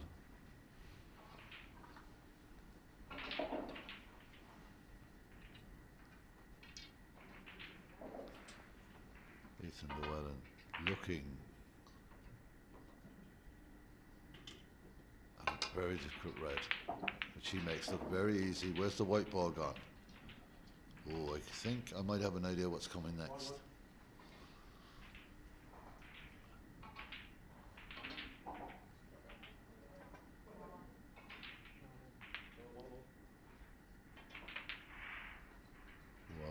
going to be tough. That is going to be tough. I can't really see how close it is to the yellow ball, but it looks like he's not giving him a whole lot of options up the top cushion there. It looks like he's going to have to try and put something onto the cue ball.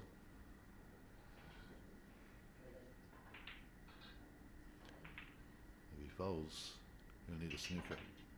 This is not easy.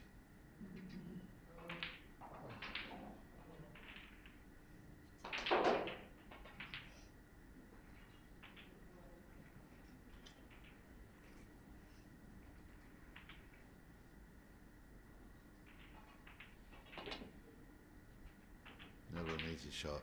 Doesn't have the angle to work with. If this goes in the pocket, well, that's such a bonus for Ethan. That's unlucky to miss the ball, but to leave it in the pocket. It just has not been Riley Pole's day. Nothing has worked. He genuinely hasn't played anywhere near to where he's capable of playing. His head must be fried at this stage, because he's been all over the table missing balls. He hasn't had a run of luck. He hasn't had a run at the balls at all. And it'll be a match to forget for the young Welshman, because you don't want to dwell on these things. He's still got plenty of matches to play here in Bulgaria, but this has been a tough experience for the young Welsh star, who has his toll in his hand and will have to go and regroup, rethink, and just put this game out of his mind. But I'm not taking anything away from Ethan. When he's had his chances, he's taken them. He's potted well in the first frame. He's battled his way through. Almost lost the last frame, but then managed to get a nice shot on the pink to sink that. And it's Ethan Llewellyn will win this match by 3 frames to 1. He's played 2 matches. He's only dropped 1 frame. It's a very, very good start for the young Englishman. Just clearing up business. No, I don't think Riley Pole can get out of here quick enough. Hasn't been his day.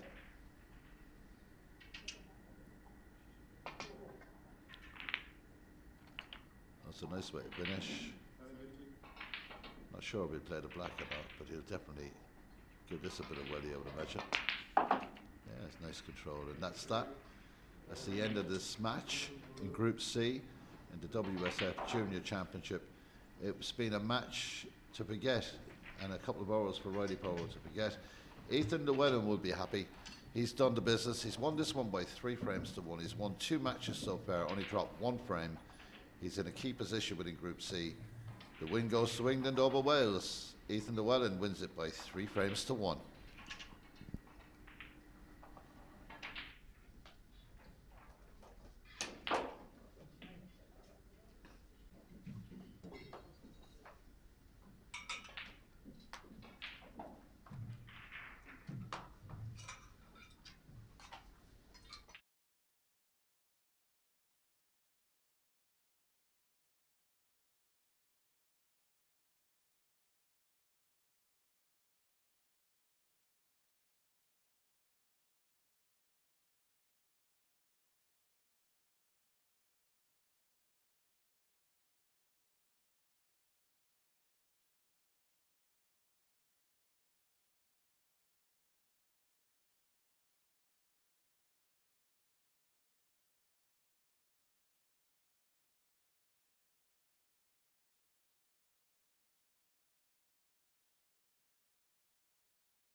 back. This is the fifth session of the day here in Sofia, and it is the WSF Junior Championship. At the table, Mikhail Larkov up against Andrea Gladik. And Mikhail, which way you want to call it, has such an improvement in his game, and he's been here as long as I can remember, since he was barely able to reach over the top of the table. This is a very good Ukrainian player, and showed a lot of quality winning the men's team event in Albania last October. He was with his partner Anton Kazakov. It was a very, very good team for such young kids, the children really, the young kids. They saw some tremendous opposition, defeated Malta in the final.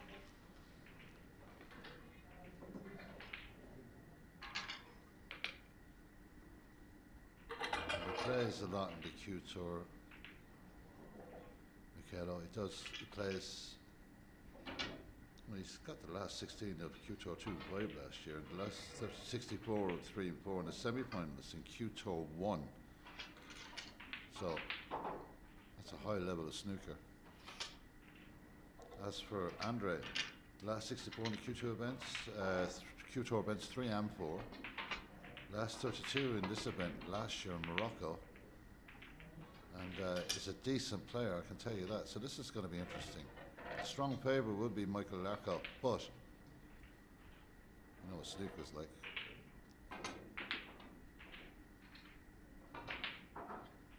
Egidijus Dudenis from Lithuania, your referee for this match as well. Well, that's an excellent shot from Larkov, straight away getting the pace of the table to perfection, appreciated by his opponent. Some results from the 4 o'clock session. When I have them all, I'll give them out. You'll be able to see all the games streamed, the commentary games. I'll tell you which commentary games we're going to do tomorrow here in Sofia. I'll be getting that information pretty soon.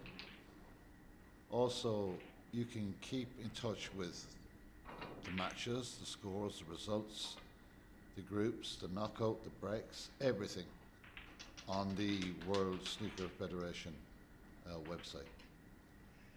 Or snooker scores on your tablet, your phone, or your desktop. Snooker scores, a fantastic system that will keep you up to date with everything that's happening here and all around the world with snooker, to be honest. So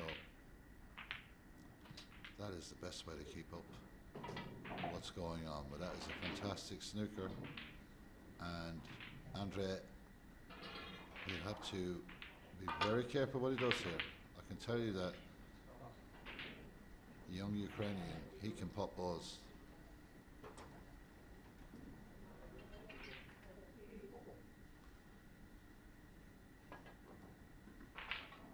We're looking to go off 2 cushions, but that's not going to get close. Nothing appealing for Mikhail Larkov on that occasion. So just goes to show you the strength of the game in countries like Lithuania, Poland obviously, and Latvia, Hungary, and most definitely Ukraine. Just showing you how the game is developing as a worldwide sport in the European region, coming away from the traditional powerhouses of England, Ireland, Scotland and Wales. Of course, Northern Ireland very much a part of the development with some fantastic players. Mark Allen, you've got Jordan Brown, and you've also got young players coming through that have the Northern Ireland Snooker public excited. Of course, they're in their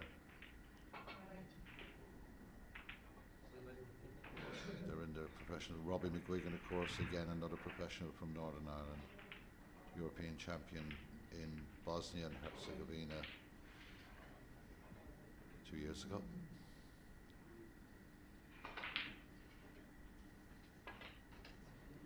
Well, this is definitely going to hit something. What's it going to leave is the question. So nearly 8 points. I think that may have worked out okay. I'm not too sure.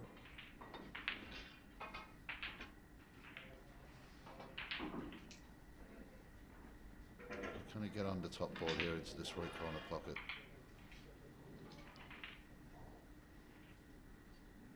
Certainly can.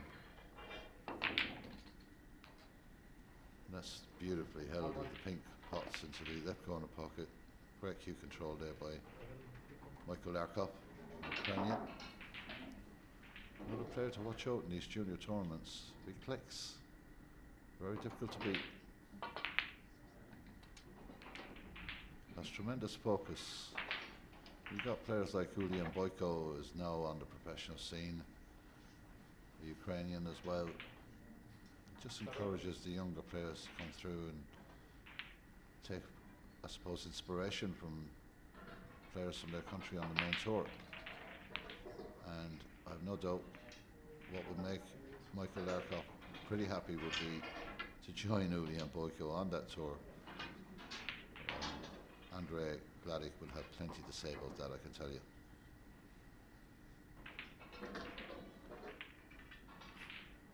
You're with us on WSF Snooker. You're with us on this pathway to the main tour. It really is a pathway to World Snooker Tour, and the opportunity is there for one of these 80 junior players.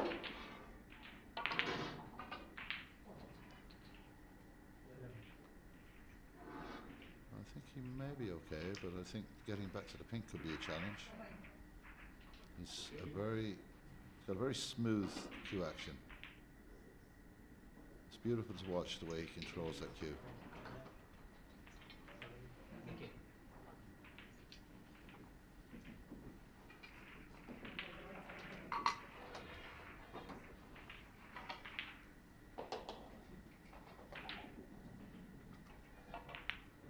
I'm quite happy to go back up the table as he left this cue ball into the pocket. That is the problem. Indeed, I think he has, and it drops in there, so that was a bit careless. Maybe he felt that he didn't hit it hard enough, but these Zingpai tables are pretty slick, I can tell you.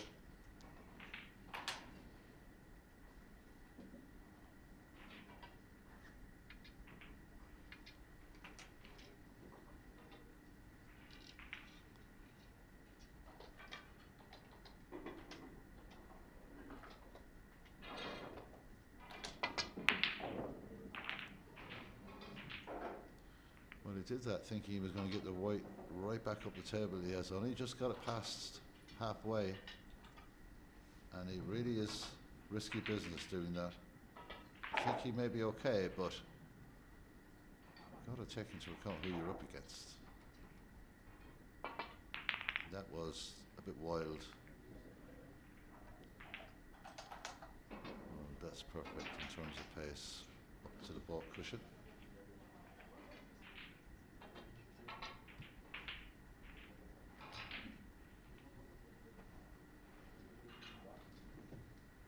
It's the opening couple of exchanges in the first frame of this match, but you've got to pick your moments or you might get a chance. Maybe looking to clip off this red. He's going to go close to that pink. That's another mistake, and there is a red available. All the red's just drifting over to the left hand side of the table here.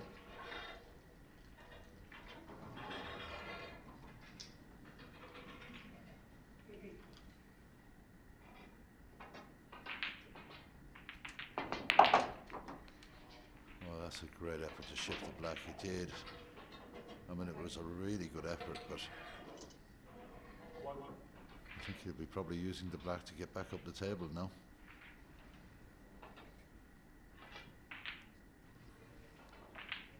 And the red will be moved. The black will come into play.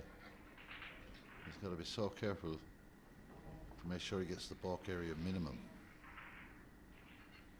He's looking to see if he can take the pink, but I don't think so. He's got to really hit this with great care to get up by the pink again. Might make the blue off the cushion actually. No, misses the blue. Is a very good shot. Hard to argue with that.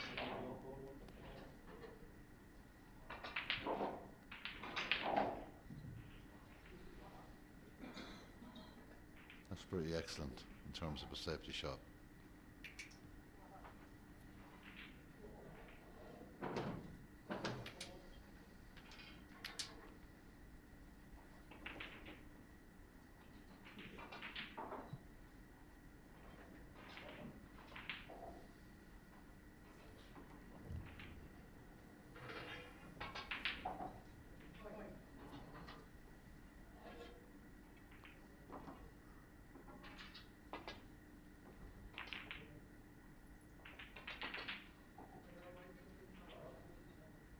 We're not just quite with the table yet, Andre. He's hitting the right pace. He's just not getting the right angles. His position is just a little bit off. But he's a good player, a very good player. And it'll take him maybe a little quicker to settle down here. Trying to maybe play himself instantly into the match, which is always difficult.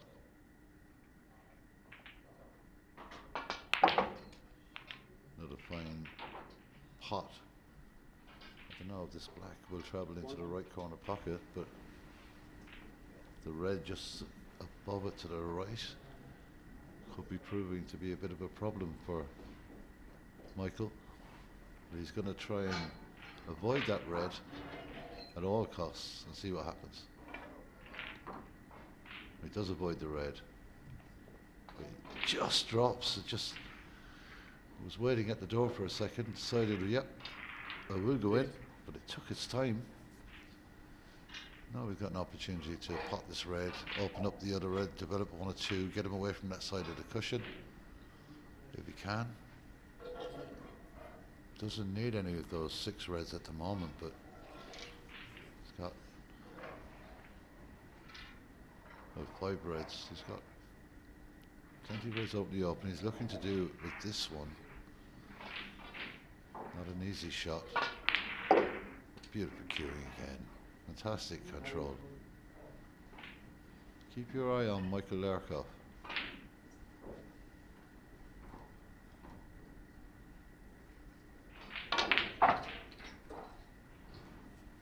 And what I really like about Michael is that he can play it fast, he can play it slow.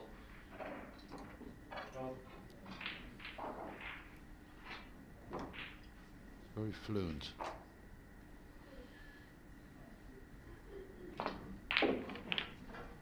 It's unlucky there. 13. It's a very tight cut on the black. Well, he'll fancy it.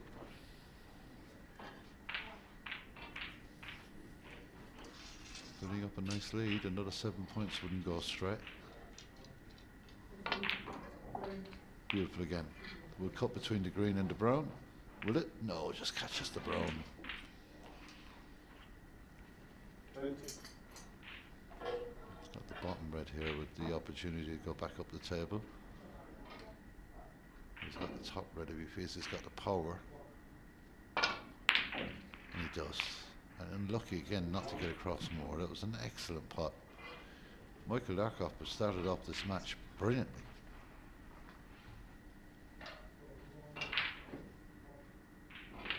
Not too fussed about it, anything of a pot, just a nice safety shot. And he's just not giving Andre a sniff at the moment.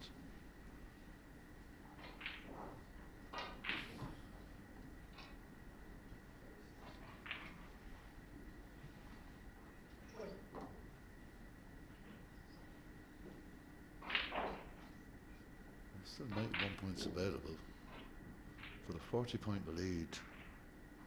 With the reds the way they're set up, it's quite significant.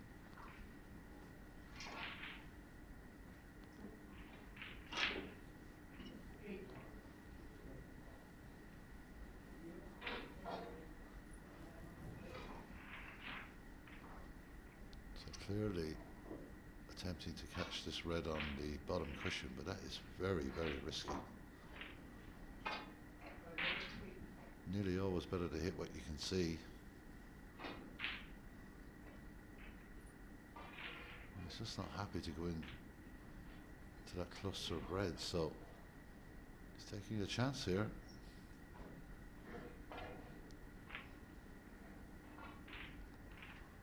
That's a great line. It's a great pace as well. It's an excellent escape, but he would have liked that white to travel onto the cushion, because now Michael has another opportunity for a cut into this bottom right hand corner, and the white ball should be heading towards the vicinity of the pink, I think.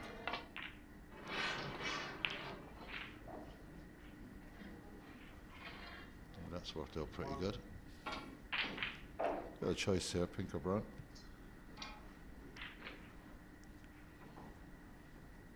Brown ball is the nominated ball to play. He has another look. He's got the yellows. Not going to go up the yellows. Too tight. Too straight.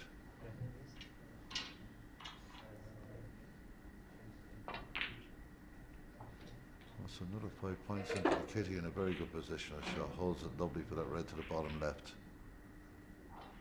Very, very good snooker so far from Michael Larkov, the Ukrainian. Young Ukrainian star showing such composure. His game has improved dramatically over the last couple of years, and he's still so young.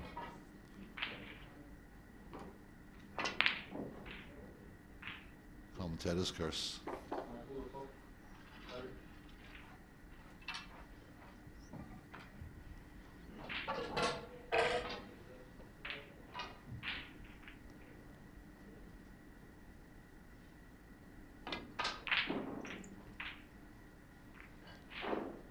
This is a very, very good shot.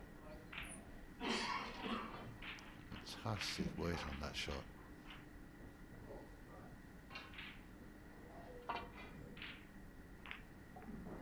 Well, this could go behind the brown because it's got a bit of pace on it. Not quite, but a little thinner than he intended, I think.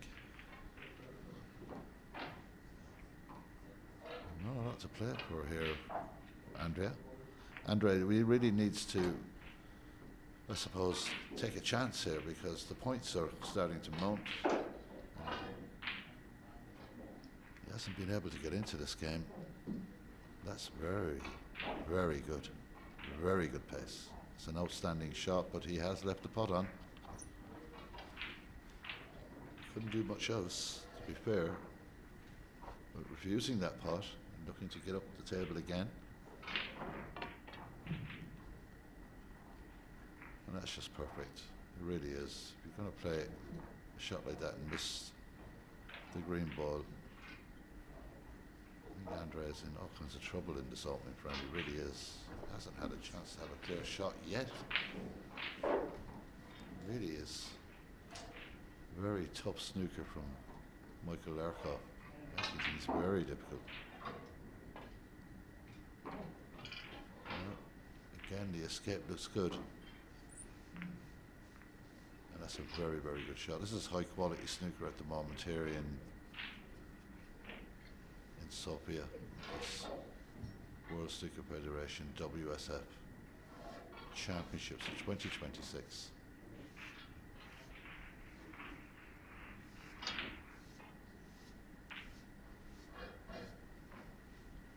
Somehow, somewhere, Andrea has to get these reds open, but also keep the white safe. He's going to keep tucking up. Well, Michael will do that all night.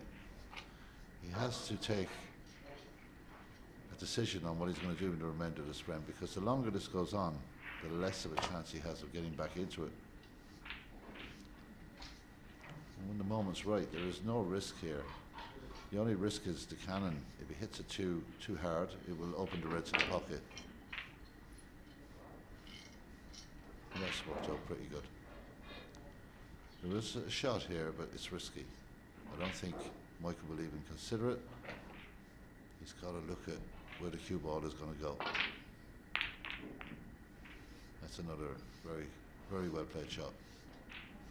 A good standard of safety between these two players, and again, Michael puts in a position where it's difficult for the opponent. He always does find the right place. It's one of the strengths of his game. So now, there's a tempter. And something has to happen with this red because he can't ignore it.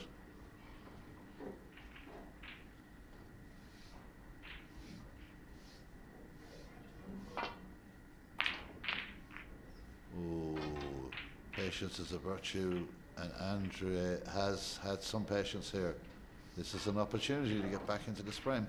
The three reds to the left are the only real obstacles. The blue isn't great, but it can be moved. There's a red over the top left, there's a red or two in play. This is a chance. One. I think he's left that very straight.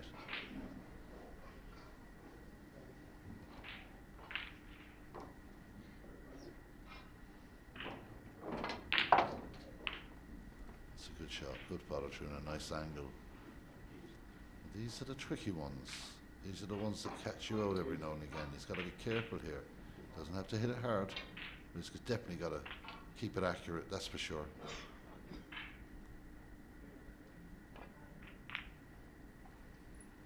That's well played. 9. You've got two balls up the table to work with. He's starting to claw back a few points here.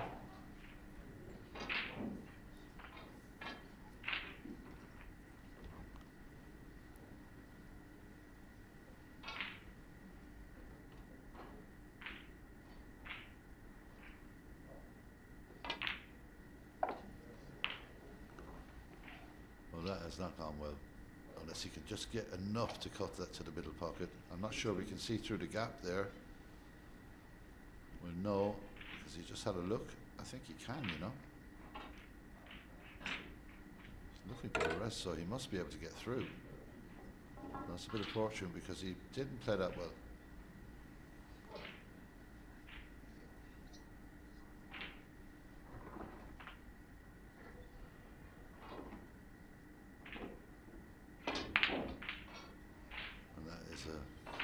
Poor mistake.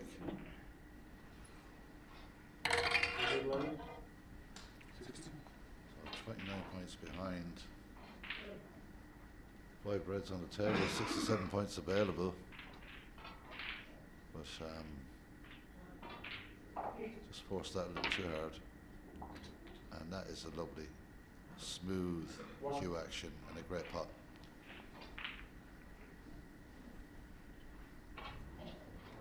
Michael isn't concerned about points, he's concerned about getting rid of reds. He's got that lead. It's a very good shot, beautiful cue action, nice arc on the shot. And he's got to be careful here because he needs an angle to move into those reds.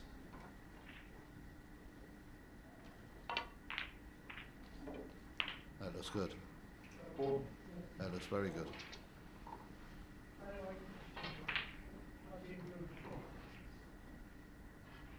Top spin on this shot. And he gets one out. This is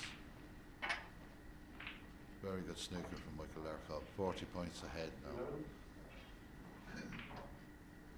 59 points available.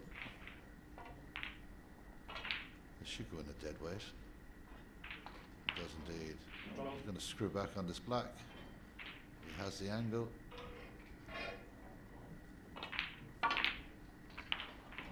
We'll just look to get that white up the table. Doesn't need to do much with the reds. He's in control of the frame.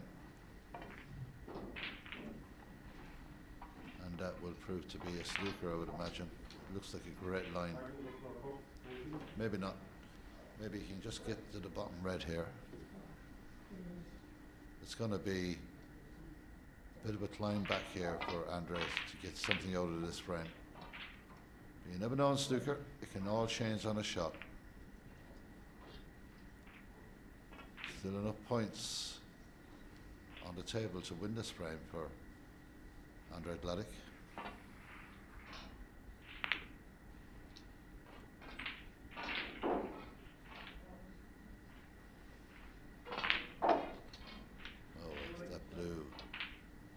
hugged the red around it for the last few seconds there. It's the last thing that Vladik wanted to see. He needed to have the 2 balls to play with. Of course, having said that, he's just going to try and free it up straight away. Makes sense. Got to be careful. He does, but look, where's the red going to end up? The pinks flies towards the pockets. It's been I think that there may have been a foul there.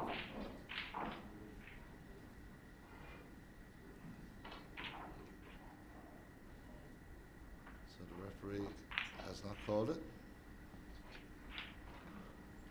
I know that Michael Larkoff was looking.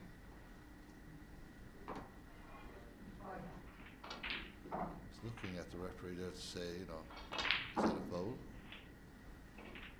The referee deemed it not to be a foul, so back we go.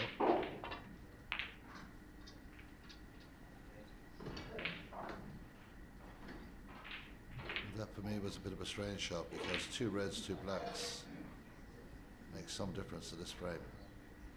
That was poor from Michael Larkoff, it really was. These are moments where you have to keep your composure. The decision is made. You have to abide by the decision that's made and block it out your head. That's obviously was still in his head when he was playing that shot. Temperament is important. Composure important. It's probably raging inside. I know the black goes to the pink spot, so this could be I suppose the really crucial shot of this frame. I really believe it can.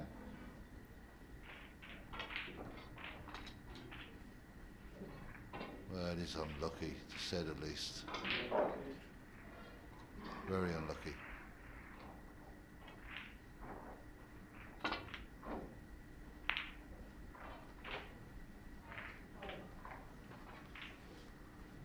So 40 points the difference, just 35 points available.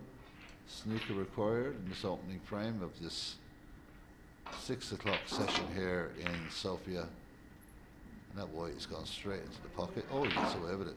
It looked, but at the same time, look where the red has ended up. It's not been a very fortunate first frame, and it's been conceded by Andrei Gladik. Michael Larkoff leads by 1 frame to 0. Pretty much in control of that frame, the young Ukrainian. And he'll be happy to get off to a good start. We're back with the second frame very shortly.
So we're ready to go with frame number 2. Michael Larkoff to break. Leads by 1 frame to 0. And was pretty much in control of that game. He didn't give his opponent many opportunities. And that is where his game has come on leaps and bounds. Doesn't hit the best break off, but it's not too bad. His game awareness of where he leaves the cue ball now is so sharp. If he's not going to go for the pot, he's not going to give you much of an opportunity to have one either, you know. So he's that type of player, improving all the time.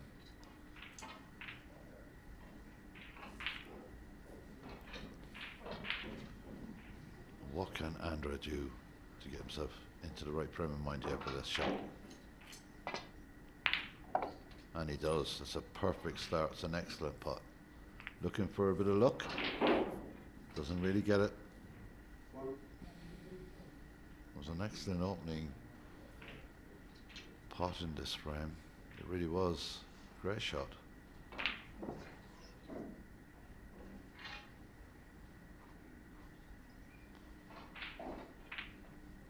So green will be the option here.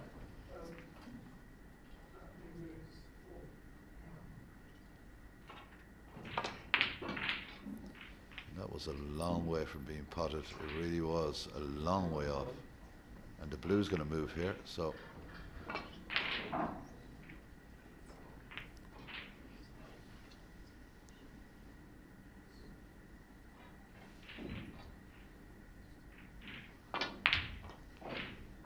almost, very close. But in playing that shot, there is the risk of this happening, and there is an opportunity now with the rest for Andre Vladic to get himself into this match, because he's been frozen out in the first frame. He really has. So it's up to him to make the most of this opportunity.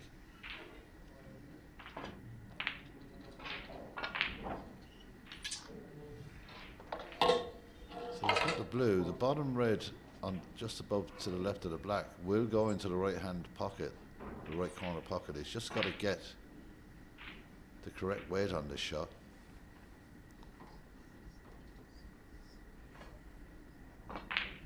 And that's a lovely stroke, it really is. He has got that perfectly right. Now the green is going to be a nuisance ball here, so he's got to think of some way of developing. He's going to take the other red, that also pots, so that's a bit of a bonus. Nice little nudge off the pack, good angle.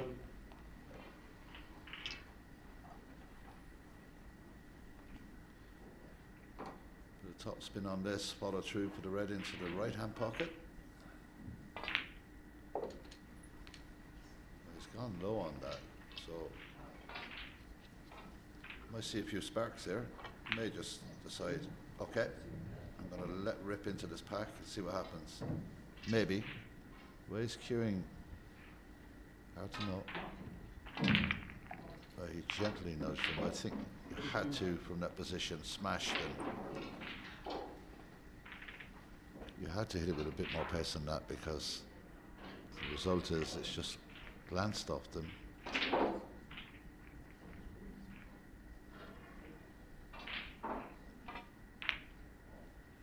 It's a good black. He's done well. The one ball that's available, he's managed to hold for that. Not an easy shot, but an opportunity to keep the break alive.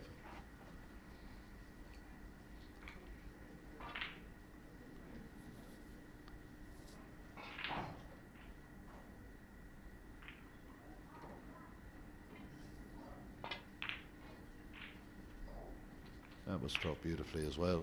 So this will do his confidence a world of good, because he didn't get a look in the first frame. So even though he had one or two chances, but he really was frozen out. Now he's in control of his own destiny here and striking the ball an awful lot better. Really showing calmness here when it needed to be. It needs to be calm when you're at the table here and then you're framed down. You've got to start focusing quickly, or before you know it's over. Again, a lovely, lovely pot. And got a whole lot of options here. I don't see anything going to each corner pocket. I could be wrong. Yeah, he's looking at a possible plant, maybe.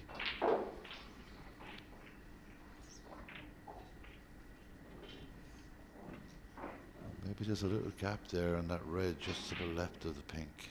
Maybe that fits through. It's hard to say. He's nudged one of the reds up and opened up a shot to that corner pocket for himself. So that's a good shot from Andre. Don't know how much of that he wanted to get, but he's still in the break. So the break moves to 38. No consideration here of going up the table, that's for sure. So he's got choices, because the other red will pot as well. The original red that he was aiming for. But he has decided to stick with this, and he's taken his whole concentration levels away. And Michael Larkoff couldn't get out of his chair quick enough. He did not expect to be coming back so soon, I would imagine. 38 points break, 39 points in front. Not to be sniffed at.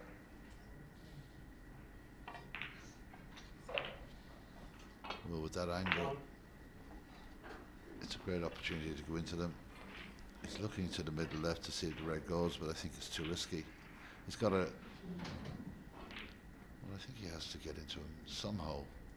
If he's going to go around the table, he's taking all kinds of problems. So he gets into them, little nudge, not too bad. Got the one to the left corner, I think. 85.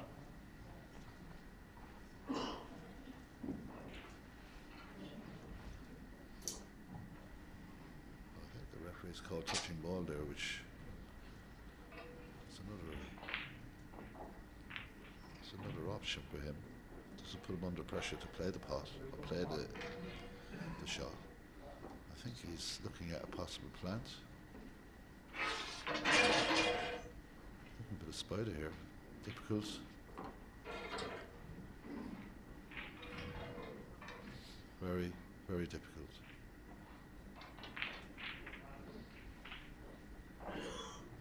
Got to get so high on the cue here.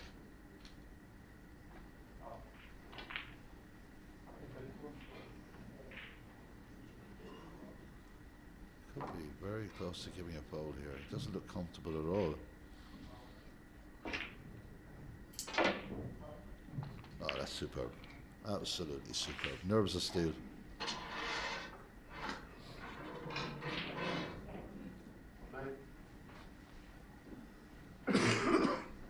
Nowhere, Michael Larkoff is now looking like he has a real chance to do something special at this visit. He really is extremely dangerous and is a fantastic break builder and has got a good reading of the table. You don't give him opportunities like this. He normally punishes.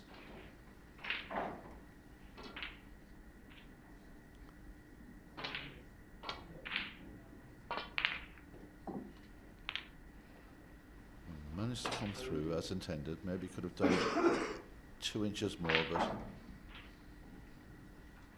angles are not a problem for this young man.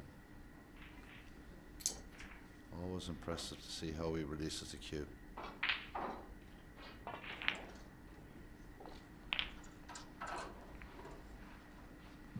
So still choices are there. The reds are starting to open up a bit more. There's points on the board. Suddenly this frame is alive for Larkoff again, and again another perfect example of total stability over the shot. Doesn't move a fraction.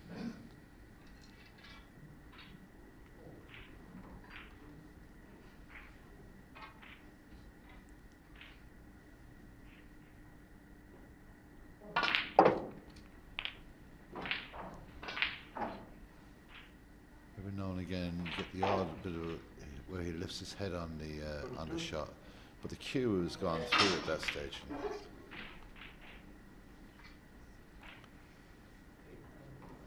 It always, more than 99 times over 100, will hold its line once the cue has gone through. So, is this another plant? I think it is. Obviously spotted that quite a while ago. And this opens up all the reds. It's perfect again, but he's gone too far with the cue ball.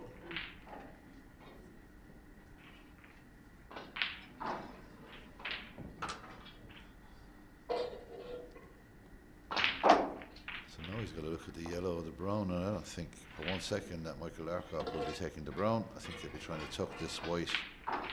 Will he take the yellow? Well, he's looking at the angle of the pot, which I'm surprised at. In the first frame, if there was a risk involved, he just did not want to know. And there's a great opportunity here for a good safety shot behind the brown. Oh,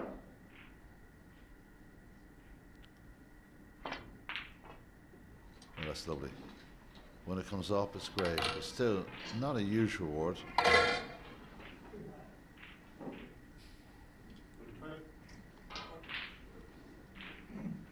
The early visit in the 38 break from Andrei Gladik is just being whittled away to just 4 points.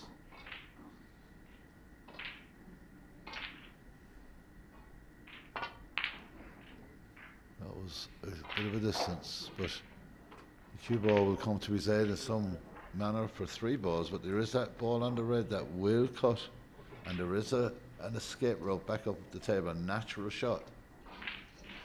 He's looking to the left.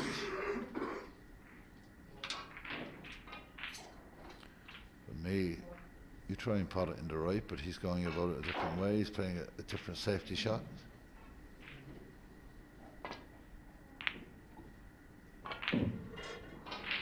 Yeah, well, that was cleverly thought of. But still, Michael Larkoff can get to this red. And if he had potted it, I think he might have had to tuck up behind the brown. But anyway, that's irrelevant.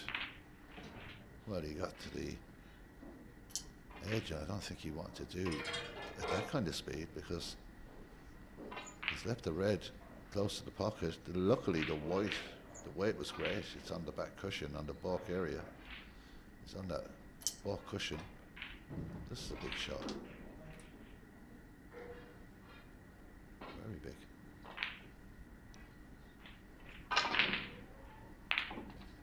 Well taken too. Andrei Gladik is now back in charge of this frame.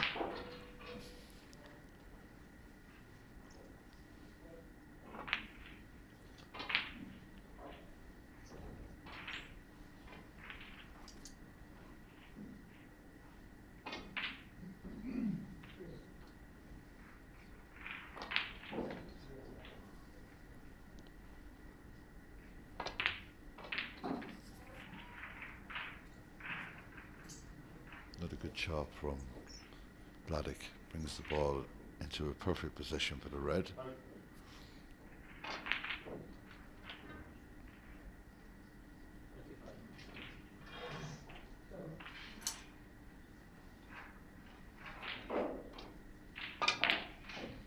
Another good shot and well held position for the black. Frame winning opportunity here for Andrei Gladik. Very good opportunity. Ball's looking nice, well spread out. Almost all on the spot except for the green, so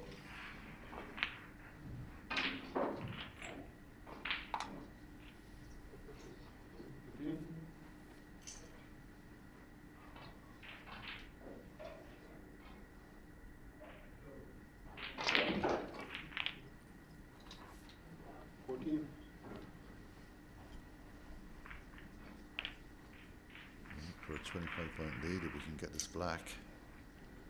There's just 35 points available. Red in 2 colours, and you're almost over the line in this frame.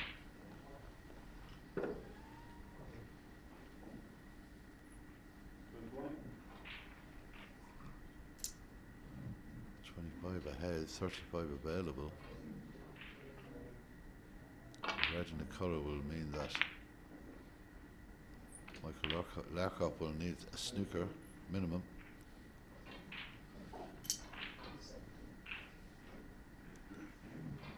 So this is spraying ball in a way. 26 points ahead. 27 available. Something distracted him there. I don't know why he stopped there, but he has distracted him. It's a pressure ball because it's most definitely frame ball. And that's good concentration.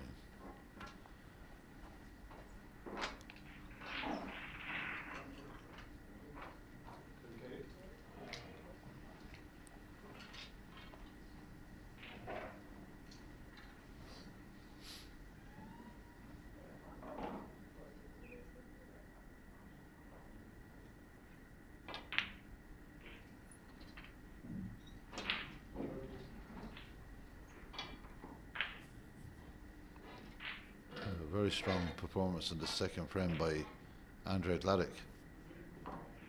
That's the last 32 of this event last year in Morocco. You don't do that unless you're pretty good. I don't think Michael will get out of his chair. When he does, he decides that he's going to play on. I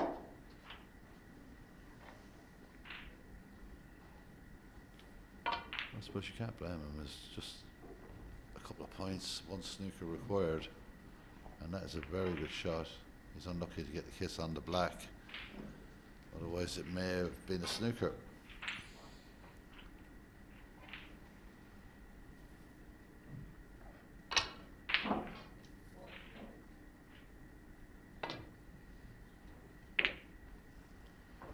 This would be near the pocket, I would imagine. No, it's got a bit of pace on it.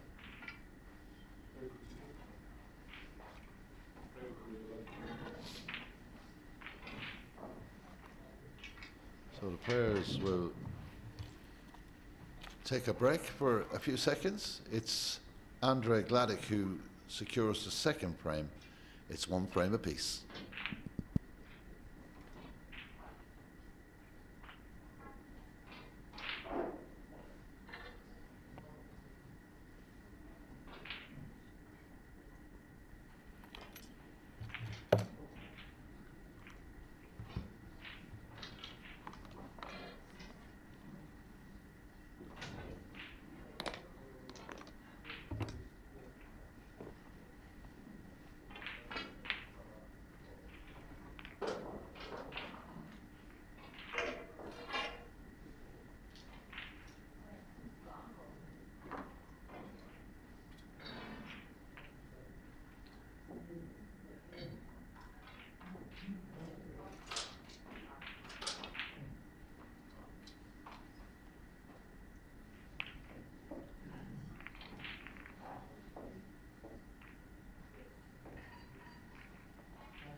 So we're ready to get underway with the third frame. And one thing you can say about these opening two frames, both players deserve to win the frames they've won, which makes it interesting.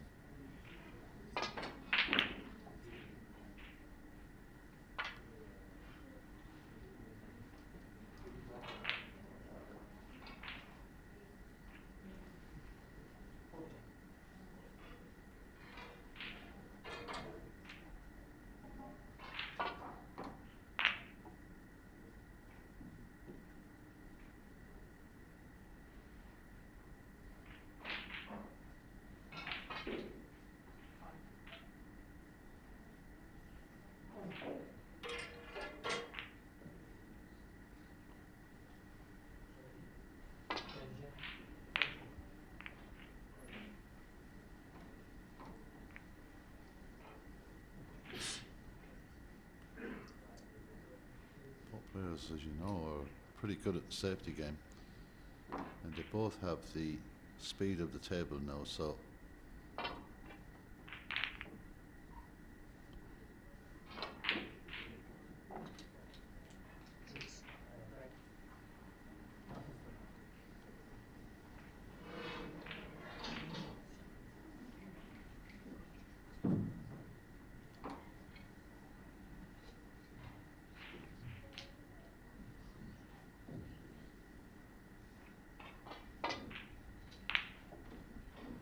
well, an attempt and a good retreat back to balk again.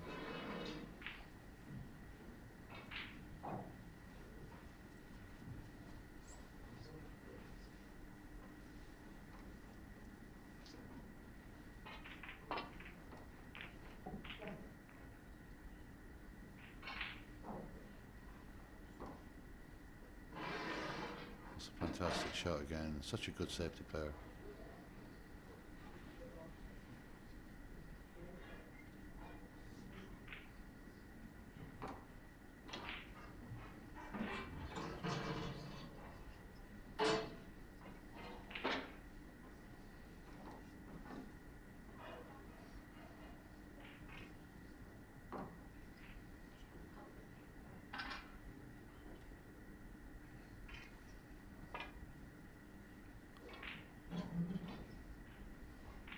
Well, it's another very good shot from Andy. Nice weight.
Well, that's the opener.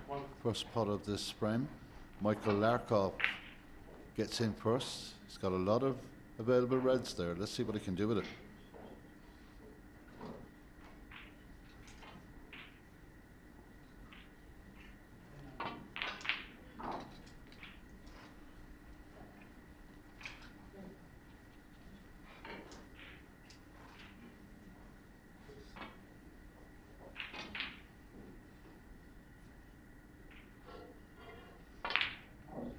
Well, he really forced that hard to get back up. He took his eye off the line, and that really was a golden opportunity. And now I feel that Andre Gladic will punish Michael Larkoff.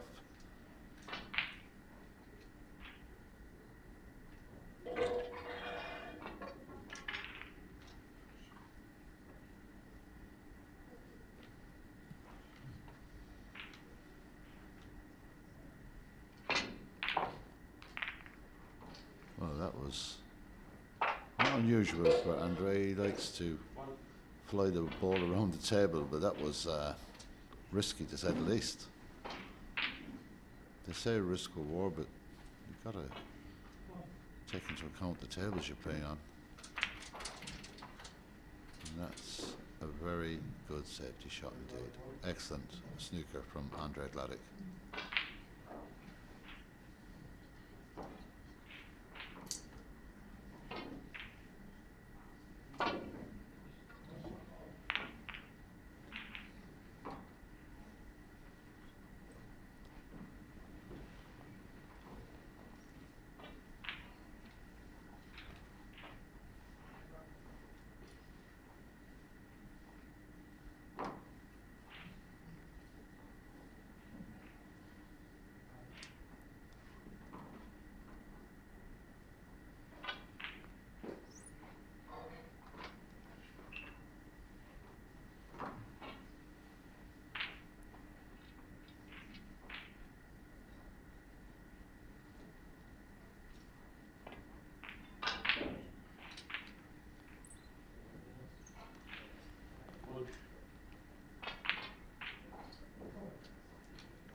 So there's lots of opportunities, lots of available shots.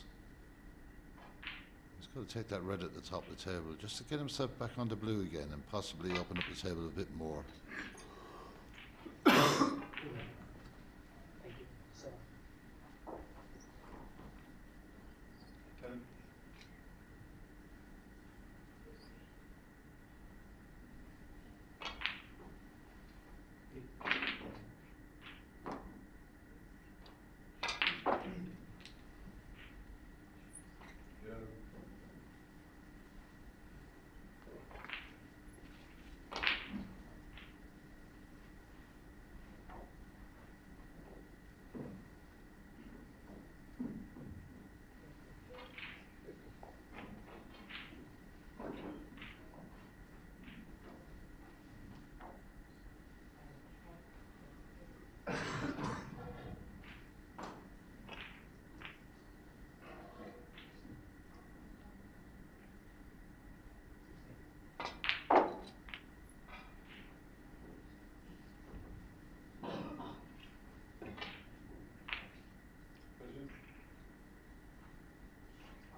So this is looking very good for Andre. He really is starting to find his way into this match. Didn't get any chances in the opening frame, and that's down to the superb play in the opening frame of Michael Larkov. But now he's got his wits about him. He's starting to look a little bit more confident going around the table and starting to cue that bit much, I suppose that much better. He really, well, this is the old commentator's curse. Can't beat that. I think he's left himself without a pot here. He's got this cut. It's very, very tough. But he has recovered well a few times already in this game. And he's done it again. It's a very, very good shot. Not only the shot, but look at the position. Really good.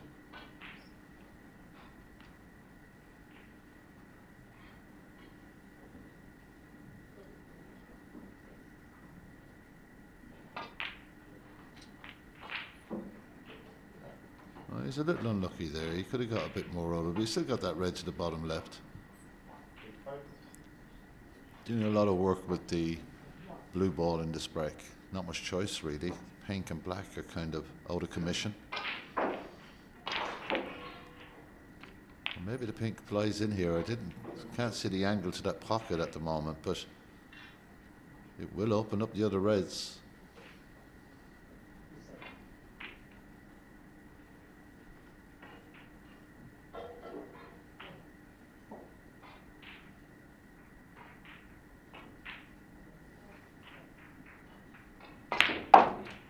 Does again.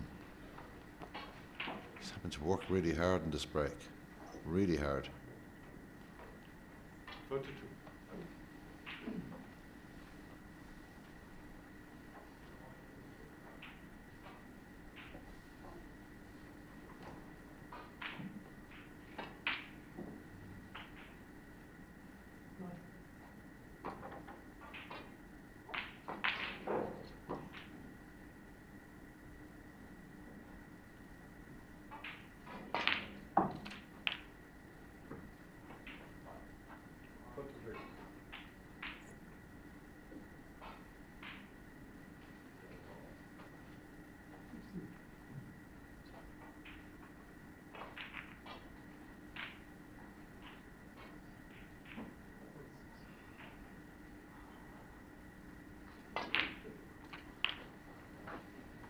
Again, the struggle.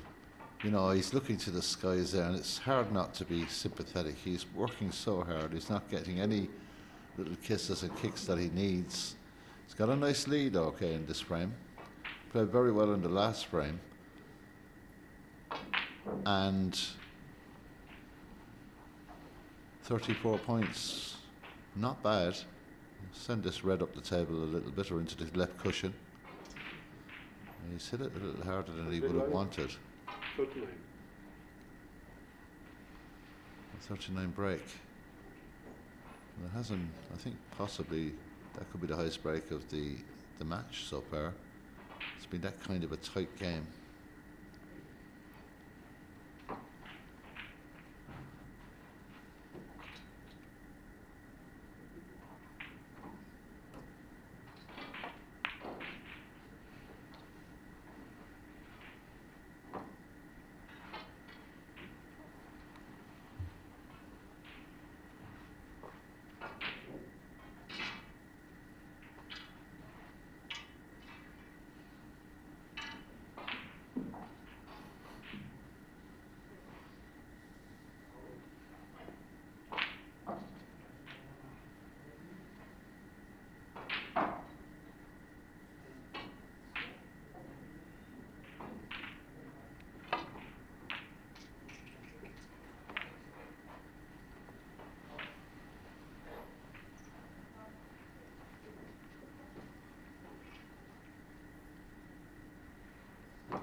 Back off.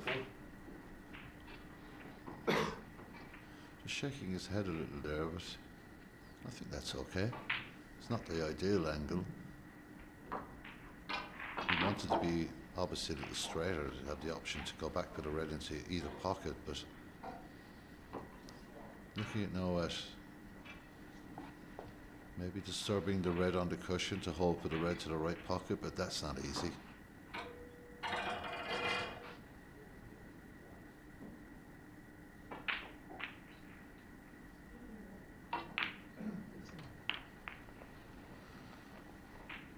Yeah, the danger was not catching that red on the cushion on the left-hand side. Caught it a bit too square, and safety is the next option. But he's got a few points on the board here. Wasn't getting a look in the early stages of this third frame.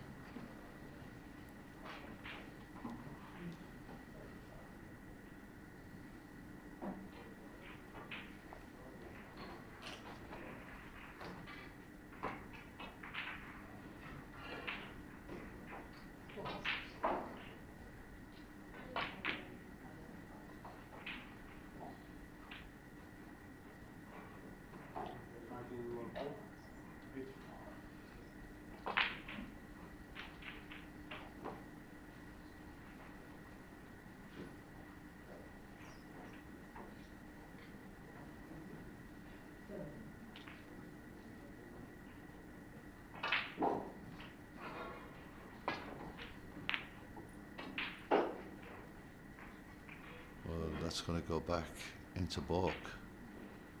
It means that these reds are going to open up slightly, and then it becomes that time in the frame where you take your chances, you get your rewards, and this is going to be very close to the green. Not quite close enough.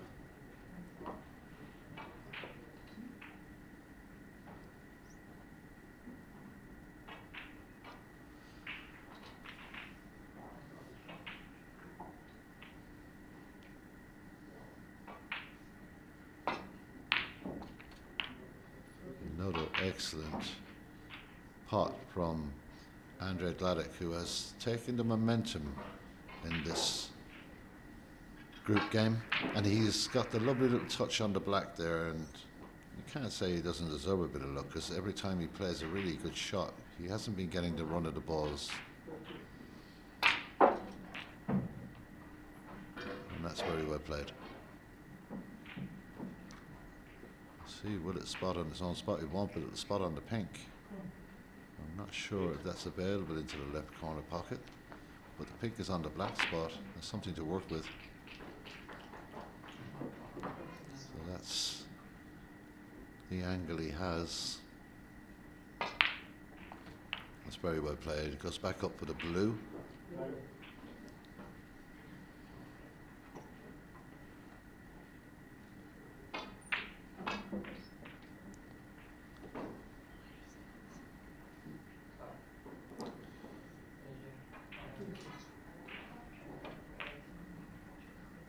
Well, that's well played. He's held doubly to this left corner pocket. Should have a nice angle here to get himself in a position to disturb those reds off the next colour, but he's got to just hold, put the right angle on the pink here. He's got to get below it, and he does. He holds, yeah, just enough. Cannot take his focus off the pot. Looks at the potting line. He really has to concentrate on the pot here.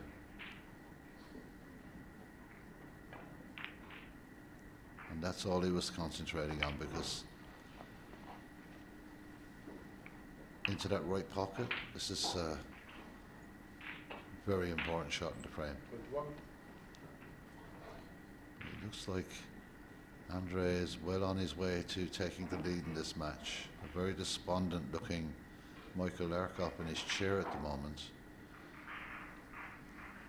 Just not able to stay with Andre in this, and decides to send the pink into the cushion and the reds up the table, and that makes it even harder. 21. So just 43 points available, and that's the tall order. Snooker required, and doesn't look like it's going to be easy to get that either. And he's conceded by touching the pink, concedes the frame, Michael Larkoff. Andre Gladick leads by 2 frames to 1 and has turned this game on its head after an impressive opening frame from Michael Larkoff. The last 2 belong to Andre Gladick in lead, 2 frames to 1.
So here we go. Michael Larkoff to break, trails by 2 frames to 1.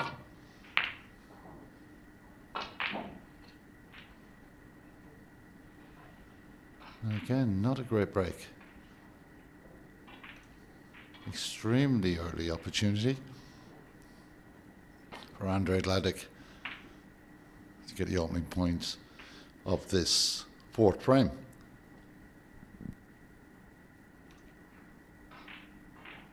He does just that. He's got the angle here. If he wants to be really adventurous, wouldn't surprise me with Andre. The sensible route is the green ball.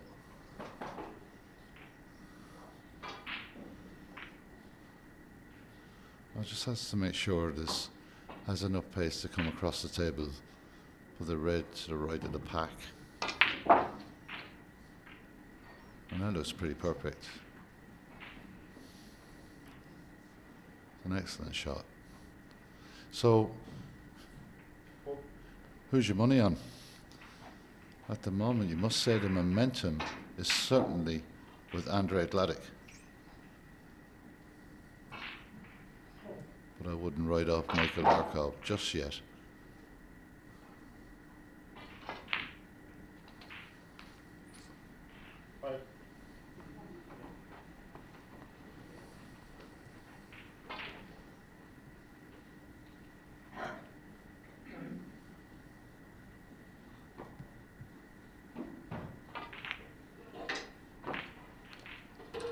Well, you can see the frustration is. It's understandable. He hasn't really been given any little kiss or kick in the right direction. He's had to work very hard for his points in this match. But still in control of the break at the moment.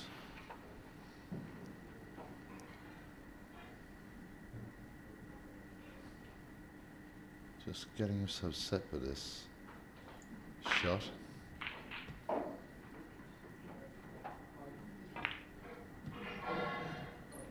Extremely difficult shot. Wasn't far away. Hasn't done a lot of damage either. Michael Larkov can see this as damage, but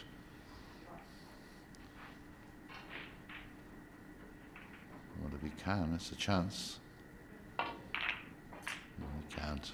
He's trying to make this safe. He's okay because the red is slightly below the centre pocket.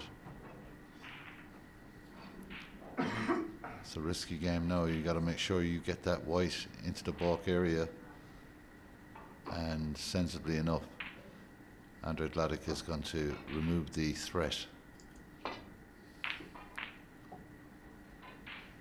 It's a good shot. I'm glad he did that, because when you get into frames of that situation, you could end up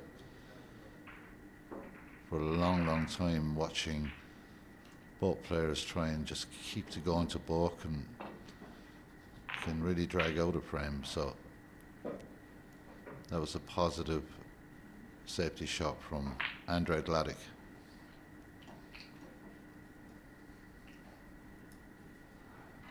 I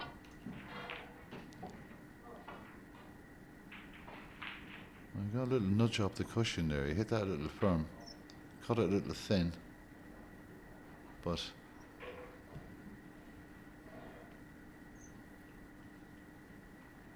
let's see what happens. One thing for sure, it's a difficult game.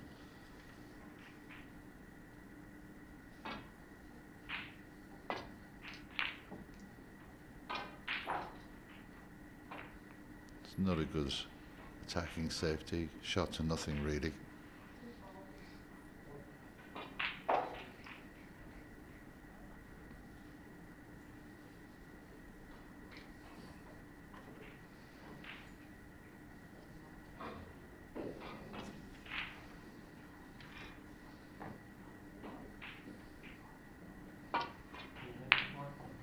Great shot from Michael Larkov.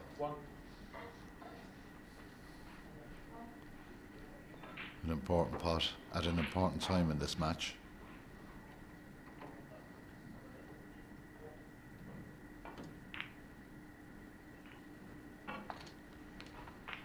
Very nice shot.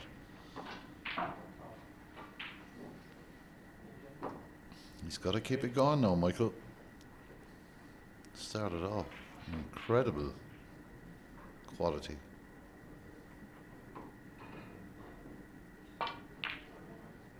It's another excellent shot.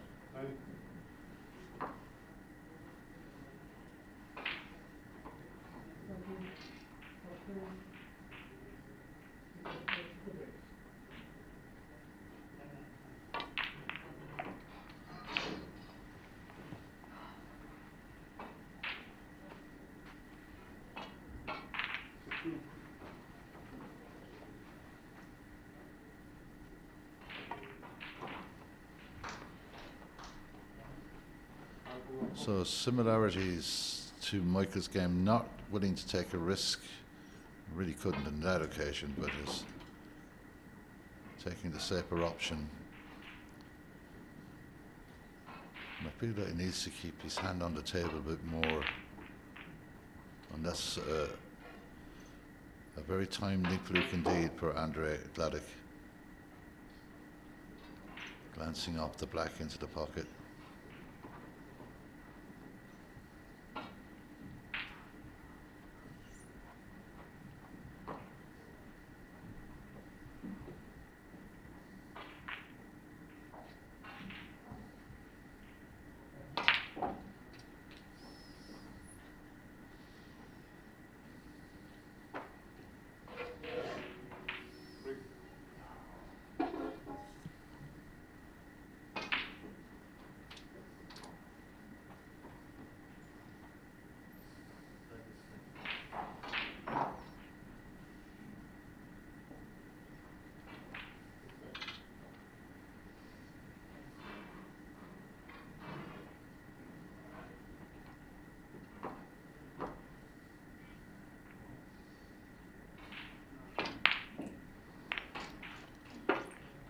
Well, there's two bits of luck there, because that could have went into a very dangerous position, but it just felt like going home to the pack, and home it went.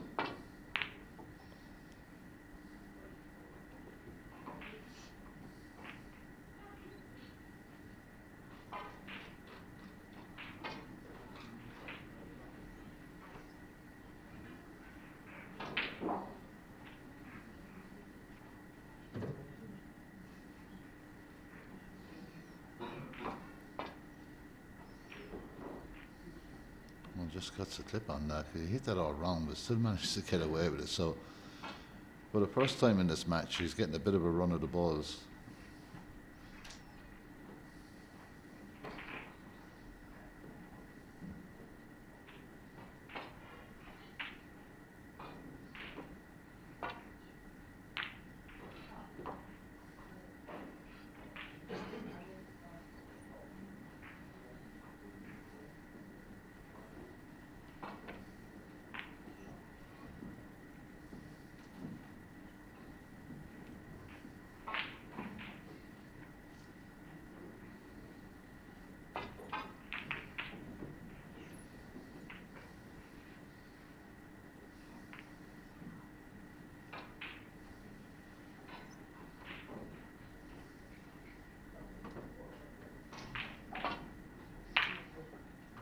Well, that's opened him up, and he's hit this ball beautifully. What a pace on the cue ball.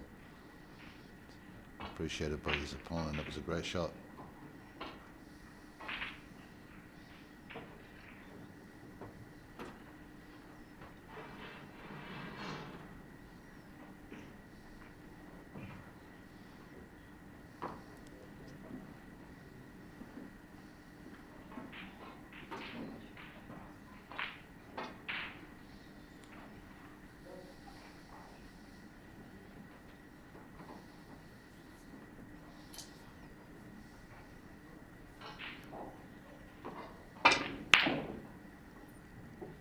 That is a lot of cue power to get that cue ball. And what's going to happen here? It's another fluke. Yeah, he didn't get a run of the balls, but he's getting plenty of run of the balls now, that's for sure. And you know what? The way the balls are set up now, there's a great chance to take this match. Just needs to get into the right position this end of the table. And that's a pretty good start. Looking to free up the pink. Has the option to go to the right hand side, come across with a black. Got lots of choices here, he really has.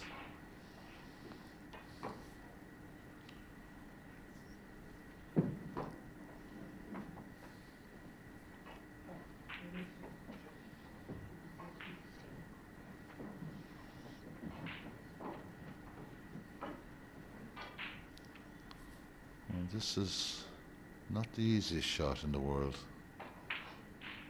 A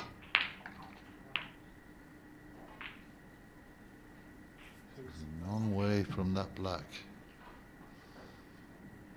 Maybe he got a kick or something there, but it was a very complicated way to play a simple shot, but he's done okay. As long as he can get this black potted in the right hand pocket, he's in prime position to take this match. Long way to go yet.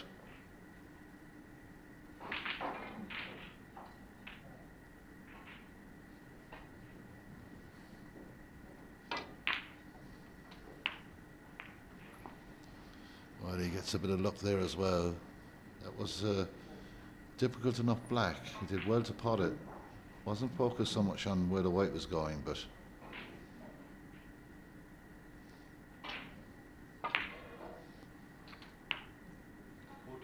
what a chance.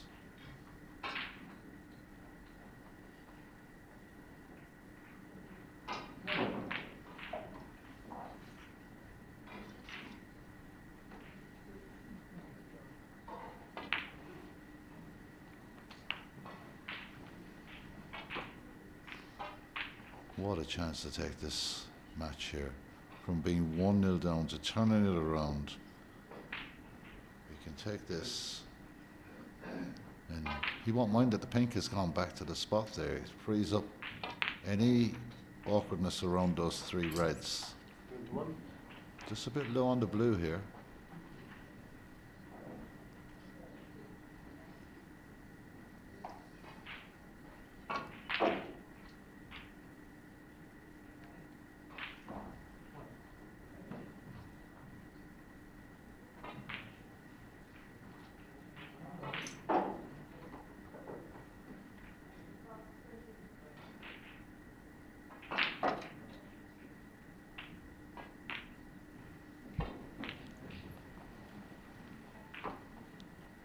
Again, leaving himself quite a distance, and the possibility of an error. No, really, this is an extremely difficult shot.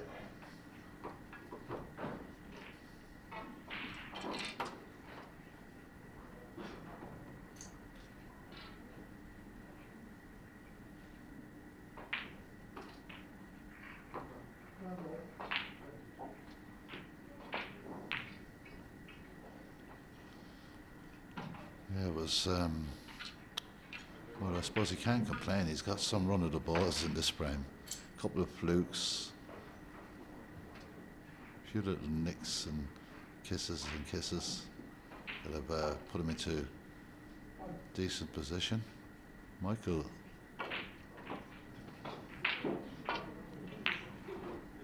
Excellent shot. Never write this kid off. Never. No, he needs that pink to bounce. He's got the brown as an option.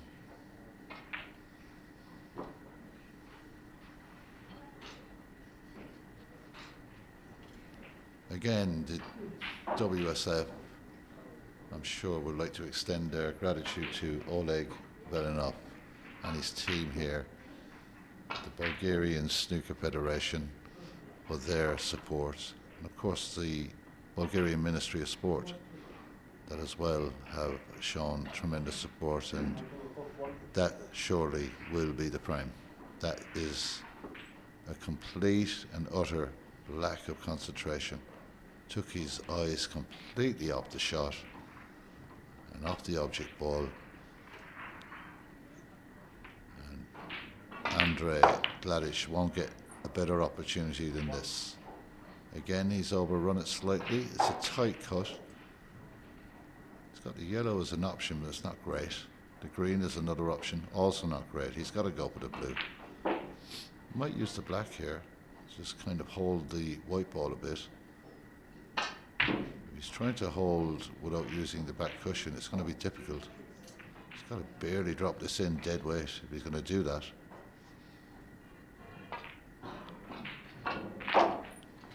It was a good shot, using the black to keep position. Got a 40-point lead now. 59 points available.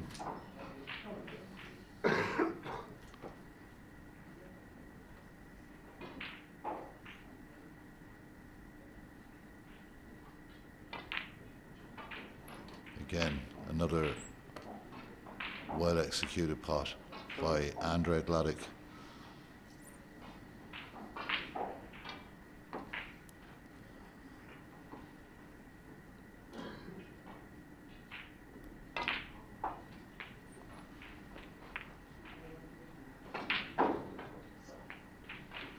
No, well, that was just careless, very careless from him. He had the match at his mercy. He's given a small bit of hope to Michael Larkoff.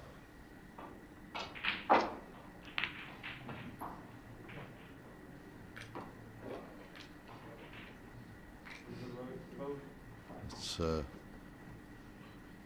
another bit of fortune, I think, for Andre.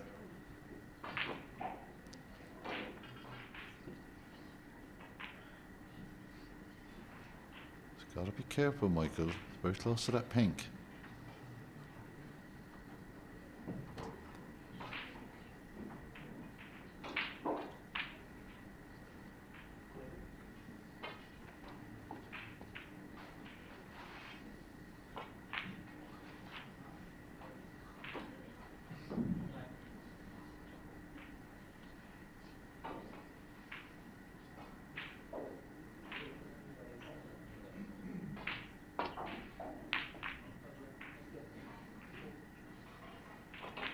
It's a good shot. Develops the red. Doesn't leave anything on unless Andre pulls something really special here.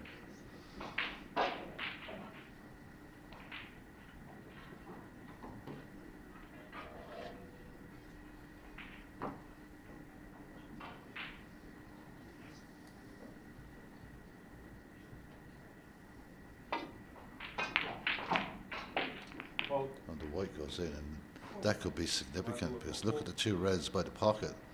The pink and black are tied up. They really are. But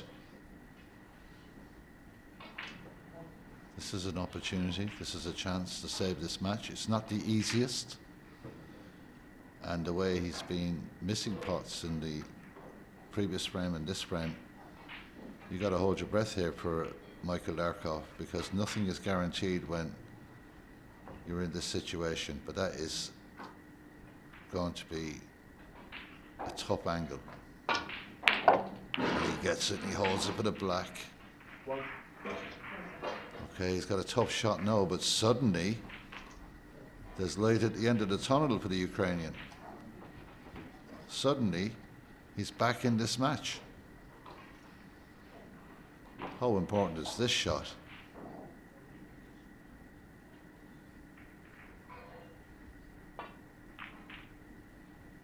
Oh, beautifully played. Now we're in a situation. Never write this kid off. He fights.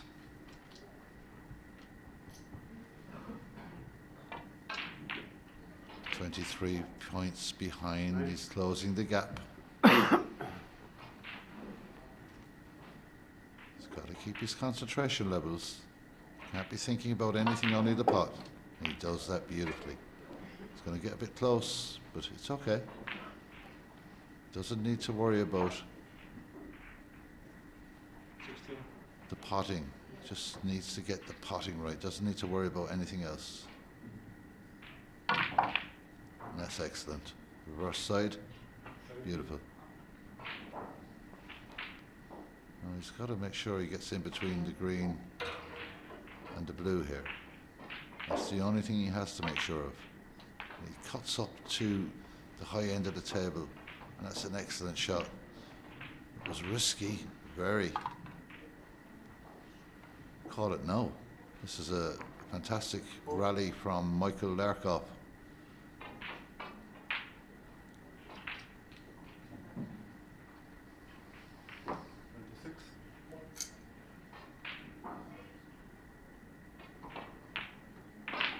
Just 5 points the difference. Or 3 points, I should say. Now he's got the brown.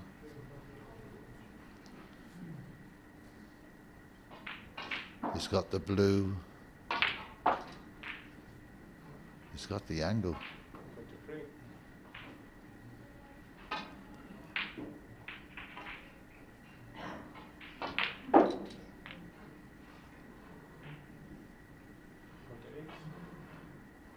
Well, he's got a bounce off the cushion, maybe a little bit more than he would have wanted. He's 6 points ahead.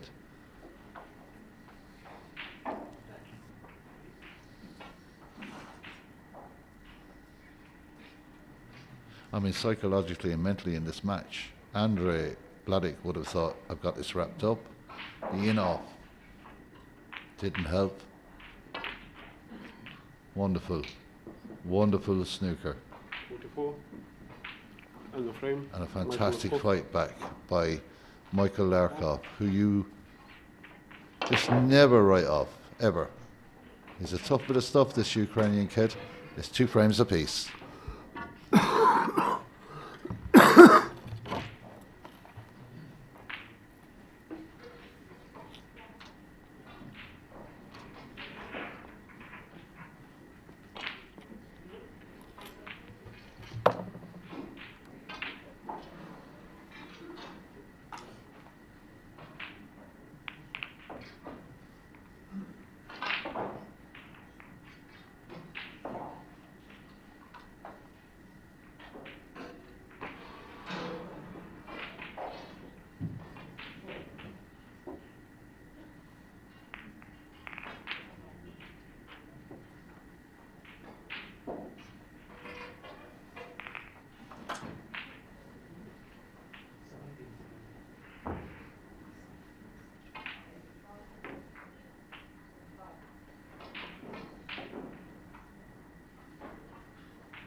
Deciding frame.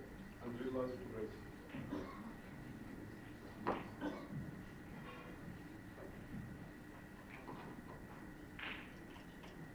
So here we go, it's the 5th and deciding frame. It's Andre Vladic against Michael Larkov in what has been a strange kind of a match.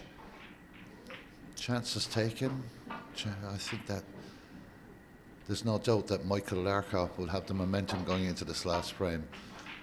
Andre Vladic must have felt, I've got this. And then the in-off. And it changed everything. But you still got to put the balls, and Michael Larkov did just that.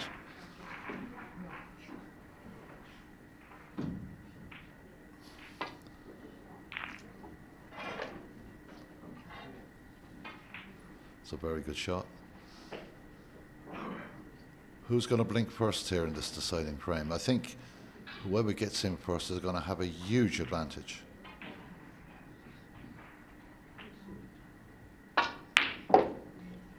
And that is what you call quality snooker. nervous as steel, calm as a breeze, and it would not surprise me to see a big score. I don't want to put the hex on him, the old commentator's curse, but he must be feeling good right now. Of course I did. Never fails.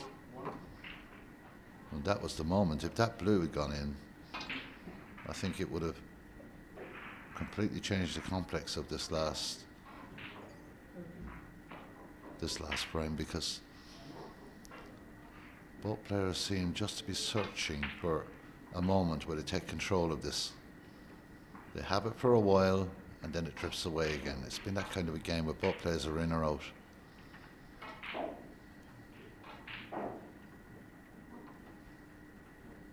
And this could be the punishment of that miss.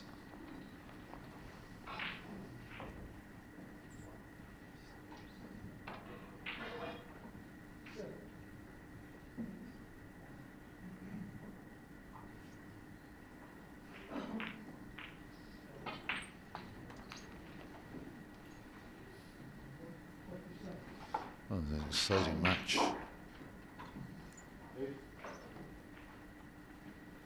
see all the frames on the screen there in around the 60-odd point mark. Hasn't been a huge scoring game,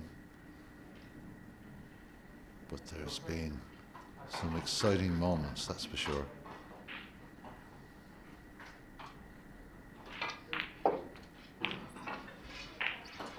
Nine.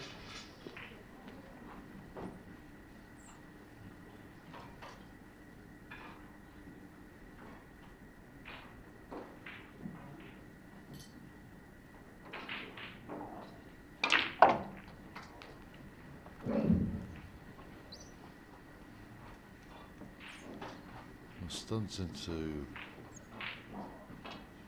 the pack, opens out one or two options, not easy options.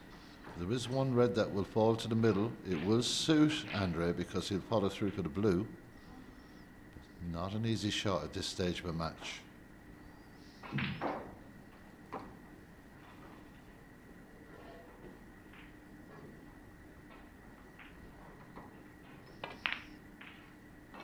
Excellent shot. Just needs to wait to travel, and it does. Just the right side of the blue.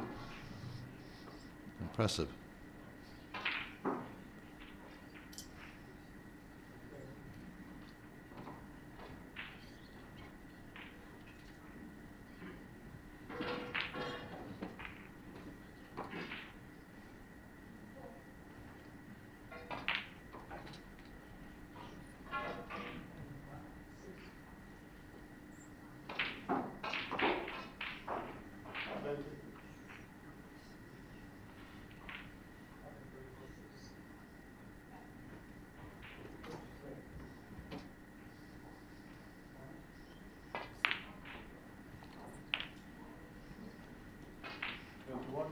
Just when everything was going right for Michael Larkoff at the end of that last frame, tremendous snooker play right up to the pot on the pink to bring this to a deciding frame. Pot's a fantastic red, but then misses the all-important blue, and this is how momentum can swing so quickly in this game.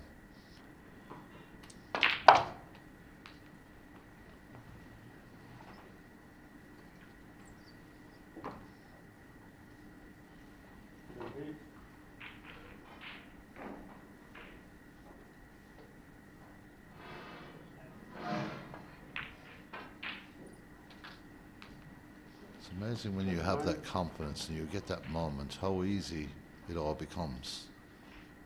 Whereas at certain points of this match, both players were struggling.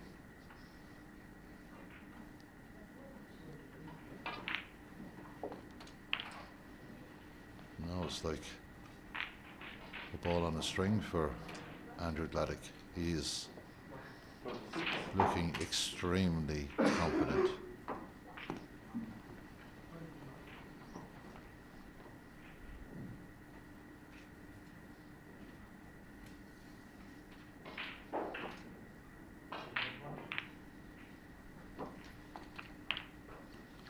The sun. It looks like it's going to take something really unusual to see Andre make a mistake here, because he's cueing the best he has in this whole match, not forcing any of the shots. Could have been a little less up the table for that one. 44. He's got an early 43-point lead, and in the context of this match, most of these frames have been won around a scoreline of 64-65. With so many reds left on the table, his confidence will definitely be up.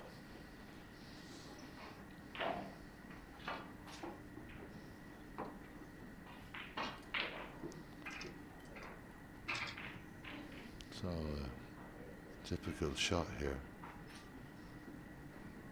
It looks like he's not going to miss anything at the moment, but this is not easy. Again, the weight is perfect, the shot is good. And I think the writing could be on the wall for Michael Larkoff here. If you're going to play your best snooker of a match, play in the deciding frame, that's for sure.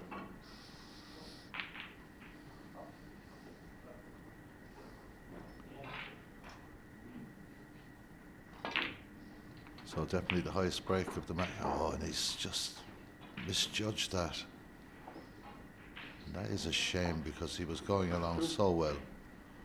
So Michael Larkoff will get another chance.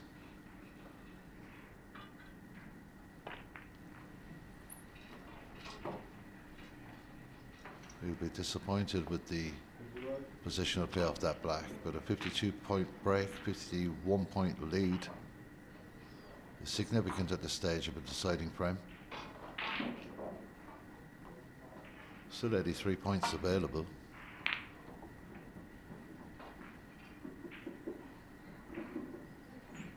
Well, that's a very, very good shot to nothing, it really is. He's got this red to the left. I think he has to consider what he's going to do here. I think he's got to go for it. He might try and just play back up the table, but that's risky. Instead, just decides to put the cue ball on the top cushion. This is an opportunity for Michael to possibly get that cue ball close to the baulk cushion. Got to be careful where he puts the red. Every shot is difficult at this stage of a match. You know you just can't afford another mistake.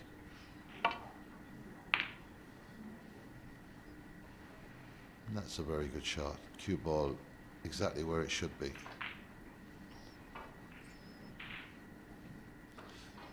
Some results from the earlier sessions. You can catch up with, like I said, with all the results. Look at the players, the referees, the live scores, the groups, the knockouts, the breaks, and the schedule. It's all there on the World Snooker Federation website. You can go to snooker scores on your phone or your tablet. That will keep you up to date with what's happening in the tournament here. Joe Connolly from Northern Ireland, 2 wins out of 2. He beat Ashton Sahota by 3 frames to 1. Ian Iqbal gets a 3-0 win over Alexander Sertua.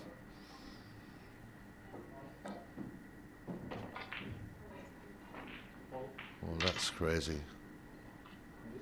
Very poor mistake. Vladislav Gradinari from Moldova, 2 wins out of 2. He beat Jack Borwick from Scotland by 3 frames to 0. So Gradinari hasn't dropped a frame yet. George Petrunko has beaten Radu Alex by 3 frames to 0. These are the earlier session results. There's a full session of results to come very soon. Kai Long Pang beat Rock Pignac by 3 frames to 1. Andrew Callan beat Tommy Fallon by 3 frames to 0. Petro Sedrenko defeated Eaton Kung by 3 frames to 1. As we saw earlier, Ethan Llewellyn beating Riley Powell by 3 frames to 1, and Stephen Wadriper beat Soren Andre Anton by 3 frames to 0.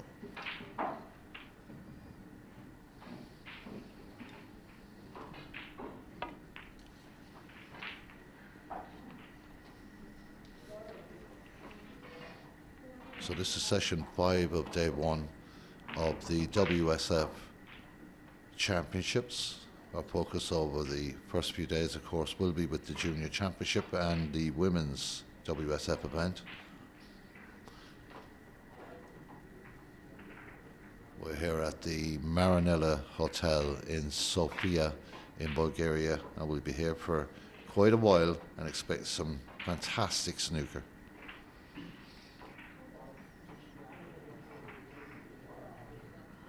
So you'll have a full session to come, and that will be at 8 p.m. this evening. So keep track. And if you're listening or watching in the vicinity, come along, you're more than welcome. Come and watch some great snooker.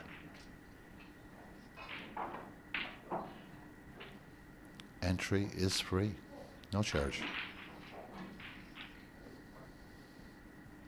The stars of tomorrow, it's your opportunity to see them at such a young age.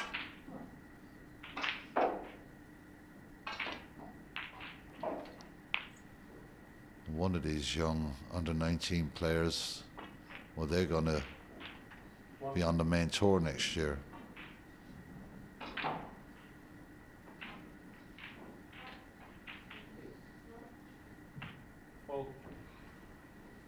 Well, that's a really poor mistake from Andre to Powell there. It's a free ball situation now. He might just tell him to play away here. Or will he take this brown? But if he's taking the shot, he's got to make the pot.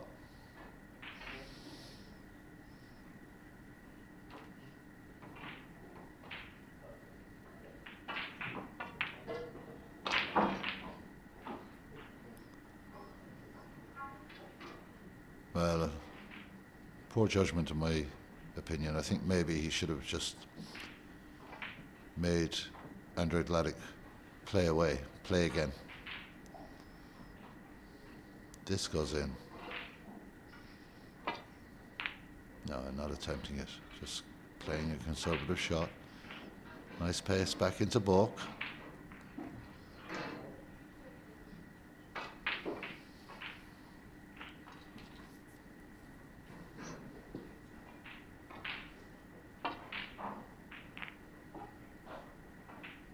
Pocket, gets the bump off the knuckle.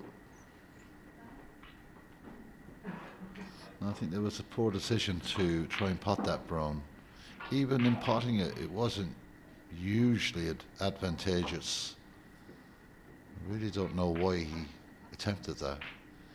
Whereas the snooker was an easy one to get out of, to be honest, but there was plenty opportunity for pots.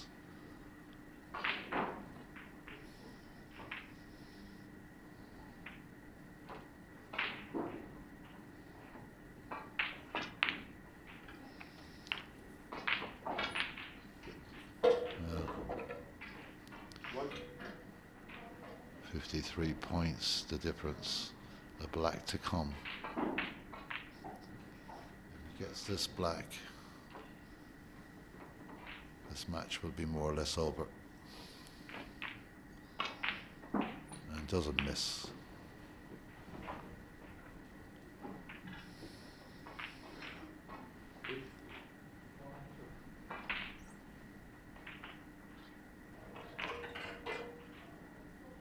Match ball here, surely.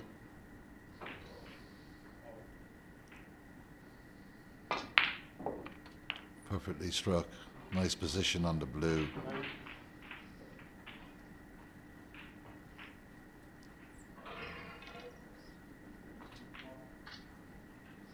Well, 61 behind. You can make that 66 behind. This match is over at this stage.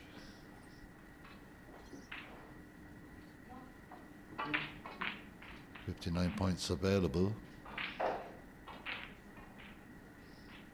He may come back to the table if this is missed. I think he's undoing his dicky bow. Indeed, this match is over. It's going to be Andre Gladic who will win what's been a tough match here on table 1 here at the Marinella Hotel in Sofia. Misses the black, but it means nothing as far as I can make out. He's taking the dicky bow off, and now he's reconsidering his position.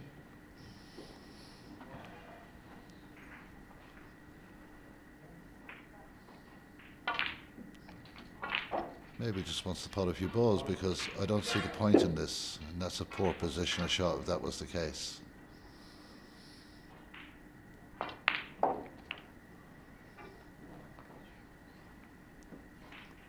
Again, poor position after a decent pot on the black with the rest.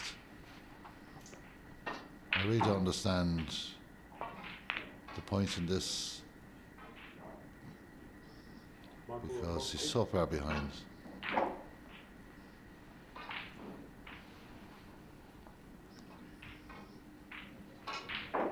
But he's entitled to play. He can play all day, play all night until the match is over. But I don't think this is doing him any good.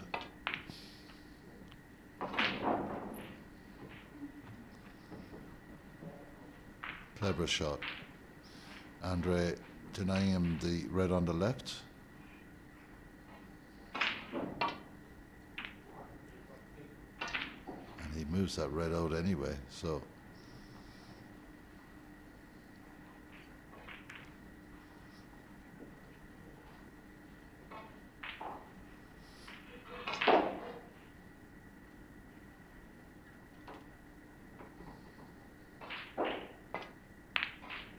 Not a good pot, 60 points the difference. And they shake hands, and really, you've got to say, looking at the match overall, Andre Gladic definitely deserved to win in the end. Now, he got a nice bit of luck in the frame, but at the same time, coming from a frame down where he didn't really get an opportunity to take any pot, he showed his strength of character and come through in the end to win this match by 3 frames to 2. But I wouldn't be writing Michael Larkoff up just yet. He's still well in this tournament. It's going to be an interesting event, this junior WSF championship. It's really going to be interesting because there's so many good players and so many capable players. It's impossible to pick a winner. But one thing for sure and certain, Andrew Gladic, he earned that victory. He won it by 3 frames to 2. We'll be back tomorrow for commentary, but don't go anywhere, because we do have the games to come in the next session, and of course on table 2 there's live streaming. There will be a match here very, very shortly, and the games will continue. We'll be back with more commentary games tomorrow, and I hope you enjoyed the snooker right through to the end and the close of play today. From all of us here in the commentary team, we will say good night to you. We'll see you tomorrow. Do stay with us. You'll still be able to see the match on table 1 coming up on the 8 o'clock session. I've enjoyed today. It's the first day of the championship. Let's look forward to more snooker. From me, Derek Kiley, and everyone here at the venue in Sofia in Bulgaria, good night. A win for Andre Gladic. He wins by 3 frames to 2.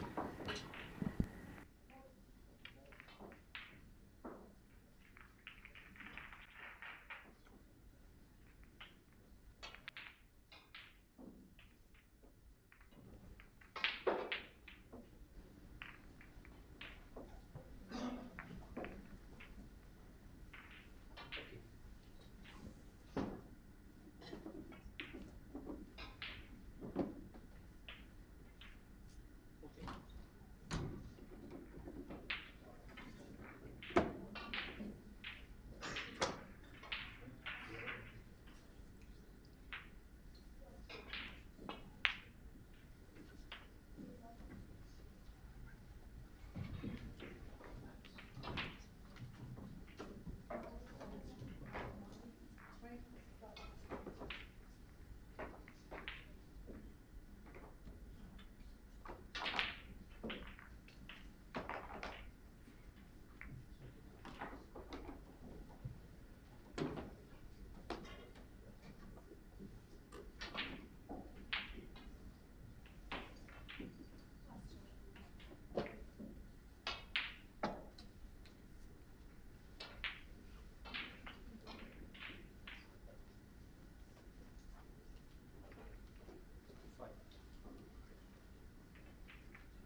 3.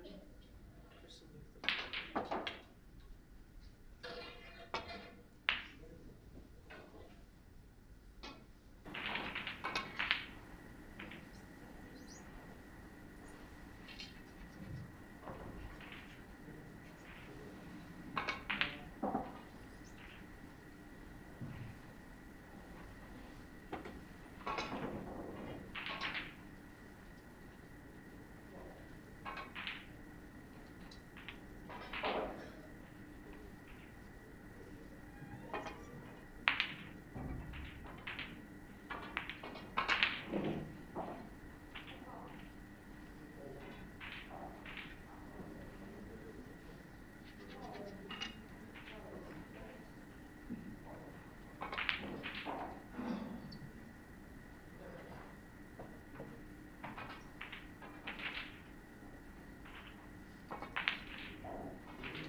Equals 14.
Seven.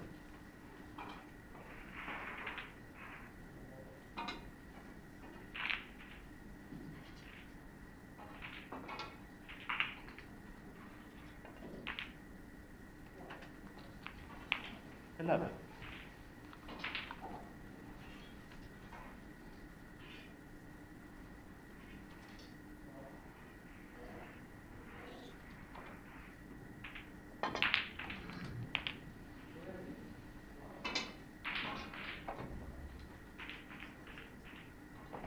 18.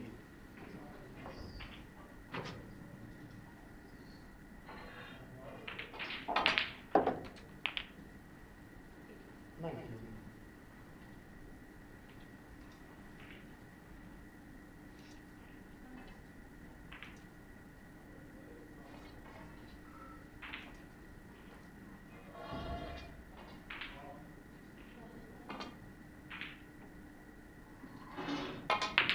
20.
1.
Six.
Edward Jones 3.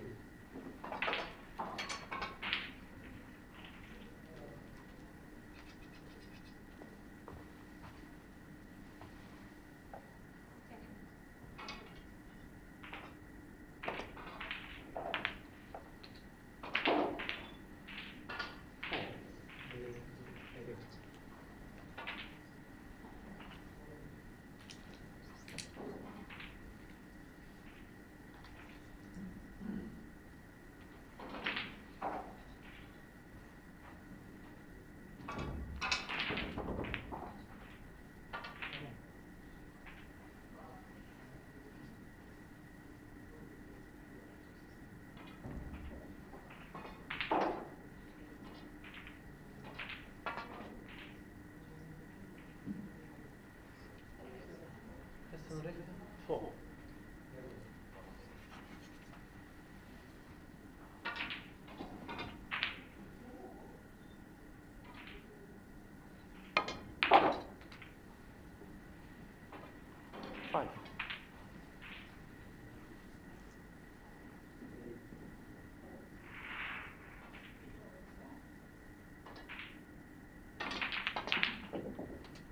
11.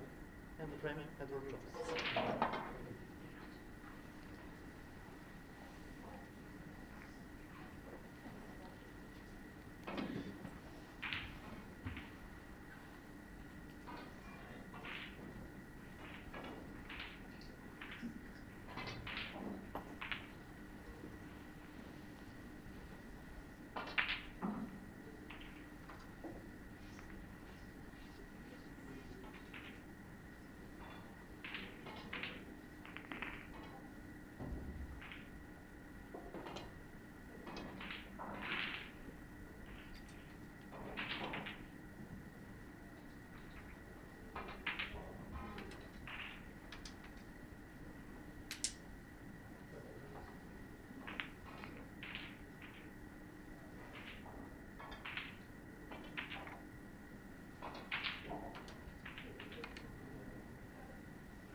Second frame, Edward Jones.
Nine.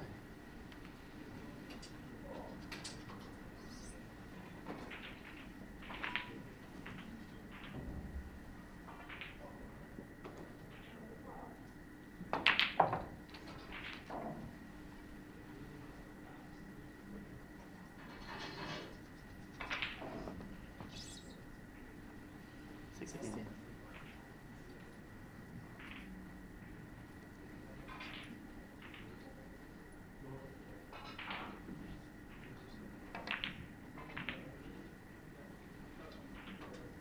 Just a select of the 16.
59.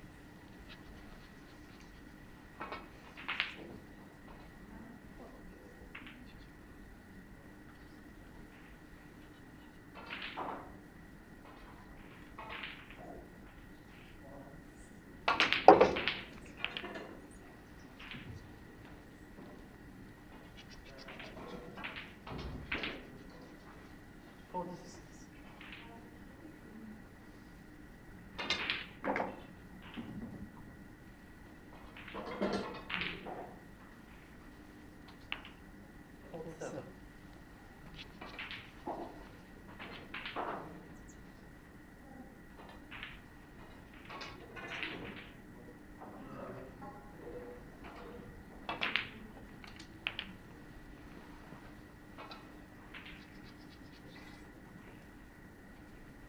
Fifty-four.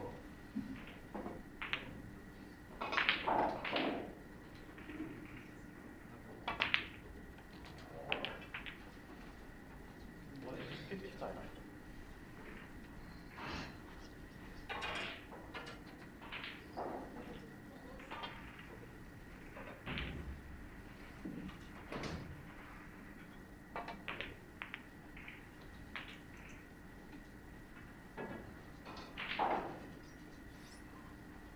60.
Snooker.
Fold.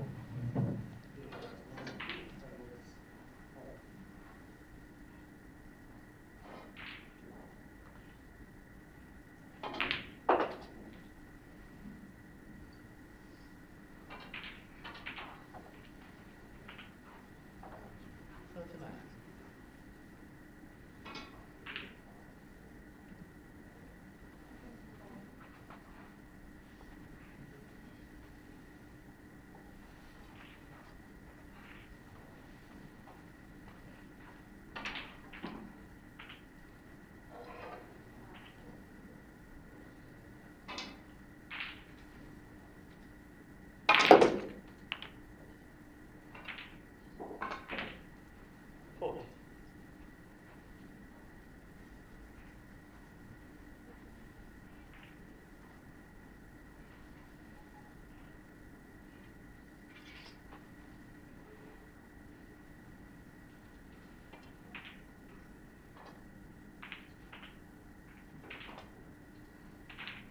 Brown.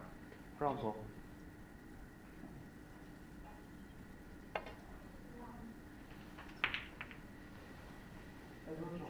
Fold.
One.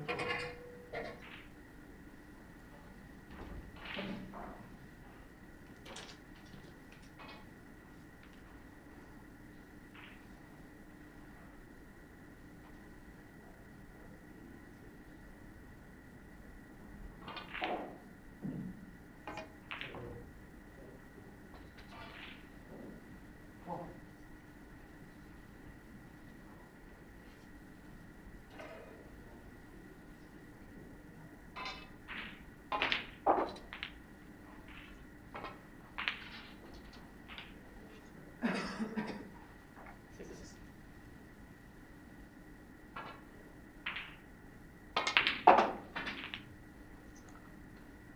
Hey.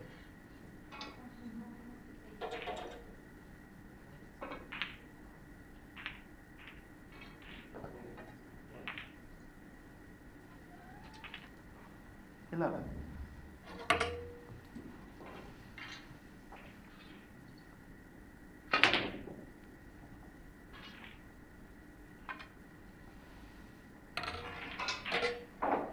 Hello, Jones, 11, and the frame.